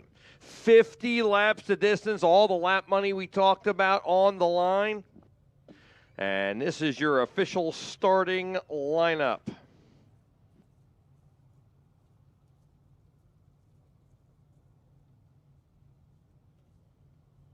Starting on the pole out of Boyertown, Pennsylvania, in the Carroll's Tree Service, number 74 is Jax Jan. Lining up alongside of Jan out of Percy, Pennsylvania, in the CTC Construction, number 59, that is Colin Cox. The Kettles, number 18, is Parkertown, New Jersey's Ryan Heim. He will start in the third position. And lining up alongside of him out of Milford, New Jersey, in the short load racing number 5B, Bobby Butler.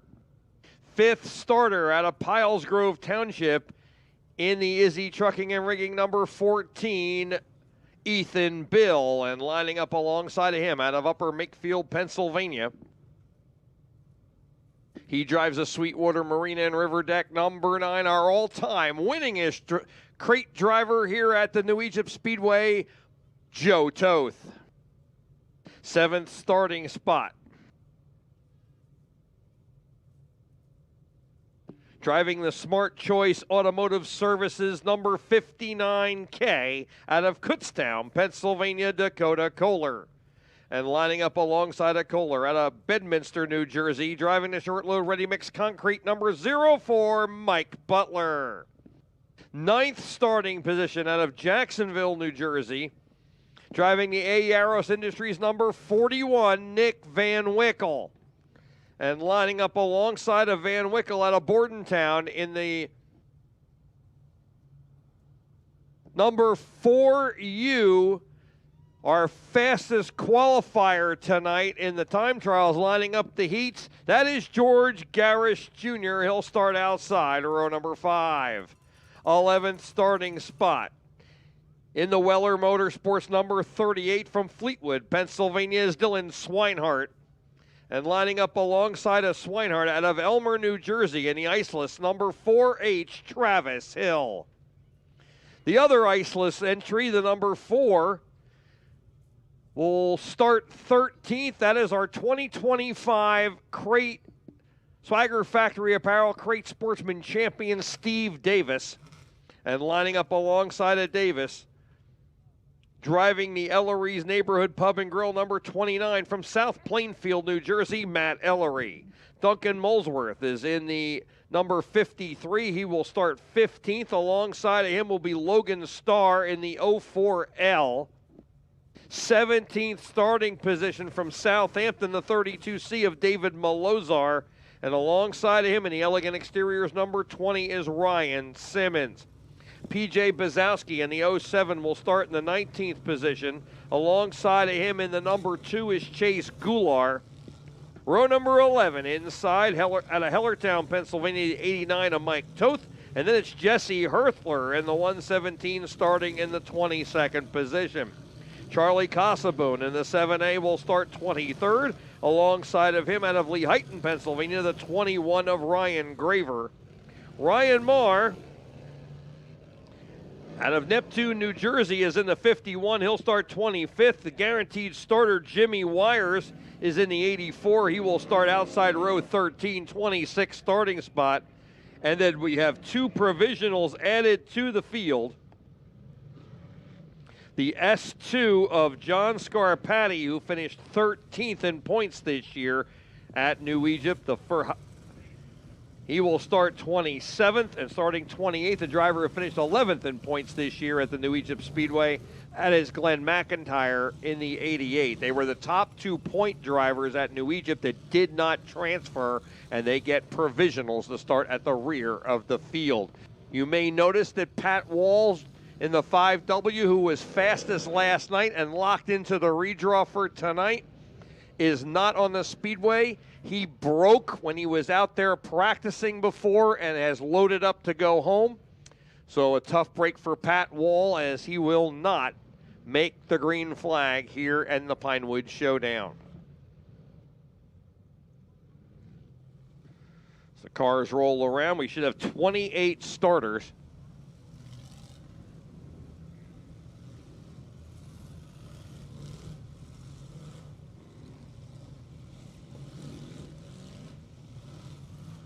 All 28 cars are on the Speedway. 40 cars in attendance tonight, 28 taking the green here.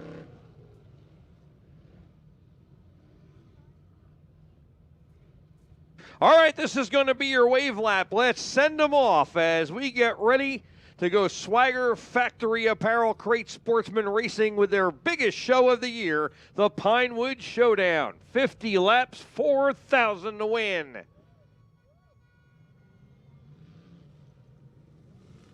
Brianna Hicks and Penny Horner waving to you as they come down the front straightaway.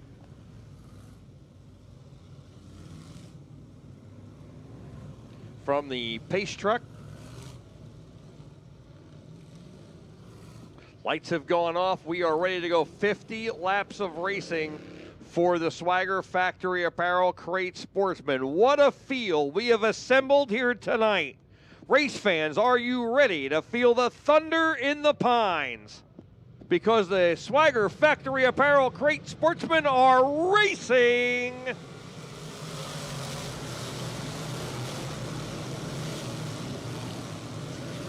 And we are underway for 50 laps of sportsman racing here as they move down the back.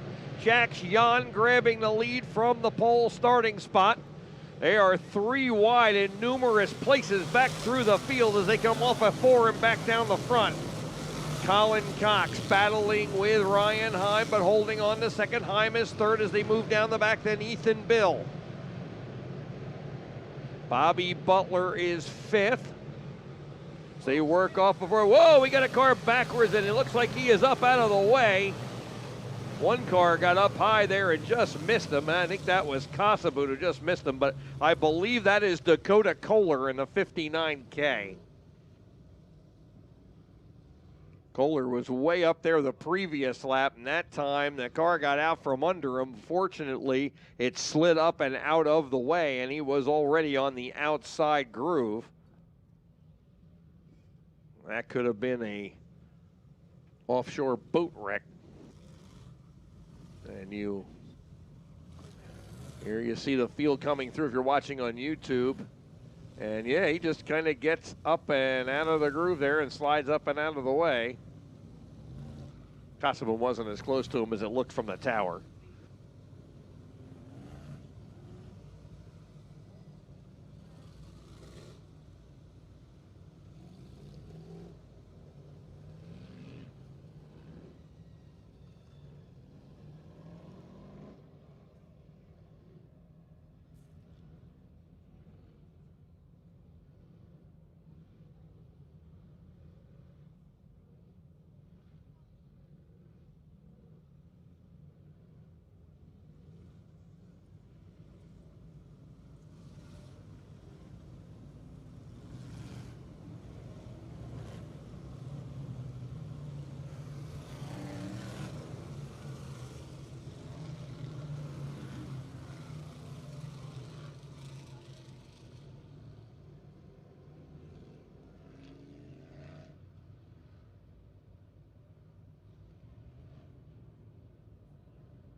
All right, 2 by 2. Jan will bring him back to green. Double file till 5 to go. 2 laps complete. All green laps.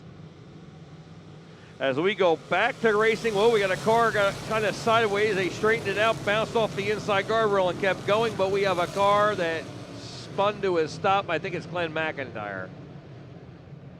So we're going to have to redo it. McIntyre fires back up.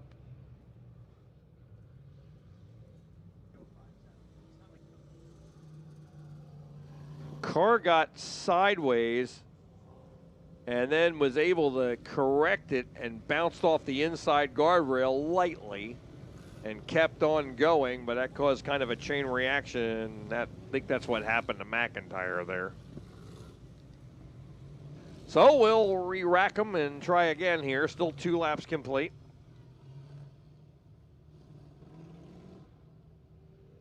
Lights are off. We're going right back to racing. Cars double up. Here they come. 2 laps complete. 48 to go. Off of turn 4. Green is out.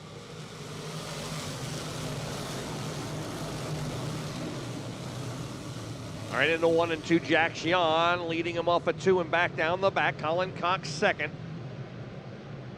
And it is Ryan Heim and the 14 of Ethan Bill. Here comes Heim off the corner in third. Bobby Butler next, and Joe Toth in sixth. Mike Butler is seventh. Van Wickle is eighth. Down the back into turn number 3. Jan once again stretching the lead by 3 or 4 car lengths as he brings it off at turn 4. Joe Toth right on Bobby Butler. Nose is underneath him.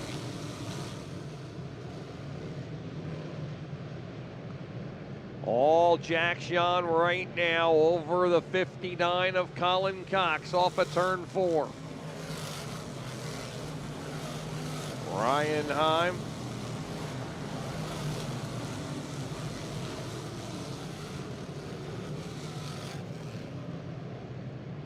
Joe Toth right up on Bobby Butler, looking to squeeze underneath him as they come up at turn 4 and back down the front. George Garris letting it hang out on the outside.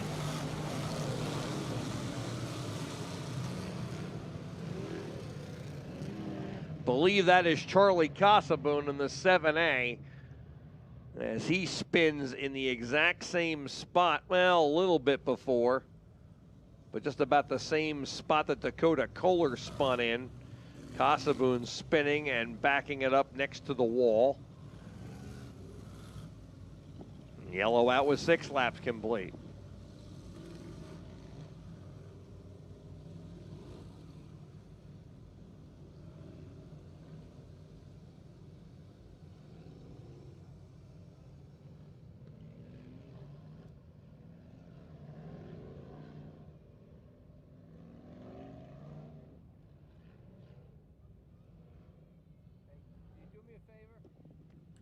Six down and 44 to go now. Stop bouncing because it's bouncing this whole camera.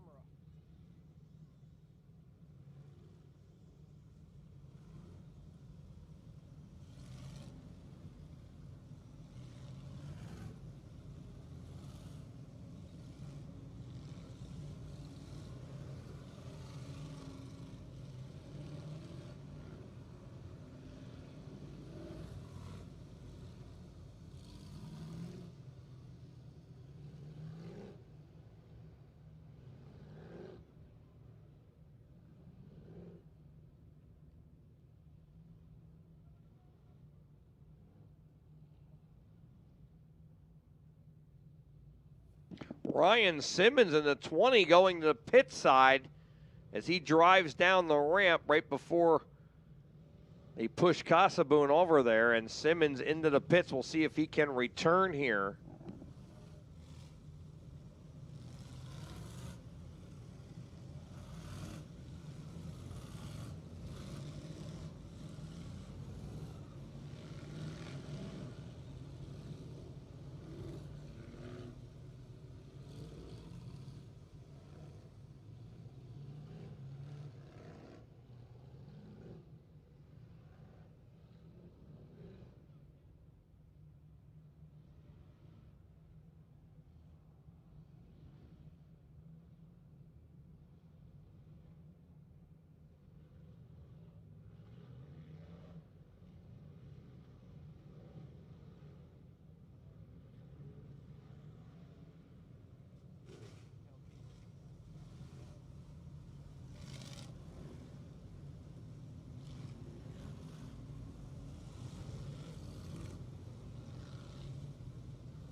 Well, they pushed Charlie Casaboon over there by the ramp, and I think he was trying to make the left down the ramp, and it's too much of an angle there, so now we have a wrecker over to pick him up.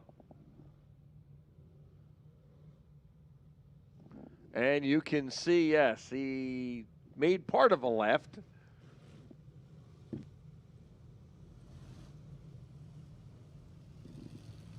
He actually, yeah, you know what? His wheels are turned to the right. And I think there's a ridge there that he might have bottomed out on and is stuck on.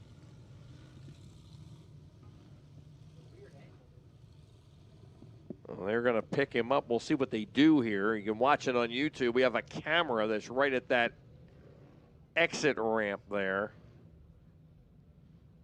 The wheels are turned to the right like he was trying to turn the car around and rejoin the field. Maybe there is a ridge from the cushion up there, and he turned too soon to do it because the ramp is all the way against the fence there. You can see he's on the ramp there now. But I believe maybe he is going back to the pits because the wrecker is towing him through turn 3 towards the turn 4 gate. That might be maybe the car's turned that way because the front end broke on him because they are taking him to the pits. So tough break for Charlie Casaboon. Looks like he has some left rear damage on the car too.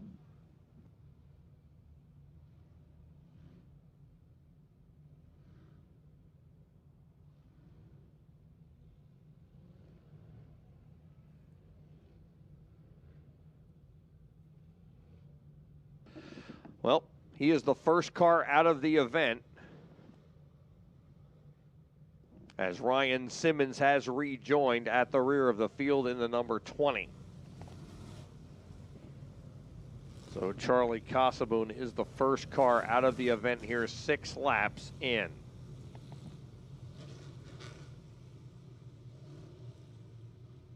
On the third caution, the third Roost Restaurant caution flag of the event.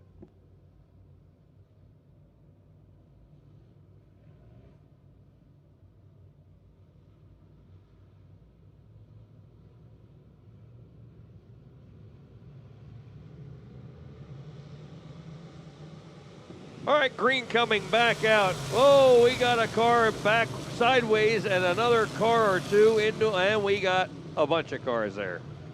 Probably 4 or 5.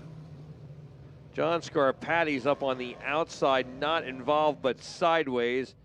Hey, he just spun off to the side of that. Glenn McIntyre is right in the middle of it. PJ Bazowski in the 07. And there is, I believe, at least one other car involved that's into the back of McIntyre. And that is the 4th Roost Restaurant caution flag.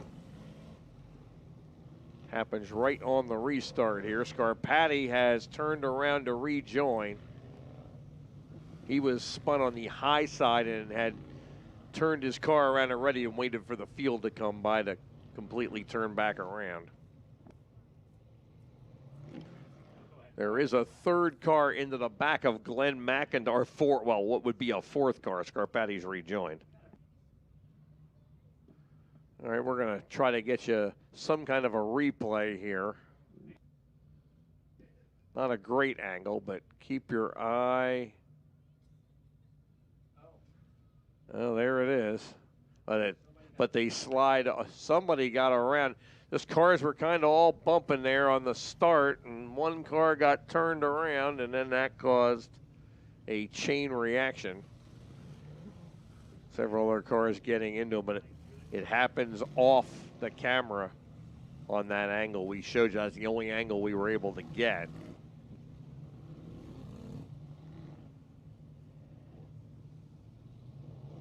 Well, right now they're trying to pry all of these cars apart.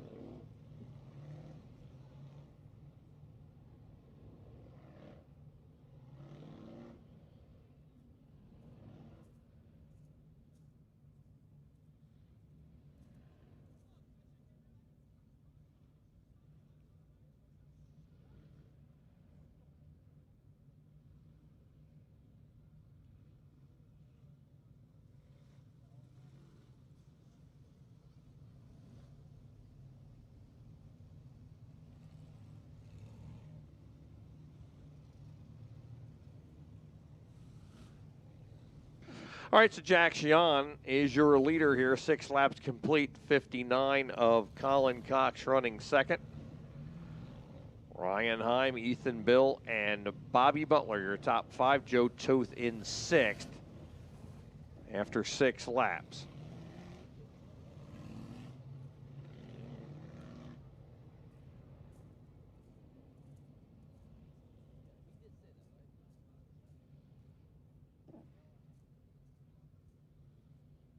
Jan drew the pole.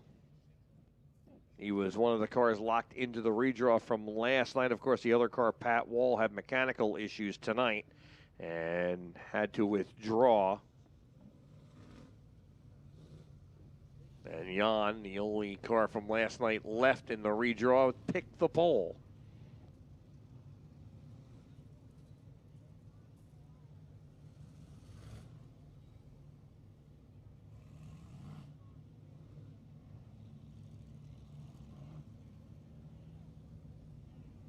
Jan has been here on several occasions, has never won, but does tend to support extra shows that we do. And looks like we are going to stop the cars now in turn 3 instead of just keep pacing them around here while we try to unhook these cars. We have several cars hooked together. We have 3 wreckers out there now. And we have gotten P.J. Bazowski out of the front end of Glenn McIntyre. McIntyre wedged right between the two, so we've got the front cleared.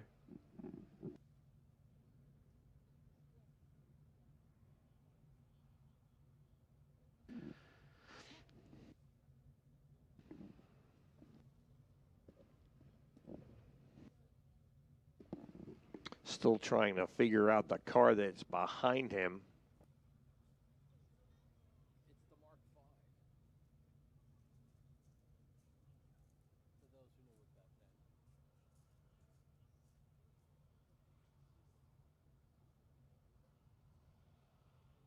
what that meant. So I think the other car is Ryan Graver. It's very hard for me to see. Now you see Bazowski, and boy, Bazowski's left side is bent.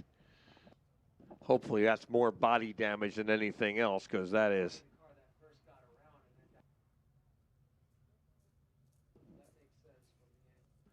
And Bazowski being carted off by the wrecker to the pit area. So they try to separate these 2 cars, and I don't think I see Ryan Graver's car out there, but they are blocked partially on the backstretch.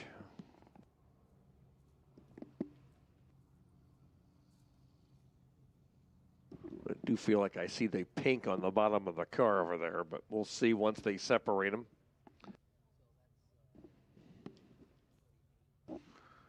So Glenn McIntyre put in as a provisional, finished 11th in points this year at New Egypt.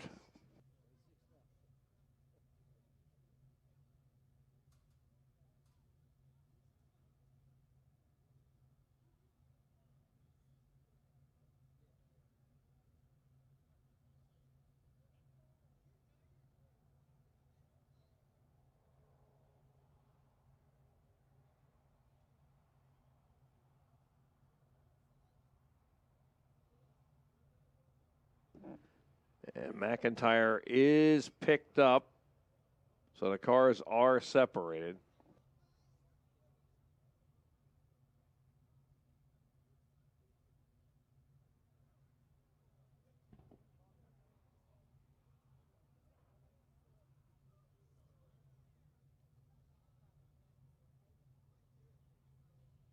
That is Ryan Graver in the 21P.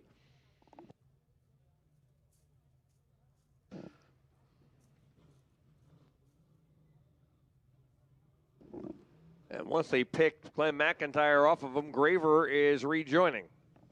Really no damage. I think he just had the front bumper locked with his rear bumper and was just waiting for them to pick McIntyre's car up off his front end.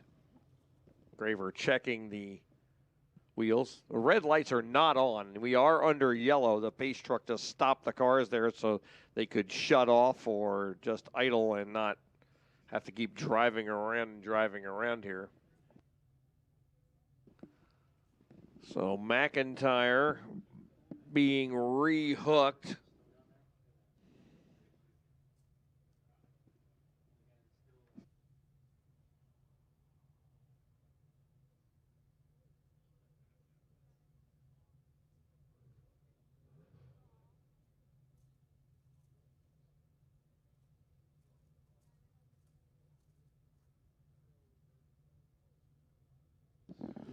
And Glenn McIntyre on the hook and headed back to the pit area. Definitely front end damage there on the 88. Tough break for him. Tough end to his night. Pace truck will start up and we will start the pace here once again and get the cars back into position so we can go back to racing.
All right, we're going to go green next time by as the cars come by. And I believe we're going to go single file here to see if we can get some laps in, as we've had 4 yellows now in 6 laps.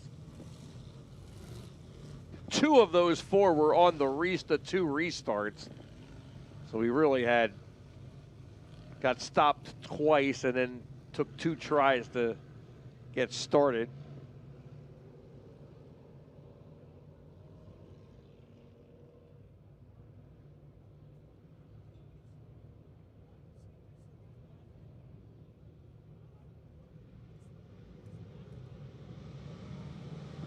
Here they come, and we are back to green.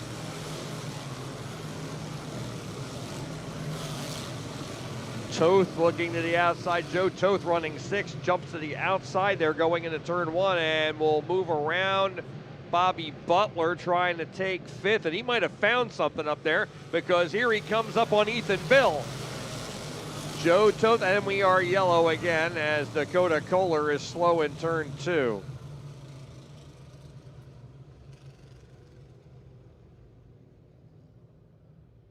I believe we got the lap in. And Kohler, who had slowed, now goes to the pit area. And he was not going to make it from turn 2 to the pit area by the time the field got on. That's why the yellow came out. He was slow. He wasn't stopped, but the leaders were going into 1, and he was in the middle of turn number 2. Yeah. And turn 2, yes, with that D shape. It's hard to see from the grandstand, but the backstretch is one big curve.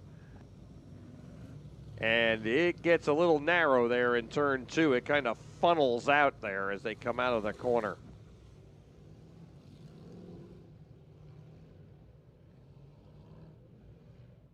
Checking for debris to see if anything is on the track. I believe they've already picked up a piece. And believe we're picking up another piece here on the front straightaway. Obviously something breaking on Dakota Kohler's 59K. Oh, there's a piece of something.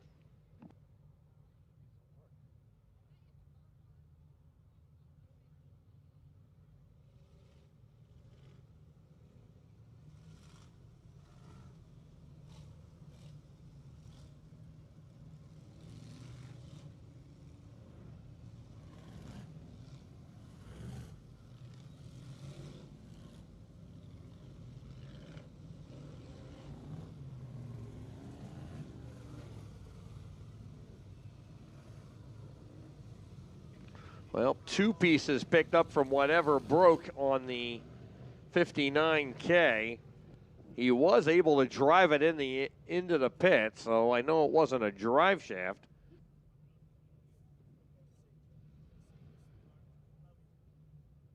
And they check all the way over where that car was moving.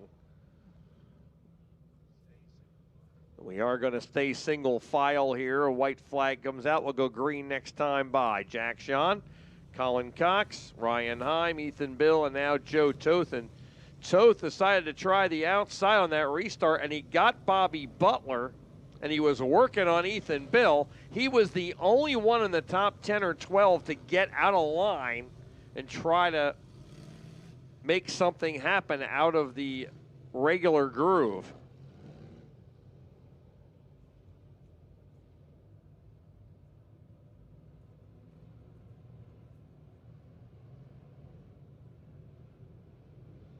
All right, here they come.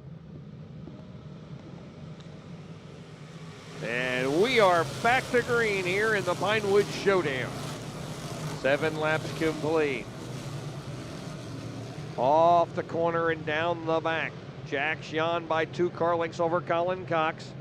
Ethan Bill decides to try that outside move as he takes a look to the outside of Ryan Heim. Joe Toth behind him.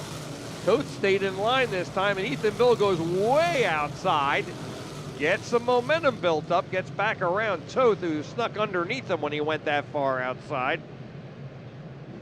And Bill decides better of it in 3 and 4 and gets back in line. Mike Butler has taken 6th from his brother, and now Nick Van Wickle takes 7th from him over in turn 2. Dylan Swinehart is behind Butler in 9th. Garris side by side with Matt Ellery for 10th. Ellery edging underneath them as they complete lap number 10. Davis is next in line. He would be 12th currently. And we're going to have another yellow because David Malozar in the 32C. Sparks coming out of the back end of the 32C now. He is driving, I think he has a flat.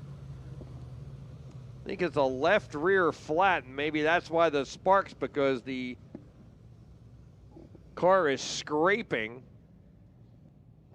causing sparks. And Malozar heads into the pit area.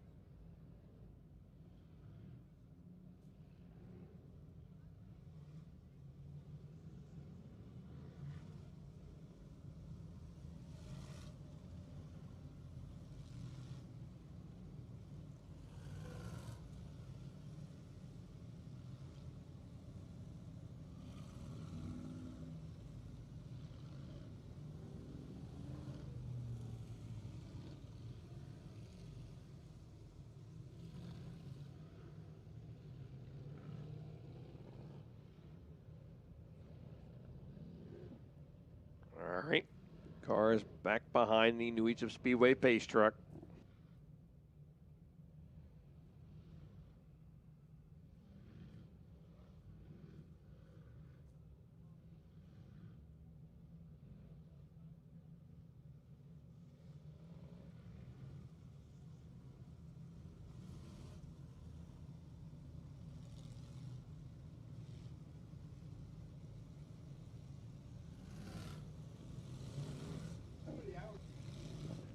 Yellow staying out.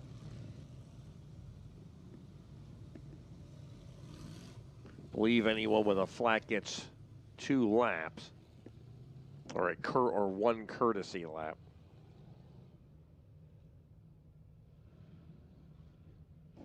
So Jack Sean and Colin Cox and Ryan Heim still the top 3. Ethan Bill still 4th. Joe Toth 5th. Mike Butler up to 6th now. Nick Van Wickle is 7th as Bobby Butler has fallen back to 8th. Dylan Swinehart is 9th, and Matt Ellery runs in 10th. George Garris Jr. is 11th in the 4U. The number 4 of Steve Davis runs in the 12th position. Mike Toth is 13th in the 89. Jesse Herthler is up to 14th in the 117 now. He won a Conci. Travis Hill is 15th. Logan Starr 16th. Duncan Molesworth is 17th. Ryan Simmons is 18th. Jimmy Wires is 19th. Then it's Ryan Graver 20th. Chase Gular is 21st. And John Scarpati is 22nd as we go back to green. 22 cars left out of the 28 starters. We have 11 laps complete. Back underway. Joe Toth went right to the outside. He got Ethan Bill. Bill went to the outside last time, see if he had something, and Toth couldn't do it, so he just stayed in line. This time, Toth is in the outside, and he's got Ethan Bill by a wheel at the line. Toth getting some momentum built up, but him and Bill race side by side. Looked like Toth had something for Ryan Heim there, but now Toth will get back in line going into turn number 3 as he takes over the 4th position. So Toth picks up yet another position here on a restart. Ethan Bill decides to try the outside, and that didn't work. He lost a couple of car lengths on Toth. So Joe Toth continues to move up. He started 6th, now he is 4th.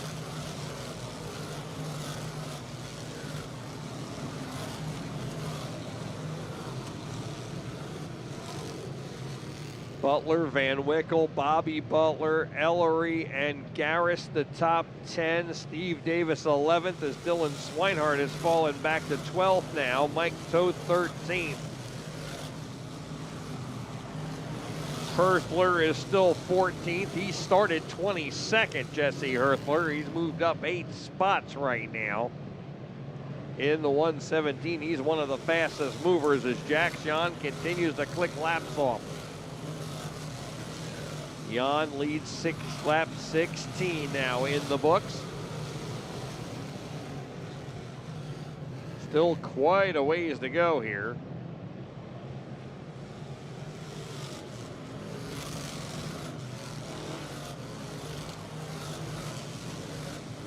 $17 down, 33 to go.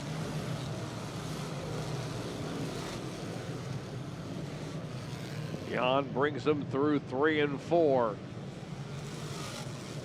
Back down the front, Colin Cox running a distant second there, about 8 or 9 car lengths off of Jan. Ryan Heim running a solid 3rd, and Joe Toth as the front 5 have all spread out. Ethan Bill in the 5th spot. Then a little gap behind Ethan Bill in 5th, and then it's Mike Butler, Nick Van Wickle, Bobby Butler, all nose to tail. Ellery and Garris are almost on their bumper.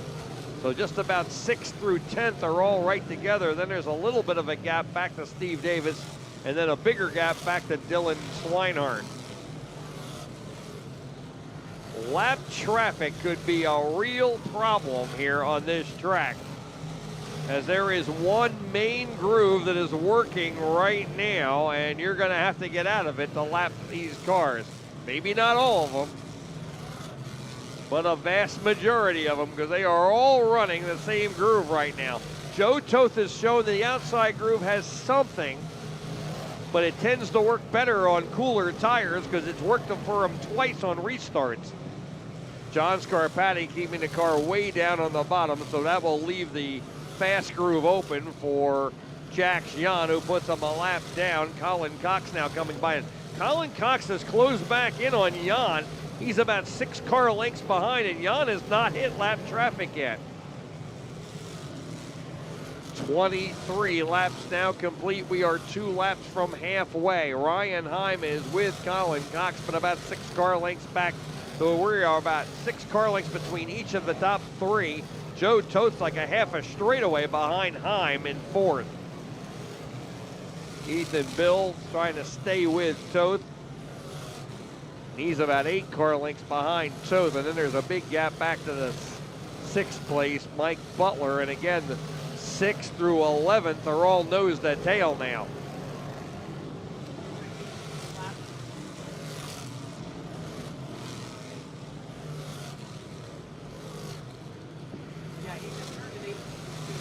Jan putting a lap on Logan Starr. Colin Cox will dive under Logan Starr, put him a lap down as well, and he is within, about 5 or 6 car lengths of Jan. Jan maintaining that lead. And Jan will lap Chase Goulart down the backstretch, and Jan was the leader of the halfway bonus, picking up $25 at half, or $200 at halfway.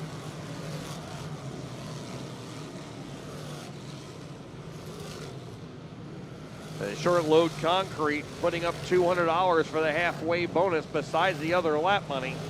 And Jack Sean has picked that up. He has led every lap so far. Heavy lap traffic coming for him. He has stretched his lead over Colin Cox. Now it's about 8 car lengths. Cox having trouble lapping the 2 of Chase Goulart, and now Scarpati, and whoa, Heim almost spins as Scarpati pulls out. Scarpati had been lapped by the entire field again. Joe Toth wrestles his way by Logan Starr and Chase Goulart over there. And Joe Toth is within a couple car lengths of Ryan Heim, and this is going to be the first battle. Half a straightaway lead for Jax Jan. As lap traffic caused everybody else problems, Jan will now lap Malozar and Jimmy Wires in one move out of turn number 2. Colin Cox in second. Heim is third with Joe Toth within a couple of car lengths. Heim is now pulled back away from Toth a little bit with no lap traffic. Ethan Bill is now stuck in traffic and has Mike Butler catching him. Van Wickle gets up high, and Bobby Butler back under him on the backstretch for 7th. And a race that was plagued by yellows has not had one in a while, and we are continue to go through heavy lap traffic. Jack Sean now has settled into his spot here as he now will come up on Duncan Molesworth next as he completes lap 33, 17 to go.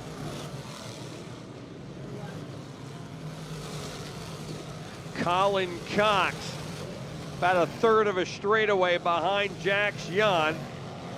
A lap car between Cox and Heim, who is 4th. Joe Toth is almost on Heim's back bumper, and that's going to be a battle for the 3rd position.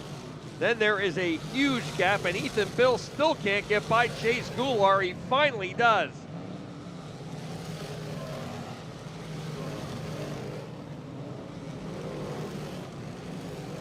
And Bobby Butler has gotten by Mike Butler, his brother, and is back up to 6th.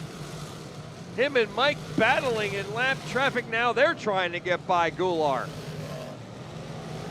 At the front, Jack Sean laps Duncan Molesworth and has open track in front of him until he gets to the next few lap cars. Colin Cox a half a straightaway behind. Ryan Heim will put Jimmy Wires between himself and Joe Toth between 3rd and 4th.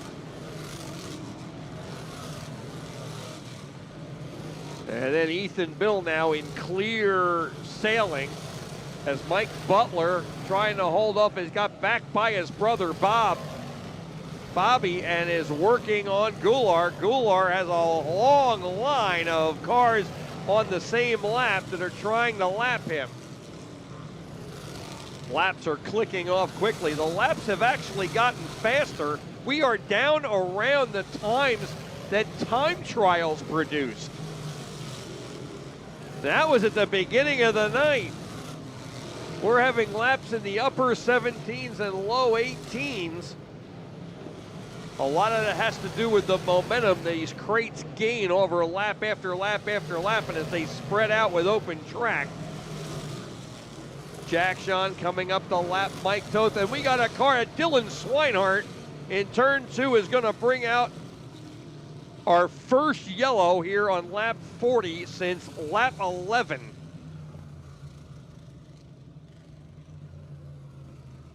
Our last yellow was 29 laps ago.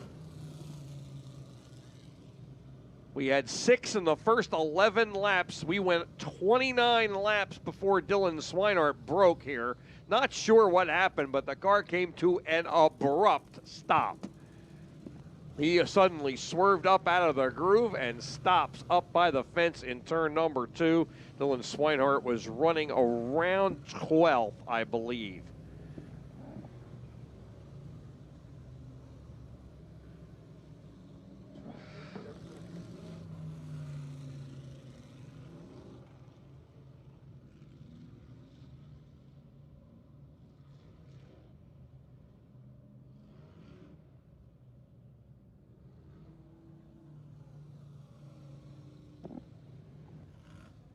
Logan Starr coming back around.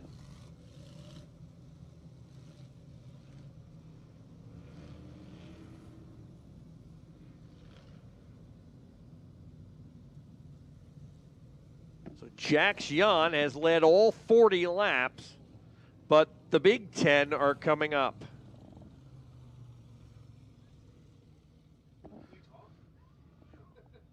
Colin Cox in the 59 knocking on the door.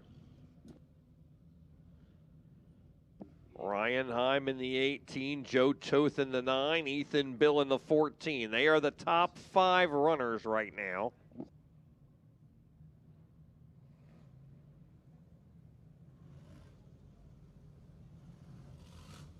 Mike Butler running in the 6th position. Bobby Butler is 7th. Matt Ellery is 8th. Nick Van Wickle running 9th. Steve Davis finally into the top 10. George Garris is 11th in the 4U. Jesse Herthler is now 12th. He started 22nd. He could be in the running for the Hard Charger Award. He has moved up 10 spots from 22nd to 12th.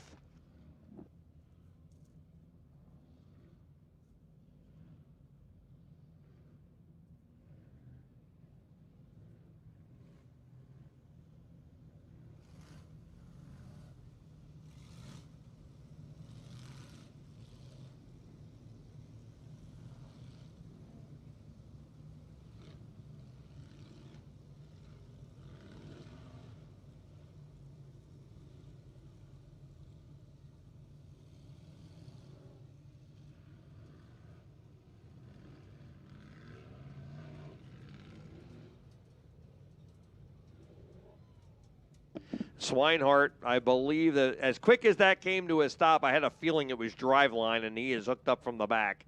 So that looks like it could be a drive shaft, or he spun quick change gears or something. Something happened in that car. It brought him to an abrupt, and we are back to double file. I think they've earned it with 29 straight green laps. We were really having trouble getting some laps in there, and we decided to,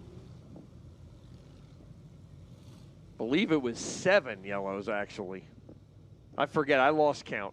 I think it was 6 and 11 laps, or it might have been, we might have had a 7th. Well, we have our first yellow in 29 laps here. 40 laps complete, 10 to go. Yeah. Pete, some observations. I think this restart's going to be crucial to any car on the outside. We've seen when the tires cool off, especially with Joe Toth, cars like that, they can get a run on the outside, but it's a temporary run. Once those tires warm up, you have to get back into that fast groove. And with this track now as fast as it was when it was heavy during the timed dashes at the beginning of the night, if you get out of that groove the wrong way, you could get like you're out of the draft at Talladega. So there's going to be a very short window of opportunity for some of these cars on the outside to make some moves. I don't know if anybody has anything for Jax Yawn, but it's going to have to come in a lap or two of this restart. That's my observation. Well, that's a very good observation. Joe Toth, now keep in mind that when we were on those single file restarts, he was running 6th, and he got 1 spot on every restart on single file. This is a double file restart, and both times he used the outside groove. Now, that was 30 laps ago, 35 laps ago, but he is on the outside on that second row, And Joe Toth knows how to make things happen. That's why he's won 18 career wins here in the crates.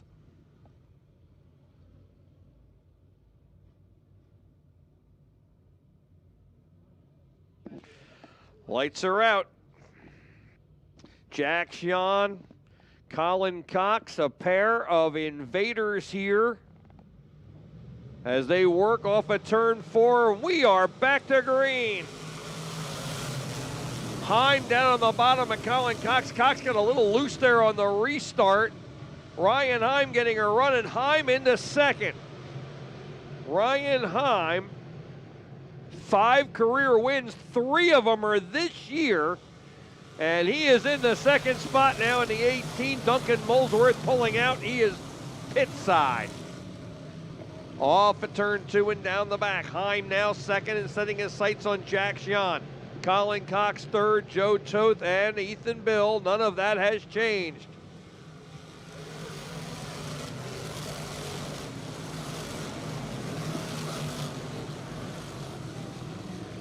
Herthler working the bottom there, back at the back of the top 10.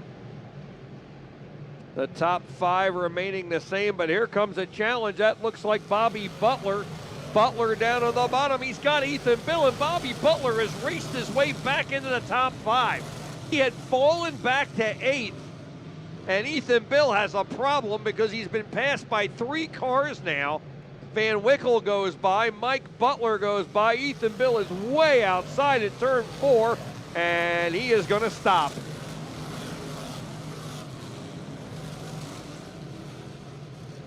Yellow lights are on, yellow is out.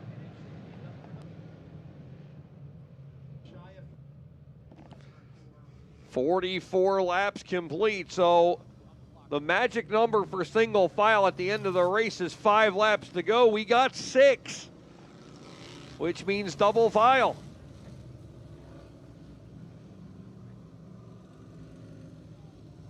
And what a tough break for Ethan Bill. And Bill is running.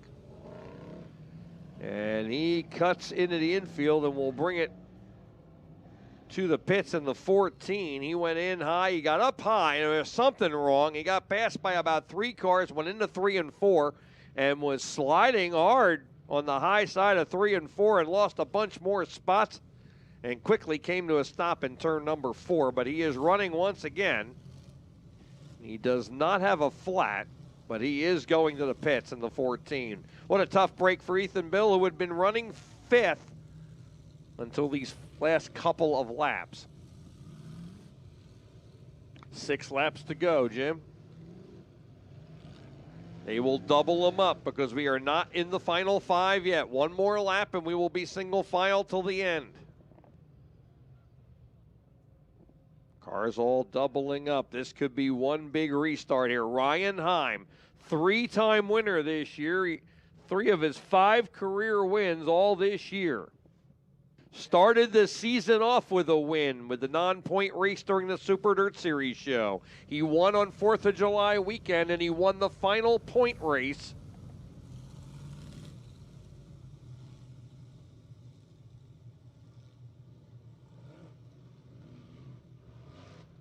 Jack Sean.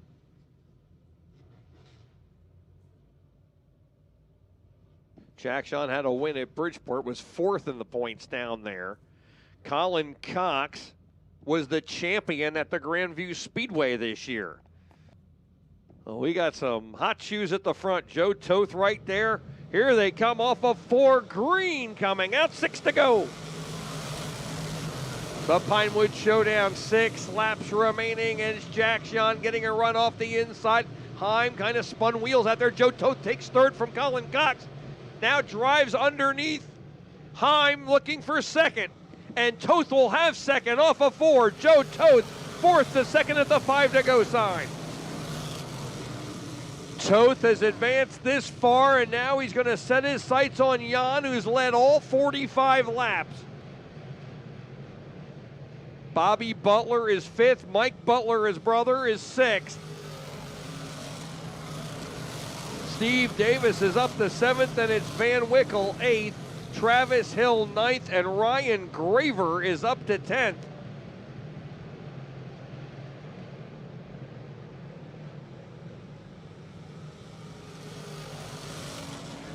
Three laps to go.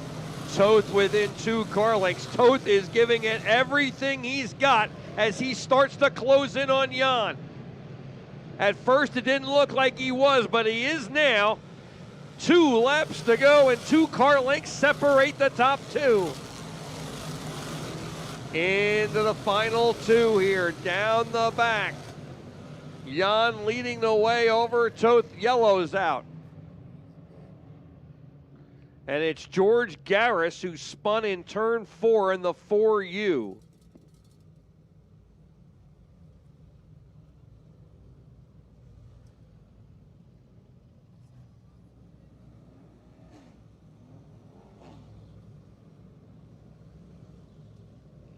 And Garris decides to take it to the pits as he pulls up across turn 3 and down the ramp. Well, now we're going to be green-white checkered, and we are single file on the restart. Joe Toth, again, a restart, and he goes from 4th to 2nd. First getting Colin Cox on the restart, and then getting Ryan Heim at the end of that lap. He was then closing in on Jan. He was about 4 or 5 car lengths back for a couple of laps, and then that last lap, with 3 to go, he cut it to 2 car lengths. He did not close up on that last lap. Now he'll be on his bumper, and he is looking all over the track. If you watch Joe Toth, he is all the way out by the fence, down in the bottom, looking for grooves. Just pulled up alongside of Jan to let him know he's there. Little showmanship. That's the race within the race. Pulls right back in behind on his bumper. Jan on the throttle. Toth hoping to shake him up. Dives to the bottom. 2 wheels next to him going down the front straightaway. Jan holds him off. Shuts the door in turn number 2. Toth right into his wake as they move down the back. It'll be the white flag this time into turn number 3. Toth sets it down on the bottom, but it is Jan opening up 2 car lengths on him at the white flag. One more time around for Jax Jan. Heim is 3rd, and Colin Cox and Bobby Butler. Final 2 turns. Jan keeps it right in the groove. Off the corner, Jan is going to go wire to wire for his first career win. He wins the 50-lap Pinewood Showdown. Joe Toth finishing 2nd. Ryan Heim is 3rd.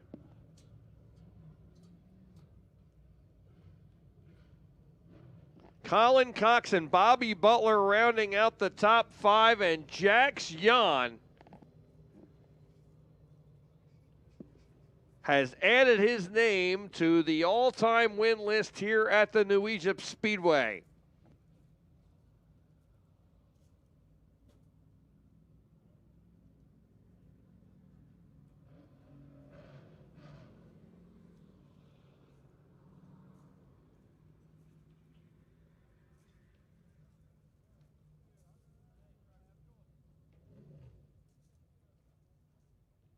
Jan heading to the scale.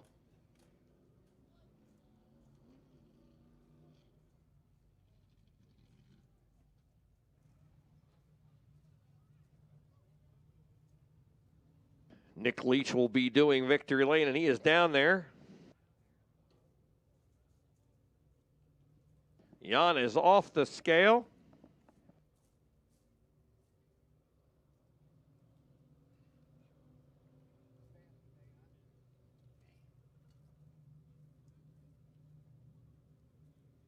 And Jan coming to victory lane in the 74. Let's send it down to Nick Leach. Hey, Pete.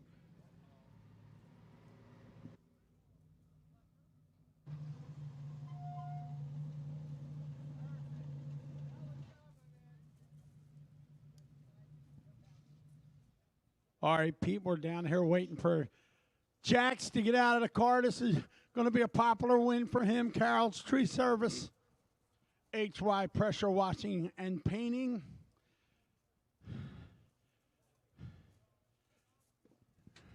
Now, those of you who have been around racing for a long time, this is a Bobby Braxton paint scheme on this car. Now you know the familiarity with it.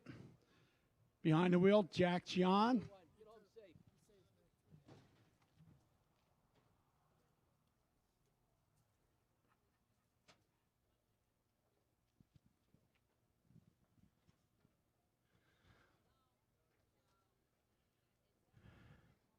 Ladies and gentlemen, Jax Jan gets it done.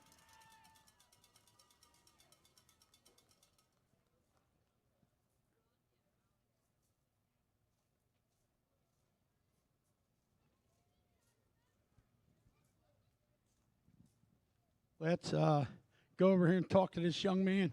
Had a chance to talk to him before. You said you were nervous. You said you're waiting to see what was going to happen. I don't know. All them yellows, you're sitting there thinking about what's going to happen, and then you led every lap, my man. You done what you had to do to get her done. You had the best of the best behind you, breathing down your neck. You didn't need them last cautions at the end there. You were probably really nervous then. Yeah, I saw Tothlin outside of me, and I was like, I can't mess up now. He's been doing it a long time. He's really good. It was nerve-wracking going through lap traffic. You know, you're pretty damn good yourself, kid. Don't count yourself out, man. You do a hell of a job. You and I have become pretty good friends as of late, and I got to talk to somebody on the internet telling me about this car here, representing Bobby Braxton, and then I saw the two pictures together, and I said, man, that car really looked familiar. And then you and I talked this afternoon, and I'll tell you what, you come to New Egypt, you race here, you enjoy yourself here. We loved having you here, and now you won the big one. Man, this place is awesome. Chris Moore's doing a hell of a job with this place. The track was awesome. I can't thank all my sponsors enough. Carroll's Tree Service, HY Pressure Wash and Paint, and Fast Forward Racing Shocks. Ron Seltman had this thing good all weekend. Ladies and gentlemen, Jack John gets it done. Let him hear it.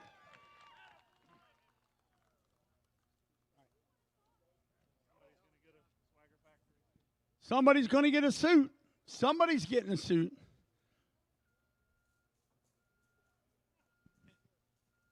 Guess who gets a new suit? Jack John. All right, now, you can see him afterwards, and he'll buy your lottery tickets for tomorrow. Go down here and talk to Joe Totes real quick.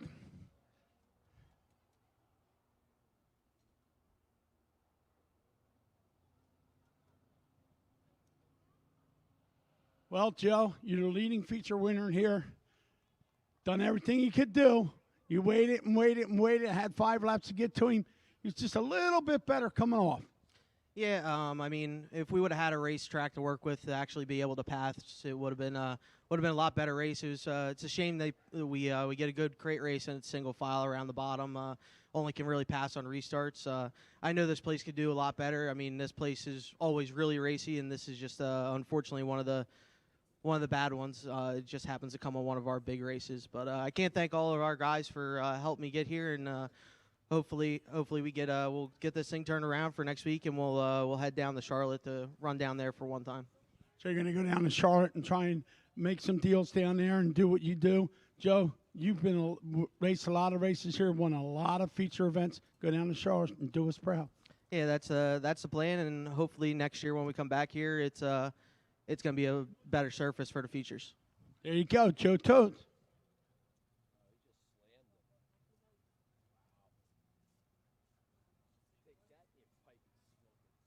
One more time for Jack John. He gets it done. You can't deny him.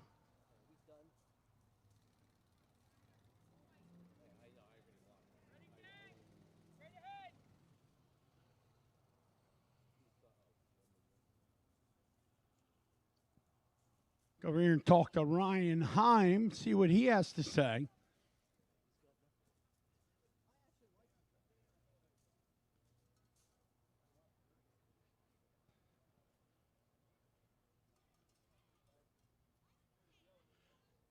Well, I can see what he saw.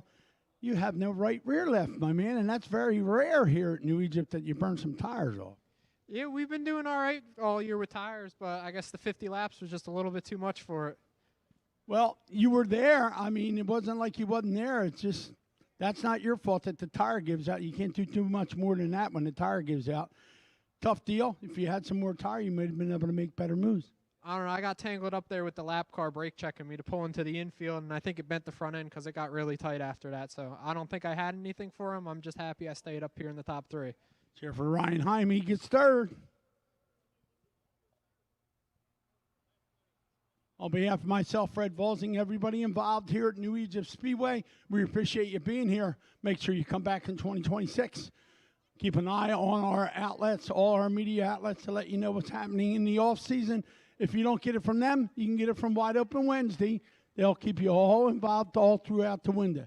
Thanks for being here. Be careful going home. Enjoy the rest of your weekend, and we'll talk to you soon.